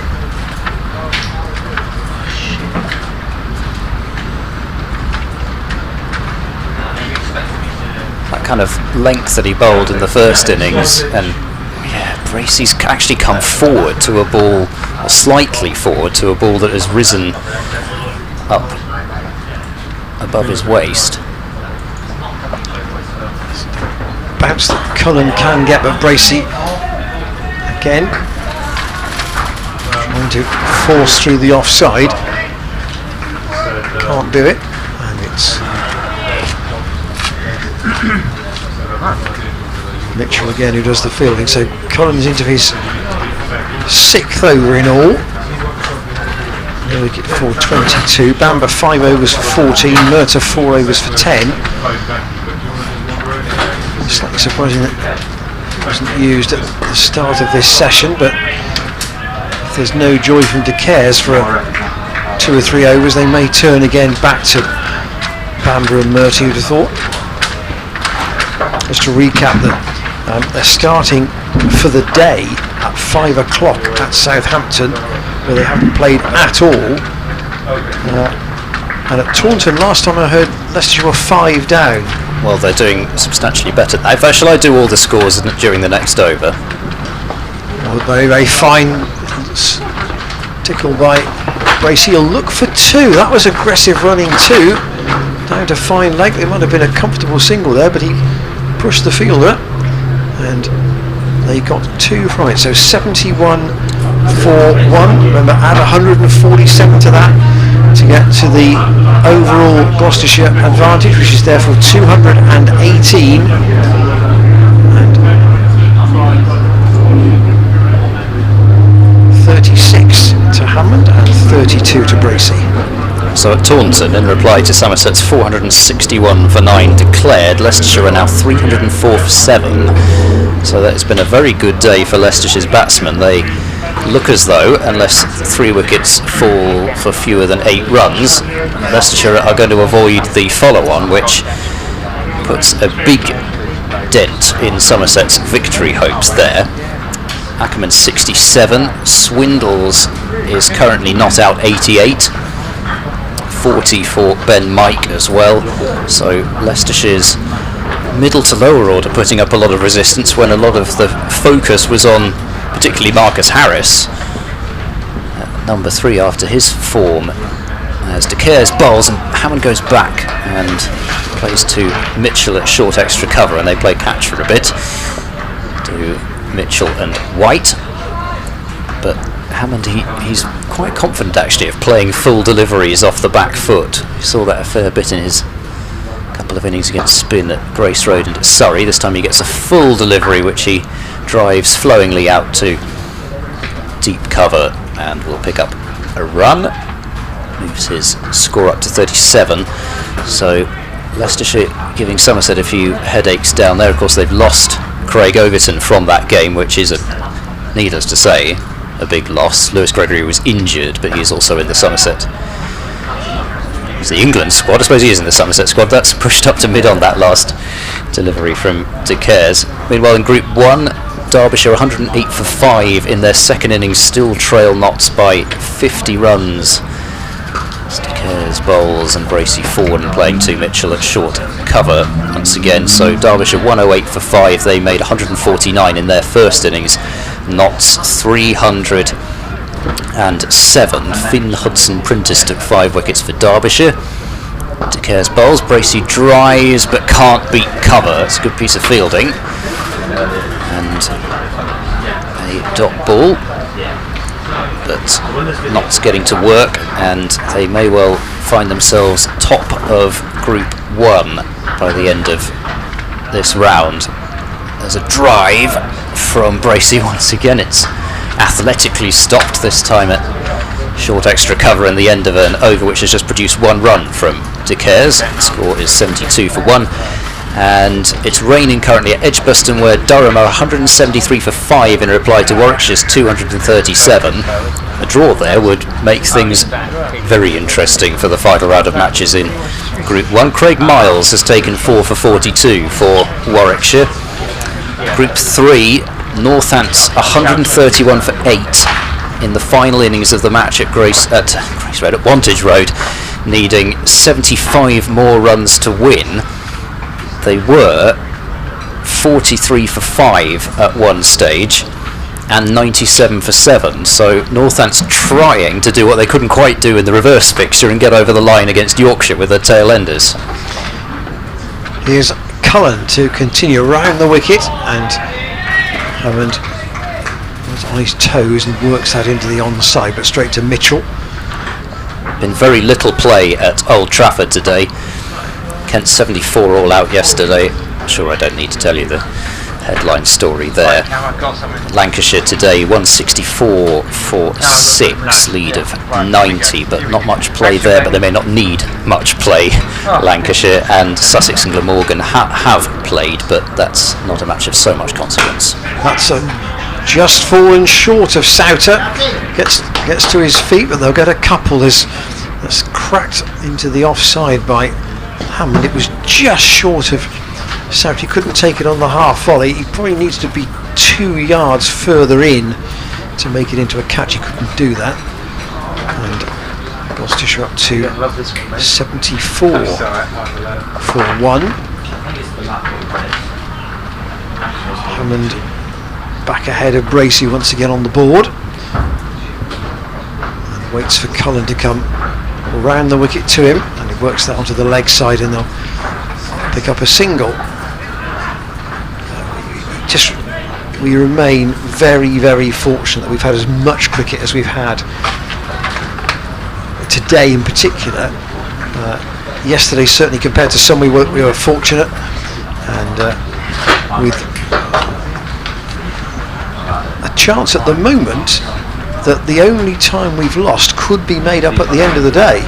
So we could have a position where literally we have a second full day of this match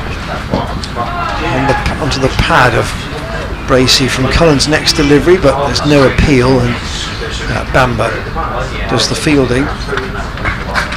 Fortunate in terms of lack of overnight rain which is forecast, but also today the only rain that's fallen has pretty much covered the interval in terms of the most severe rainfall. We lost half an hour after it, really. That was just part of the mopping up and removing covers and such like. Cullen in, and that's outside the off stump. And there would be a case to say that Gloucestershire have had the better of the batting conditions. Certainly would, and they made pretty decent use of them actually. It was only in the evening session where Gloucestershire's first innings fell apart yesterday, and so far Hammond and Bracey doing the same thing at this innings as they did in the first. 75 for 1. Cullen in, and again a square drive from Bracey. No return, no reward for that. Cullen at the moment has bowled exclusively from the chapel end in both innings, and in this one his 7 overs have cost 27. Unusual. I wonder how long Peter Hanscom will persevere with De Cares. It kind of feels like an experiment, sort of a 4 or 5 overs, not much more, and then he's going to have to turn back to his quicker bowlers again. So a little element of the unknown about him at this stage. Yeah, I think you can't necessarily just say yes, he's controlling things, and now he's not controlling things so much because Hammond has brought out a reverse sweep, and it may well go all the way to the boundary for 4, and it does just cross the boundary. So Hammond, I think, possibly having enough of De Cares bowling a couple of overs cheaply for 3 runs, and decided to do something different. He worked out where De Cares was looking to bowl and came up with the answer to it, which was a reverse sweep towards third man, and he moves up to 44. 79 for 1 in the second innings. Gloucestershire lead of 2-7. 6. De Kerr's bowls. This is right up to the bat and whipped away to mid-wicket. Dot ball result this time. Could you envisage a situation where Gloucestershire go too far with the total that they're setting Middlesex? De Kerr's bowls, and Hammond, she's gone onto the back foot and driven a full delivery straight towards cover. Well, I don't think that one's quite in the coaching manual, but it would have been very impressive had it gone for 4. I think we're some way off that, but if the rain lessens the time in the match, this time he plays a more conventional drive, but same result. I think again, during teams, I said to one of the gentlemen further up the marquee, would you want to be defending something starting with a 3? He said, why not defend something starting with a 4? De Kerr's to Hammond, who plays a flashing, wristy drive this time. We've seen 3 different drives off the last 3 balls from Hammond, and none of them have brought a run. They would have looked great in the nets, all 3 of them, but this time he brought out the kind of helicopter finish. So far just the reverse sweep boundary of this over as De Kerr's bowls, and Hammond plays defensively up towards mid-on, and there is no run to end the over. And another over which fairly cheap, just 4 runs off it, 3 overs for 7, but it doesn't really help Middlesex very much this at the moment, and I suspect possibly that the first sanitisation break of the final session may yield a change in thinking. They've got to go out and do their best for one final push, I reckon, to try and get a clatter of wickets falling and preserve the chances that they have in the match. Well, I would say. And one would have thought that Murtagh and Bamber deserve a burst to try and at least open up one end by splitting these 2. Chris Dent realises that he's come out onto the field for a sanitisation break without a mask on, so he's just put his bib up over his mouth as he goes off again. I mean, it's very easy to forget about the mask situation. I've lost count of the number of times I've locked the front door in the house and realised that I haven't got a mask with me and then have to go back in again.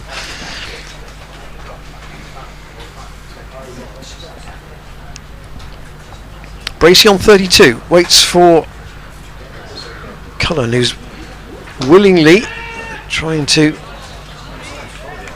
break this second wicket partnership, which is currently worth 71. Was it 80 in the first innings from memory? Yes, it was, yeah. And from my more recent memory. Yeah.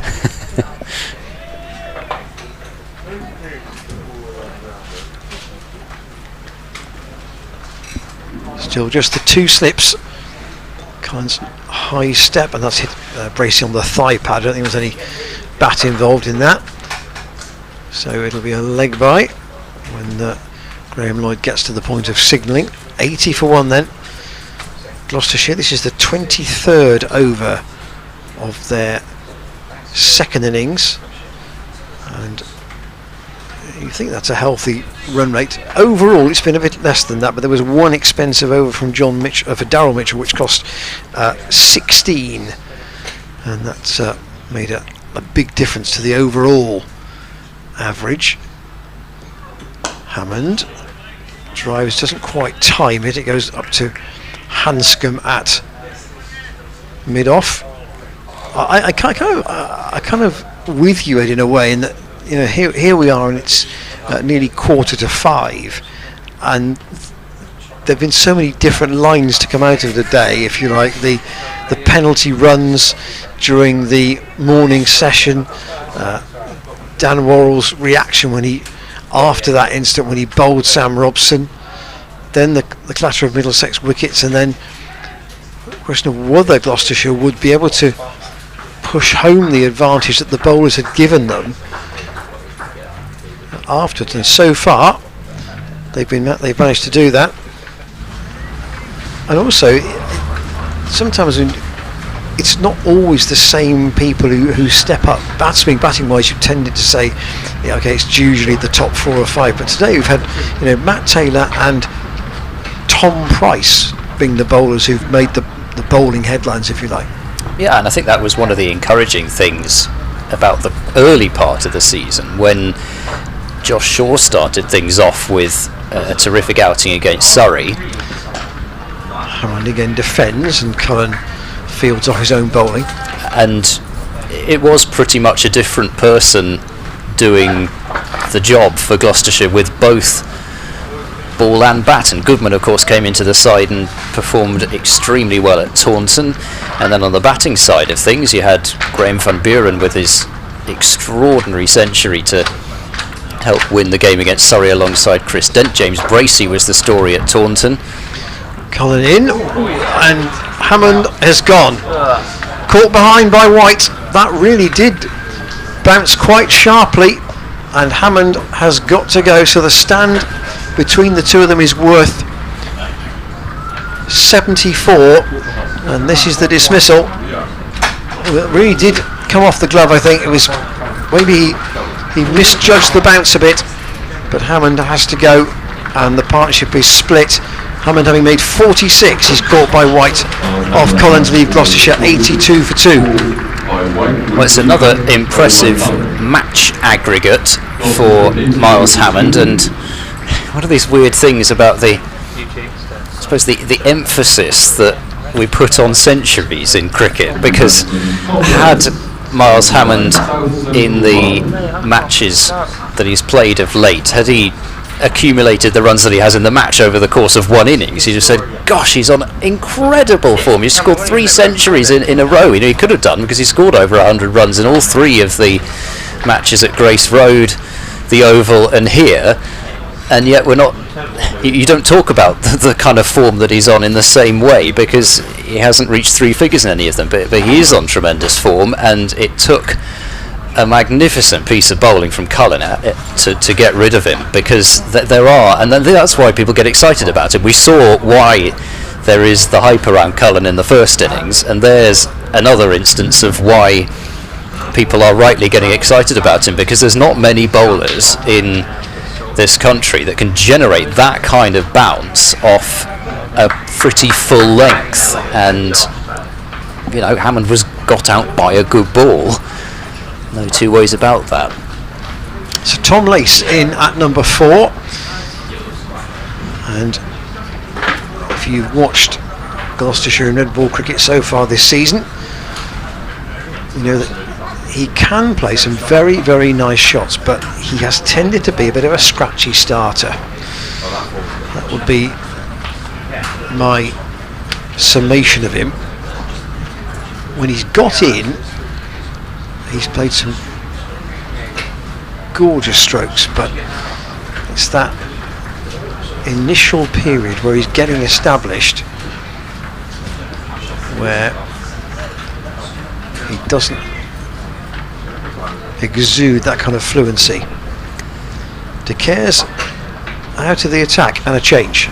Indeed, Ethan Bamber returning from the College Lawn end. I think we felt the change probably had to come. Bowls over the wicket to James Bracey, and that's angled across him and through to White behind the stumps. Was it that reverse sweep, do you think, that prompted the change? Was that the one shot that did it? I think the wicket has prompted the change. Maybe so. Probably more so. I think but yes, I think you're probably right. They probably would have. Well, I think they probably would have made the change anyway, and I think it was time for the changes for the reasons that we discussed. So this is now a period where you've got Cullen and Bamber bowling in tandem. Could be tricky for Gloucestershire. Bracey, just that one go through to the keeper again. The question is whether Cullen, who's bowled since we came back after tea, whether he will keep going, or whether they might bring a double change and bring Murtagh back. Perhaps. I think you'd think that's got to be the change eventually, hasn't it? Eventually, Murtagh will return from the Chapel end. I think it's interesting, really, isn't it? Because over the course of Middlesex's season, the ball has been terrific and the bat hasn't. put it simply, as Bracey drives with a slightly open face and gets it out towards deep point, picks up 1, moves him up to 33, 83 for 2. But I think when you look at their young bowling and you think what their attack of the future could look like, with Bamber and Cullen potentially taking the new ball even, and Martin Anderson, who clearly does have promise with the ball even if he bowled expensively in this one, that's the beginnings of a pretty darn good attack. And they will still have Tom Helm, who's not on the riper end of things, 27, so he's still got plenty of years left, as Bamber comes in to bowl to Tom Lace, facing his first ball, and this is played comfortably up towards mid-on.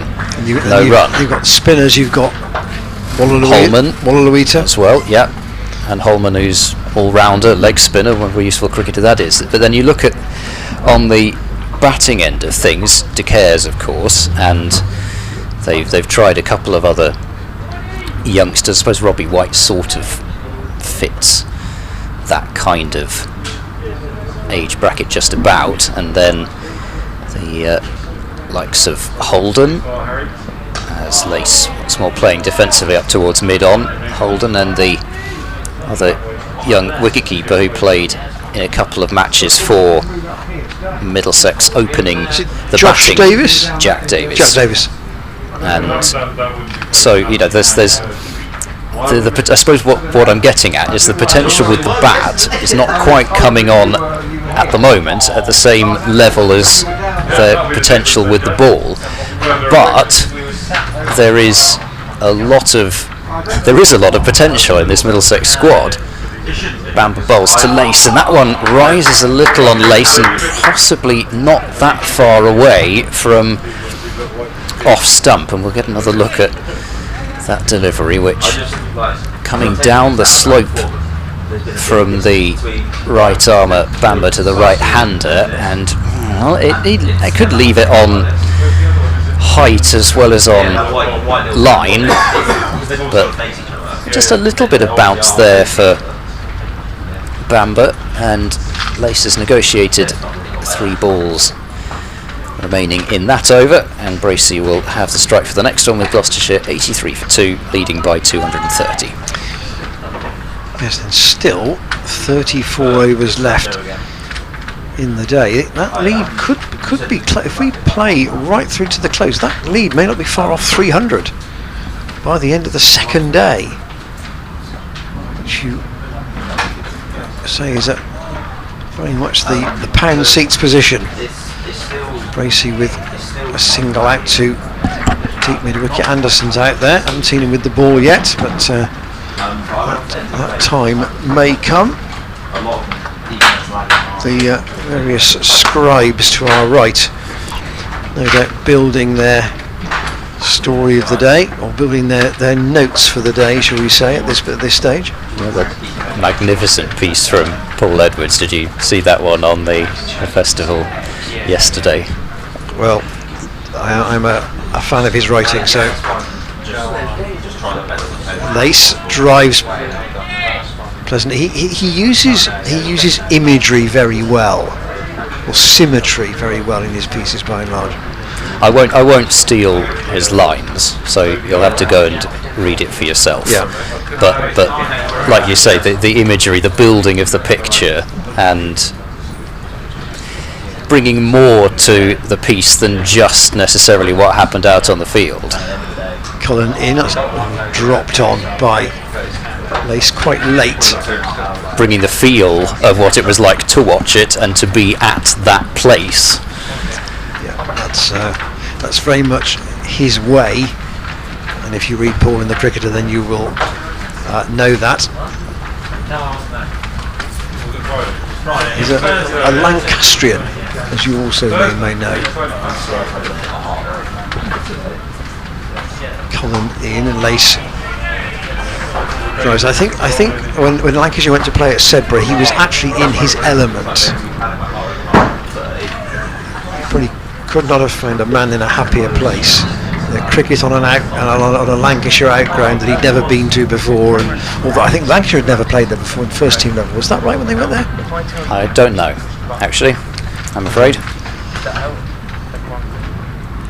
Here is Cullen once again, clipped nicely by Lace, who's off the mark. He'll get 2 here. Souter's on the chase, and he'll go 2/3 of the way to the boundary at straight mid wicket. Pick up a couple.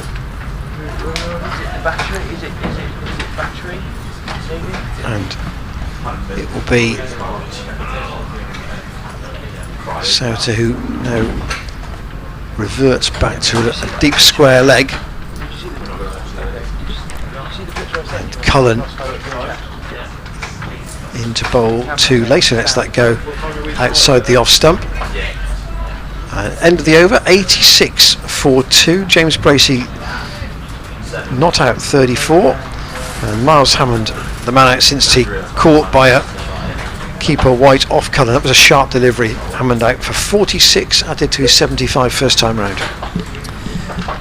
Approaching now the scheduled start of play at the Aegeus Bowl, and Gloucestershire probably would not mind a late rearguard action from Hashim Ahmed. I say late in the day. Surrey 42 for 4 in reply to Hampshire's 488, and in some ways, if you could guarantee lots of play and you could guarantee Gloucestershire getting plenty more bonus points than Hampshire, it wouldn't matter too much whether that's a draw or a Hampshire win, as Bracey goes forward playing that one up towards Mitchell at sort of short extra cover come silly mid-off position. But obviously that's taking into account that Gloucestershire win here, and taking into account that there wouldn't be some awful situation with the rain, for example, where rain allows Hampshire to pick up a load of bonus points and Gloucestershire not to. Bamber bowls, and Bracey does not offer a shot. Lots of ifs, buts and maybes, but I think in general the result that Gloucestershire would prefer is a draw in that match. Yeah, and that they want to be in the position where Hampshire come here having to manufacture something, which could increase the prospects of for Gloucestershire even more so than just the fact that they are playing at home and on a ground where they've had a lot of success. As Bamber bowls to Bracey, drives and will pick out mid-off, so will not get a run for it, and things just quietening down a little bit here in terms of the overall scoring rate, and credit to particularly Cullen for producing that moment to remove Miles Hammond, and then Ethan Bamber, who's come on and has bowled with his accuracy and determination. I was going to pull out a sheet that we discussed actually last year. Bamber bowls to Bracey. Oh, goodness me, that one's gone down to the very fine third man boundary for 4 runs, and I'm not sure Bracey knew a whole lot about that one. We'll have a look at the replay, and goodness, in fact it's just an inside edge I think, and has been schnicked down to the fine boundary for 4, but Bracey will take it, move his total up to 38. I guess he'll say maybe that's a bit of luck that he deserves. Well, again, inevitably, during the intervals, everybody's discussing what's going on in the game, and it was suggested to me that Bracey's batting has reflected his emotion of what happened during the morning session with the Worrell situation, and he himself has been fired up by what's happened today. I'll come back to your point about recent records here in a sec, because it was something that we discussed when Gloucestershire were winning that eventful game against Warwickshire last year at Bristol. Bracey pushes that one wide of mid-on and will grab a single, 39 to his name now. Because you were making the point about the fact that Gloucestershire hadn't won a great deal of matches at Bristol. So at Cheltenham, since the year 2000, they have played 33 matches, won 9, drawn 9 and lost 15. Now that 4-day record, on the face of it, is a bit mixed, but if I tell you that under Richard Dawson, until he left to go to England, the record here was played 11, won 7, drawn 2, lost 2. So Left alone recent 4-day record here, very good. Quite. And, seen off another over of Bamber there. He's through 7 overs, 1 for 19. I think that was one of the first things when we started this service and we started the email correspondence. We asked whether people had an opinion about why Gloucestershire hadn't won more at Bristol, and that was one of the first topics we came up with.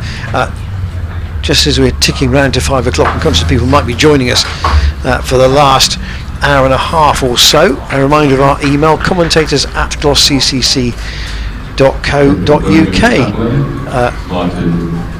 Suggestions, comments on what you've heard today about the England call up for David Payne, thoughts on this match, how it's unravelling, and indeed what total you might like to see Gloucestershire ask Middlesex to chase. All those topics will float to you, and we'll happily discuss them during the play. 91 for 2.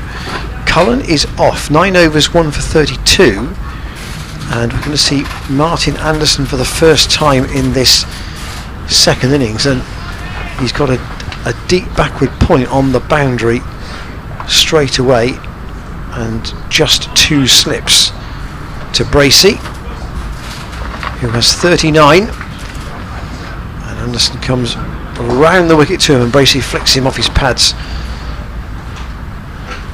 down to deep square. He's got a deep square and a deep point as Anderson. Bamber is the fielder down there, and Bracey now past his score of the first innings, of course, and he'd love to get to a raising bat situation here, bringing news and then go on from there. He certainly would. And you know, in the first innings he looked good until he got out. He's had a bit of a life there with that inside edge, and I suppose he's got to think about it that was his life, and he's going to have to make the most of it. Lease waits for Anderson, the right-hander. Anderson, a similar approach to Cullen, very high-stepping run, high action. You were about to say, James, Ed, I'll bring you news of. Yes, I can bring you news of a result. Nottinghamshire have defeated Derbyshire by an innings and 36 runs. So, well, I guess that's what Nottinghamshire were saying in their dressing room. We've only got to get 1 championship win, we'll get a lot. Anderson in, Lace lets that go, taken by Whitelow to his right. The final 4 Derbyshire wickets fell for 1 run. Is that Luke Fletcher again? It is actually, yes, funny you should mention that. Fletcher 5 for 28 in 11.4 overs. I think we know somebody who's going to be happy about that. Yeah. Dane Patterson, 11 overs, 2 maidens, 3 for 22. So Nottinghamshire have shot to the top of Group 1. Lace on 2, waits for Anderson, lets that go. Through once again to White, who's still got Eskenazi and Robson for company in the slips. He's got a fine leg but no third man, Anderson. You'd think that all but guarantees Notts going through to the first division at the end. They lead Warwickshire by 17 at the moment, but they lead Essex in third by 19 points. Lace works that around to De Caires, who's down on the boundary there. Had 3 overs of his off spin after tea, but I think when he was reverse swept by Hammond, I think that told Peter Hanscom that was an experiment just to try and buy a wicket that didn't have much long-term future about it. 93 for 1 Gloucestershire, add 93 for 2 as you were, add 147 to give you the overall lead. Bracey waits and wants a single. That's a sharp one, and Souter hits the stumps, but Graham Lloyd says that single was. Actually, that was a cry of no from Bracey. No, Bracey did actually make the single. They did make the call. For a split second, I thought that they'd actually turned tail and not completed the run, but they had done it. 94 for 2. Bracey on to 41. In the sharper end of things, wasn't it? Because it was pushed pretty much straight to the fielder. And Souter did hit the stumps. He only had a stump and a half to aim at. But Peter Hanscom's got all the questions being asked of him at the moment, hasn't he? In terms of the tactics in the game. Also, I suppose the other one is, where does he go after Bamber? I suppose maybe Murtagh could come back. Murtagh's only bowled 4 overs. Bamber now bowls, and Bracey reaches for that one a little bit. It was a bit of a lunging attempt at a drive, and he's squirted it out towards backward point, and there's no run, and now he's walked a long way down the pitch to throw something off it. But I suspect if Bamber bowled in that part of the pitch, then it probably wouldn't make too much difference, and Bracey would have been crashing it for 4. But I guess batsmen do like to be neat and tidy about what they're looking at in front of them. Bracey up to 41, and I say things have rather slowed down for him, and it is a bit of one of those periods that you feel like he's just got to fight his way through. Bamber bowls, and Bracey drives, this time much more convincingly, trying to help that one past the backward point fielder, but once more cannot beat him. The thing is that the game is so far through at this point. Here we are, final session on the second day, in Gloucestershire 241 ahead already, and still 30 overs to go in the day in theory, and there is a little pocket of blue sky over the hospital, and Bamber bowls back of a length, and he's jumped up for that one rather acrobatically, Daryl Mitchell, at short extra cover, but on the bounce and no run. Yes, he was like Zebedee from the Magic Roundabout there. I was going to say as if he were doing a basketball slam dunk. Yes, it was a very spring-heeled jump, was it not? The colour of the clouds is not as dark as it was earlier on, so it'd be reasonably hopeful of getting a good slug of this session. Bamber to Bracey, pushes that one towards short extra cover, no run. It does feel as though Tom Lace hasn't had so much of the strike of late, but Bracey was in that sort of stage of his innings where he was so frustrated in that first innings to get out, and in some ways has actually looked, of late, it's been a sort of an innings of two halves, where the first half he was looking extremely fluent. This half has been a bit more of a struggle for him, but he drives, and drives quite nicely out towards deep backward point. It'll only be a run, though, that's all, as they've got cover out on the offside with the sweeper down there, and Lace will just have the one ball to face this over. Sorry, at first time round, of course, he came in relatively early and then got out relatively quickly after lunch. Here, he batted for an hour before tea, and he's got in again since, and he would like to think that he would eradicate the chance of that early error. Bamber bowls. Oh, that one's beaten Lace, and that was one of the first times where Lace hadn't really looked too certain in terms of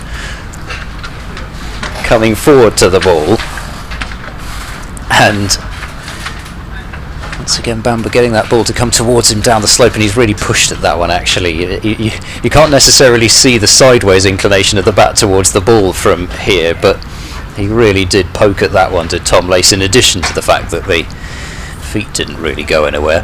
But he's got, actually it's a bit like what we were talking about with Sam Robson to some extent, where early on in his innings especially, he didn't really get much of a movement forward, and then after he'd been in for a fair while, he got that movement going, and Lace had just begun to get it going in the first innings when he was dismissed.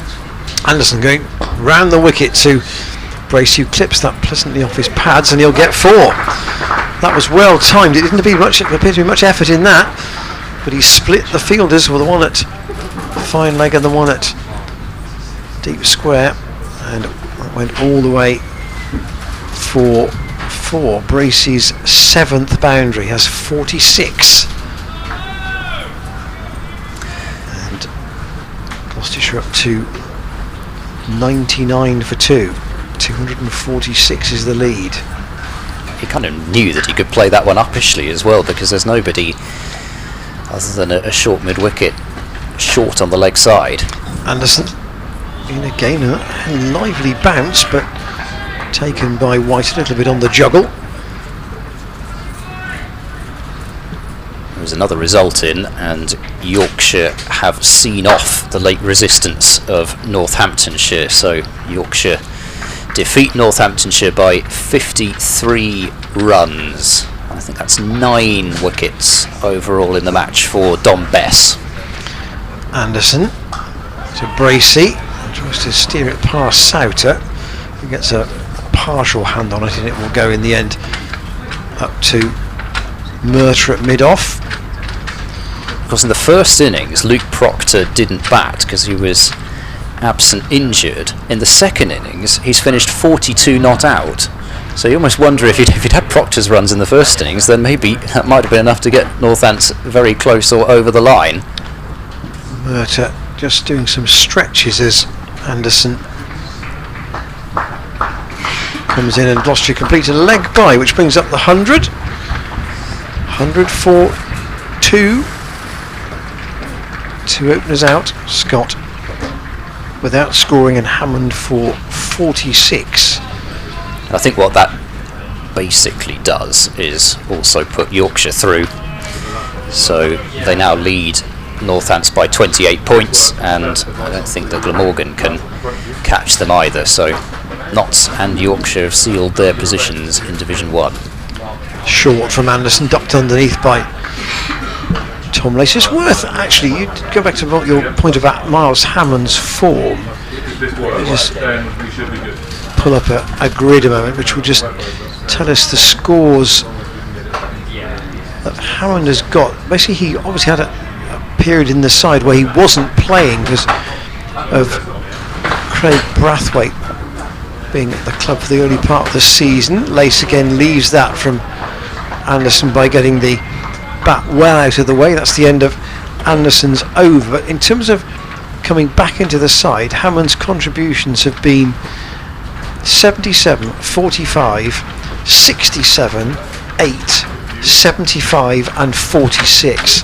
So he's got 5 scores out of 6 innings, I would say. Yeah, I'd actually forgotten about that second innings at Grace Road. I thought he'd scored runs in that one as well, but he didn't. But in any case, all 3 match aggregates, very good. Well, 50 in each of the first innings and 2 40s in 3 second innings. So, and on, it should be said, turning pitches, the pitches at the Oval and Grace Road, those runs are probably worth more than that, as Bamber bowls back of a length, and Bracey doesn't go through with the drive too much, and Mitchell fields at short extra cover.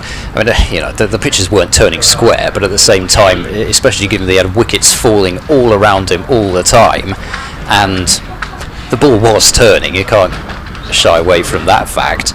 So yeah, and also the fact that he's now carried it through to this pitch here, where it's been the seamers all the way, that's got to leave him feeling pretty good. As Bracey pushes that one up towards mid-on, there's no run, and going forward, you'd have to imagine that his name would have been behind Ben Charlesworth's as far as possibly opening the batting had Charlesworth been available. Now there's an interesting situation possibly as to what Gloucestershire decide to do. They may decide to drop Hammond to 3, they may decide still to have him opening the batting when Charlesworth becomes available. Bamber bowling to Bracey, who just drops that one out into the point region where there is nobody because the fielder is back on the ropes and settles for an easy single. Well, you've got to feel that there's a chance that both would play in the One Day Cup, potentially. Yep, and Chris Dent will be available for that one, though he was not one of the late wild card picks for the 100. So he's available to open the batting as well. Interesting decision to make there. You imagine they probably want to stick with Dent and Hammond opening the batting, as Lace times that drive pretty well, but De Caires is in the perfect spot to stop it at cover point and there's no run. We might just recap what's happened today for people who are maybe tuning into the stream after being at work, either at home or at their place of occupation. Been quite an eventful day. We'll try and recap that over the next couple of overs. I best to remember all the things that have happened today from about 9 o'clock onwards, or before that, as Bamber bowling to Lace, who is forward and playing defensively towards extra cover. And I thought yesterday was an eventful enough day with the festival starting. Ryan Higgins not in the side due to the birth of his first child. Many congratulations to the Higgins family. And that news has been somewhat overshadowed by everything that's happened over the next couple of days. Such is the way. That would have been news enough in itself. In another week. It's news in the Higgins house. Oh, it certainly is.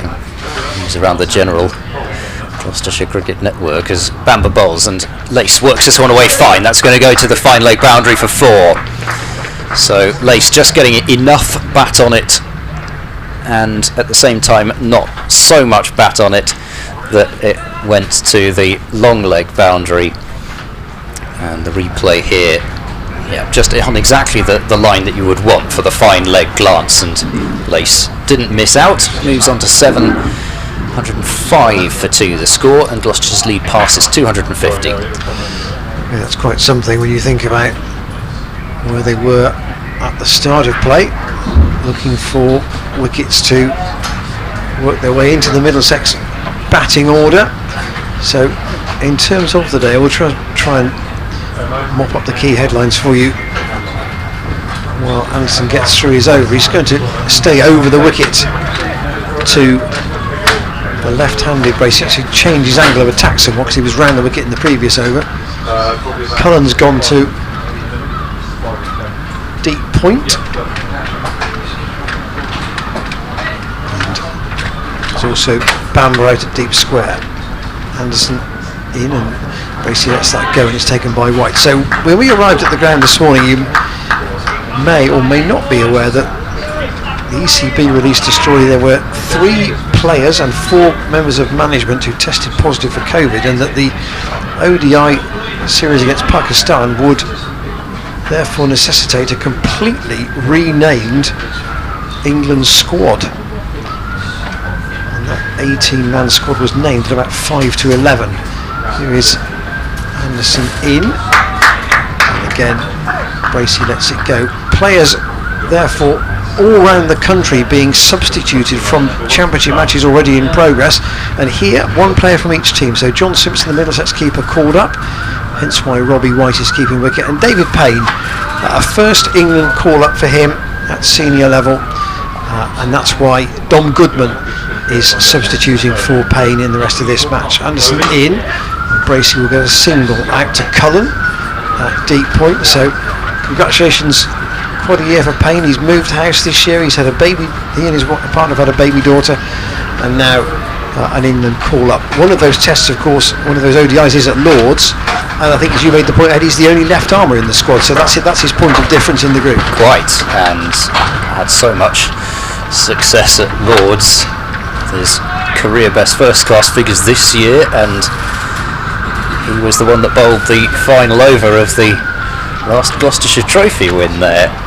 7 runs were needed off the last over, and he took the final 2 wickets. 106 for 2 down the leg side from Anderson. Lace can't get a touch on it, and it goes into the hands of White, moving to his left.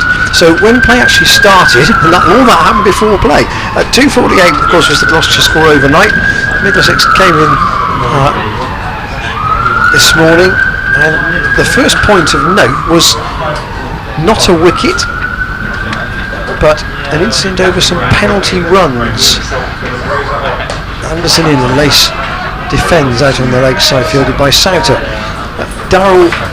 Daniel Worrell was the bowler at the time to Eskenazi. Middlesex had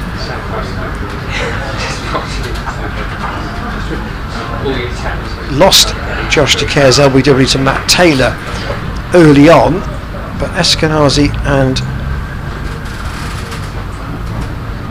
Robson were just steadying the ship somewhat, and Lace is bowled by Anderson. Tried to play, what a firm drive at that, and has he played down the wrong line, or was it the ball beating him? I think that's just a full straight ball, and he's played over the top of it, and Lace is bowled by Anderson for 7, and Gloucestershire 106 for 3. So the Worrell penalty runs incident involved Worrell and Eskenazi, and a long conversation between umpires Newell and Lloyd after Worrell tried to throw down the stumps after Eskenazi played a ball back to him, but that wasn't it wasn't the action, it was the tone of the action, Ed, wasn't it, that appeared more than anything else. Yeah, it was a strange old thing, and it developed quite slowly, and well, I'm sure there'll be more replays seen by most of the people watching here than have been seen by us, but certainly my impression, and it's only an impression, was that Eskenazi was a step outside his crease, and the wording which I've got rid of now, but I think I can hopefully remember, is that for the penalty runs to be awarded it had to be unnecessary and dangerous. So if Eskenazi were out of his crease, even if it were only a small reach back, you'd have to say yes, that was necessary to throw the stumps down because he was out of his crease. So yeah, an event that will be, I'm sure, will be discussed, has been discussed a fair bit, but it was the umpires who made the call, and that's what happened. Yeah, and there may, further down the track, under the penalty point system, be an entry against Dan Worrell's name for that incident. And they will review that, of course, at the end of the match, I believe. Oh, that is a beauty from Ethan Bamber to start the next over, and he pretty much picked up where Martin Anderson left off at the start of the previous over. Bamber bowling over the wicket, angling that one across, and it didn't look to be swinging across James Bracey, but it was just on that perfect line, and with the angle just tempted him into that drive that he thought might bring him his half century, and now Bracey's got, I think, one of the small issues, is he? Yeah, one of the bails blew off, I think. I can't actually see that from my angle because the umpire's in the way. As it's left alone this time by James Bracey. And I should actually also say, just briefly on the Tom Lace wicket, that well done to Martin Anderson, because he was pretty much dumped out of the attack after bowling 9 overs for 43 in the first innings. Unlike Mitchell, he didn't really get much of a reprieve in terms of the ability to come back from that, but having been called upon as the 6th bowler in this innings, he's delivered with a wicket. As Bamber bowls to Bracey, who gets a controlled outside edge on that one, but it's fielded at backward point, and so there is no run. Bracey might have thought for a moment that he just managed to squeeze that one through for the 2 runs that he needs for we'd have to say would be a really important half century for him. Maybe, well, I say for him personally, you'd have to imagine, so we're only guessing, but certainly for those surrounding James Bracey that want to see him do well, it would be an important half century. Bamber to Bracey, who turns that one straight to Cares at mid-wicket, and there is no run, because there's been a lot of really, the usual vile things said on social media, etc., by people who have no connection with James Bracey, have never seen him play before, and it would be quite nice to be able to not quite let's put this a nicer way, be able to give them a response to that, in terms of, this is the player that James Bracey is, this is how he can respond to adversity. Bamber bowls to Bracey, pushes that one towards extra cover, and there is no run. I think quite a bit of the comment initially came from people who hadn't seen Bracey play very much. Well, no, they also didn't know the profile of his career, and the fact that batting at number 7 and keeping wicket is not his usual role in the side. And both times, of course, it was, well, never mind, let's not go into that. we're past that. There's Bamber bowls to Bracey, and there's, I think, inside edge involved there as it rolls out into the... No inside edge involved, as leg bye is going to be signalled. I thought I heard 2 noises, but apparently not, and umpire Mark Newell has turned that appeal down for other reasons, and the leg bye taken means Bracey keeps the strike, but it does mean it was a maiden over from Ethan Bamber. 107 for 3 is the Gloucestershire total, lead of 254. Yeah, so to recap the story of the day, we were at the Dan Worrell moment, weren't we? We were. Earlier. A few things have happened since then. Middlesex got to lunch 86 for 4.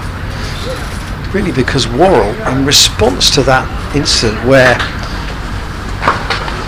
he, I think, felt he was wronged by the 5 penalty runs being awarded against the side, but with he being the villain of the piece, then came back and took 2 wickets in 2 balls in a short spell just before lunch, including the important wicket of Robson. Here's Anderson in and just gone straight through everything, and Bracey's going to get his 50 with an edge, but he won't mind. It's gone all the way to the rope, and he raises his bat to the marquees and to his teammates, and James Bracey's half century up. 95 balls, as you heard Terry say, and that was his 8th boundary. Probably the least convincing shot of the 8, to be fair. Well, a couple of inside edges, but as I said, Bracey will feel like he's probably due a few of them, and very pleased that he's managed to get to that mark. He will want to go on further. He's got the opportunity to go on further, but maybe that will be the monkey off his back to some extent now. 111 for 3. We haven't mentioned the fact that Glenn Phillips is coming. He hasn't faced a ball yet.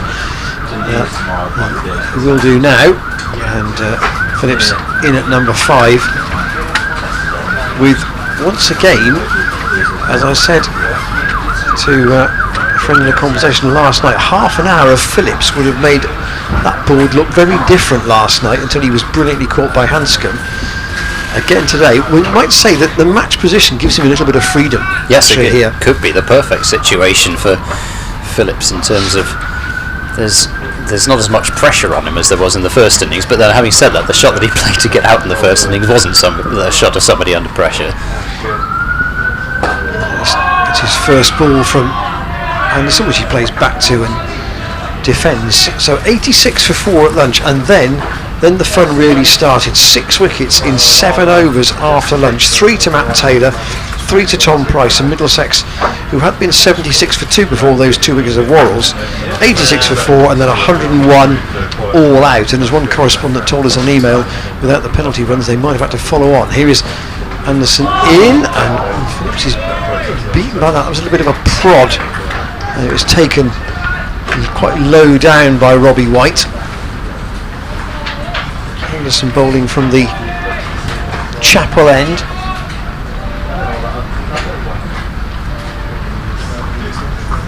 played inside the line of that rather than be beaten by it. Taylor finished with 4 wickets and Price. His spell, there's a strangle down the leg side here and a massive appeal. Half of the sides have joined in, and Graham Lloyd once again is unmoved. And a couple of those today where the fielding side have been really confident, but nothing doing. Flick the shirt perhaps. Could have been, yeah, that could have been about that sort of hip area, but Phillips actually, I think he said to the bowler and the slips where he thought that it hit as soon as the appeal was finished. Anderson to him again, and again this is off the back foot out to Darryl Mitchell. So just to recap those very good bowling figures, Matt Taylor 4 for 19 from 9 overs, and Tom Price overall 3 for 29 from 8, but he took 3 for 6 in 4 overs after lunch. And then Gloucestershire starting with an advantage of 147, lost Scott early, Hammond for 46, and just recently then Lace for 7. But I think at tea you suggested, Ed, that Middlesex had to bowl Gloucestershire out for a number where they were, well, I'm chasing not much more than 280. Well, they're getting perilously close to that, so there's got to be a big clatter of wickets to keep them in the game. Yeah, I think it was 100 that I said in order to give them a really good chance, and even then, chasing 250 you'd have said going to be difficult. Bamber bowls to Bracey, who knocks that one straight to mid-on. This could be a run out. They go to the striker's end, and I thought that the real danger was Bracey at the non-striker's end. Taking a single. Murtagh didn't turn round, did he? He basically threw to the stumps that were in his eye line rather than trying to reset himself. I mean, yeah, yes, of course, you could say that the shy towards the striker's end was 3 stumps rather than 1 stump at the non-striker's end, but I think Phillips would have been home. I think Bracey would have been out with a hit there. I think he timed it too well to take off for that single, really. He's up to 54. Lead is 260. As Bamber bowls to Phillips. Phillips gets turned around by this one. Goes out into the covers, but got turned around. I mean, pretty much got completely squared up by it. And here indeed is the last ball. You see that? Yeah, well, it's the definition of being squared up, really, with both feet facing towards the bowler. Trying to initially work to leg and then ended up going out onto the offside, but managed to get some bat on it and survive that. Bamber to Phillips, who punchy defensive shot really up towards wide mid-off, and Phillips took a bit of time to get going in the first innings as well, and eventually got a couple of boundaries, which I say a couple of boundaries actually. I mean, he chipped a couple of deliveries over the top from Nathan Souter, more for 2s and 3s rather than boundaries, and he obviously reached the point where he was going to expand his repertoire of shots, and then smoked a delivery which Hanscom somehow managed to catch. Full ball, which Phillips, the high elbow plays up towards mid-on, and there is no run. As some catch that from Hanscom, full length dive, and it was the fact that there was barely enough time for him to get that full length dive out. That's how hard the ball was hit to get rid of Phillips in the first innings. Sending deep square leg out. If they're actually going to bowl a short ball, the number of times where you send the deep square leg out and you actually bowl a short ball, it seems to be about less than 10%. Bamber bowls, and this is back of the length, and a sort of in between length from Bamber, and he's furious with himself because Phillips has got off the mark with a back foot square drive for 4. Really nice looking shot that from Phillips. Admittedly, yes, he got the ball to play the shot to, but superb balance and early recognition of the length of the ball, allowing him to do pretty much what he wanted with it. And still those two fielders that Middlesex have had for pretty much the entire game, backward point and cover point, so make sure you get it through, and Phillips certainly did. Bamber bowls, and again Phillips playing defensively up towards mid-on. He does turn himself around quite a bit when he plays that defensive shot. Not anything like when he got squared up a few balls ago, but this one, it's working. He can in effective movement. There's the moment, Bracey raising his bat to the balcony and to the supporters all around the ground. A terrific moment that for James Bracey, after all that the last month plus has brought to him. A moment of fulfilment at the Cheltenham Festival for him. Yes, we've not seen Murta since tea, just a one spell for him so far. Anderson continuing, and another pleasant drive from Bracey. It should pick him up further 2 runs, but they're not going to chance one on Cullen's throw, which is a good point because it's accurately beside the stumps on the return. Murta's only bowled 4 overs for 10. Other Middlesex figures: Bamber 11 overs, 1 for 31. Cullen's bowled 9 overs, 1 for 32. Mitchell 3 overs for 18. De Care's no wicket for 7 for his 3 overs, and this is Anderson's 5th. He has 1 for 14 at the moment, and that's steered away by Phillips down to the 3rd man boundary for 4, through the gap between gully and second slip, and every boundary that ticks up is further hurt for Middlesex on the board. Phillips scoring runs there off a pretty decent ball, but I don't quite know how he managed to get the timing that he did down there, because it's not as though there's a huge amount of pace to use from Anderson, and Phillips put the pace on the ball himself but still sent it behind square. 122 for 3. Phillips waits for the tall figure of Anderson, and of course that's a fallacy, really, isn't it? He didn't put the pace on the ball, but he created the pace. Yeah, well, I think he used every single bit of pace that the ball gave him.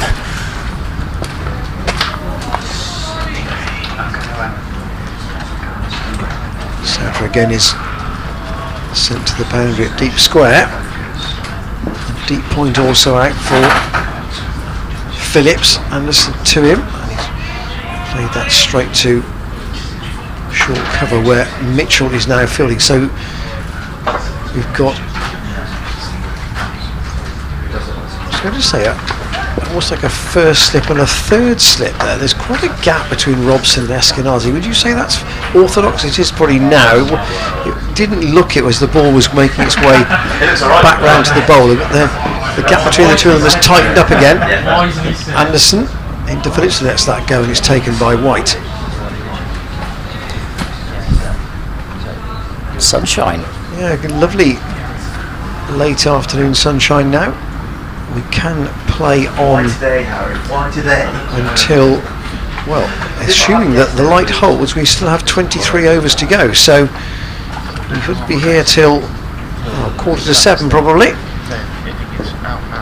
And here once again Anderson to Phillips, gets up on his toes and pushes that out on the offside. I heard a discussion actually over the weekend about in these tight tables, you wouldn't want teams losing a point for poor over rates. No, that would feel very, very harsh. But those are the rules, and if that was the way it was worked out, then it would certainly make people think in the future, perhaps, about making sure they did bowl the overs at the right rate. But there are several tables which are tight, and penalty points for poor over rates would be a very cruel way to decide it. been an awful lot of discussion about over rates, and particularly in the international game, of course, but I think in general in county cricket, I think there's been a real push towards making sure that the over rates are good, and the way of calculating them, I think, has become a little bit more kind of, well, it used to be sort of overs per hour were updated not that frequently, but now you see the over rate updated all the time, and sides know where they stand. Nathan Souter into the attack for the first time in the second innings, and he bowls to Bracey, who lays back and carves that one out to deep cover and pick up a single. It might have been our good friend Mark Church actually who said that in one game this season Surrey at one stage were -9, which is a long way behind clearly. That's extraordinary. I mean, when you think about what the over rate probably was at one stage of the match at the Oval between Gloucestershire and Surrey, I think it may even have reached something like +11. Well, they were a long way behind. Mad like that. Souter to Phillips. Phillips whips that one out towards deep mid-wicket. Plenty of cover on the ropes, but it's allowing Gloucestershire to accumulate some more runs. Phillips up to 9. That's what these two need to do for the next 20 overs. I forget who it was in the international game that said that they should, I think it was it Jeremy Coney? Souter bowls. You heard that idea alone. too? Yes. Yeah. Which, and he said, correct me if I'm wrong, but you lose a fielder for, I forget exactly what it was that you lose the fielder, but basically the idea of taking a fielder off the field for being behind on the over rate, and then more fielders could potentially come off as a very full delivery from Souter, over pitched really. It hits the bottom of the bat from Bracey, and he examines it to make sure there's no dents in it. Straight back to the bowler. Souter moves in, and that's whipped away aerially by Bracey for a while, but wide of short mid-wicket. Cullen had no chance there, but I mean, it's not Cullen at short mid-wicket, he's just walking right in front of us. It's Anderson, I think. It is. Bracey up to 57. In full control of that one, Bracey, is Phillips trying to turn a ball to leg, and has not got as much bat on that one as he would have liked. See whether there was any. See if we can see whether there was any turn on the ball. Well, not like a huge amount, but whatever turn there was, Phillips was playing against it, and that possibly causing him to play a slightly false shot, as we saw from Bracey earlier on in the over. So an encouraging start for Souter, just 3 runs off his first over. Sorry, to come back to that Jeremy Coney idea, fines aren't working. Any other penalty isn't working. Quite. So let's put a penalty in that players understand, which is right. You've got one less fielder. Well, right, bowlers won't like that, then, will they? So let's make sure that we actually comply. Anderson in, and Bracey square cuts that, but not with any great force, and they'll come back for 2, and they've got there. Kind of had a little bit of ground to make up, but Phillips applauds Bracey's intent there. I think he might have given him a woo as well. Sorry, that was meant to be a little bit more of a woo, but my voice was not not in the state of wanting to do that. You think that Phillips was surprised by the call for the second? I think he seemed delighted to be called back for the second run. Bracey again steers system straight to Souter in the gully, all along the ground. But I just to prove that actually some things can be eradicated from the game, we have seen games in the T20 this year, different format, but it's still cricket all the same, where the extras total have been really low, so wides and no balls have been really cut out. So if those can be cut out, why can't over rates be increased? It's just the intent, isn't it? Or anything else. Players get into playing at a certain pace. And if I go back, this is a long way. I do the year here now. It might be 19. I want to say 86, but that might be a bit far back. John Bracewell scored a century for New Zealand at Trent Bridge, and I was there the day he did it. Clipped away on the leg side again by Bracey. They might look for two. Bamba's got some ground to make up, and they will come back for the second run. And it was in the days of 90 overs in the day. 2 more to the Gloucestershire total, 129 for 3, and England were actively slowing down the rate to make sure they did not bowl more than 90, and I thought that was really poor. Well, that shouldn't happen, should it? If they're deliberately slowing down the game, then penalty runs start to come into the equation. I don't know how old that law is, actually. Anderson in again, Bracey again with that square drive, but straight to Cullen this time. Will only be one. So that's really slowing down the game. They were not hurrying, and you thought that there was every possibility that they could bowl more overs than the 90, but they made sure they didn't by any kind of tactics you can legitimately come up with. I suppose actually that is another thing that you could do. You could really just enforce penalty runs more for slow over rates. Phillips into the ground this time on the bounce to Darryl Mitchell. Middlesex have used 7 bowlers now in this Gloucestershire second innings, which is only of 37 overs in duration. Bracey's still there. 130 for 3. The overall lead is 277, and it's a fascinating one for James Bracey here, because unless they get to a point where Gloucestershire really throw the bat at some stage tomorrow and get dismissed, he's got a call to make about when does he pull the plug. Possibly, it depends how much play there is. It could be quite an easy decision in terms of just purely number of sessions, or it could be that he doesn't have quite so much of a. He's got to make more of a gamble. Souter bowls very full, and Bracey drives towards one of the 2 fielders in fairly close in the cover region. I can tell you, by the way, at the Aegeus Bowl, Surrey are 66 for 8 now. There's still, give or take, 15 overs remaining in today's play. Souter bowls full, and Bracey props forward and so they have lost playing 4 wickets in 45 minutes. There are 2 batsmen out there who've not faced a ball, Jamieson and Ricky Clark. So fair to say Surrey are not providing much resistance for Hampshire at the moment, as Bracey will watch this one through to the gloves of White behind the stumps.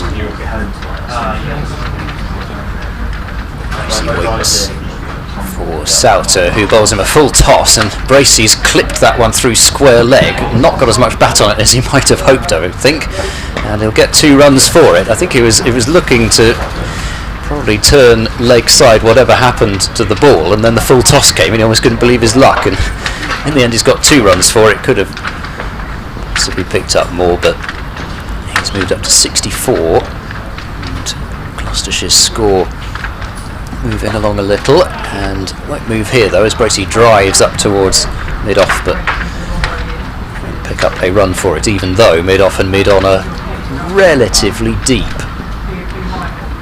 not allowing an easy single, but at the same time, if a ball's miss-hit up there, there might be thoughts of coming through for 1.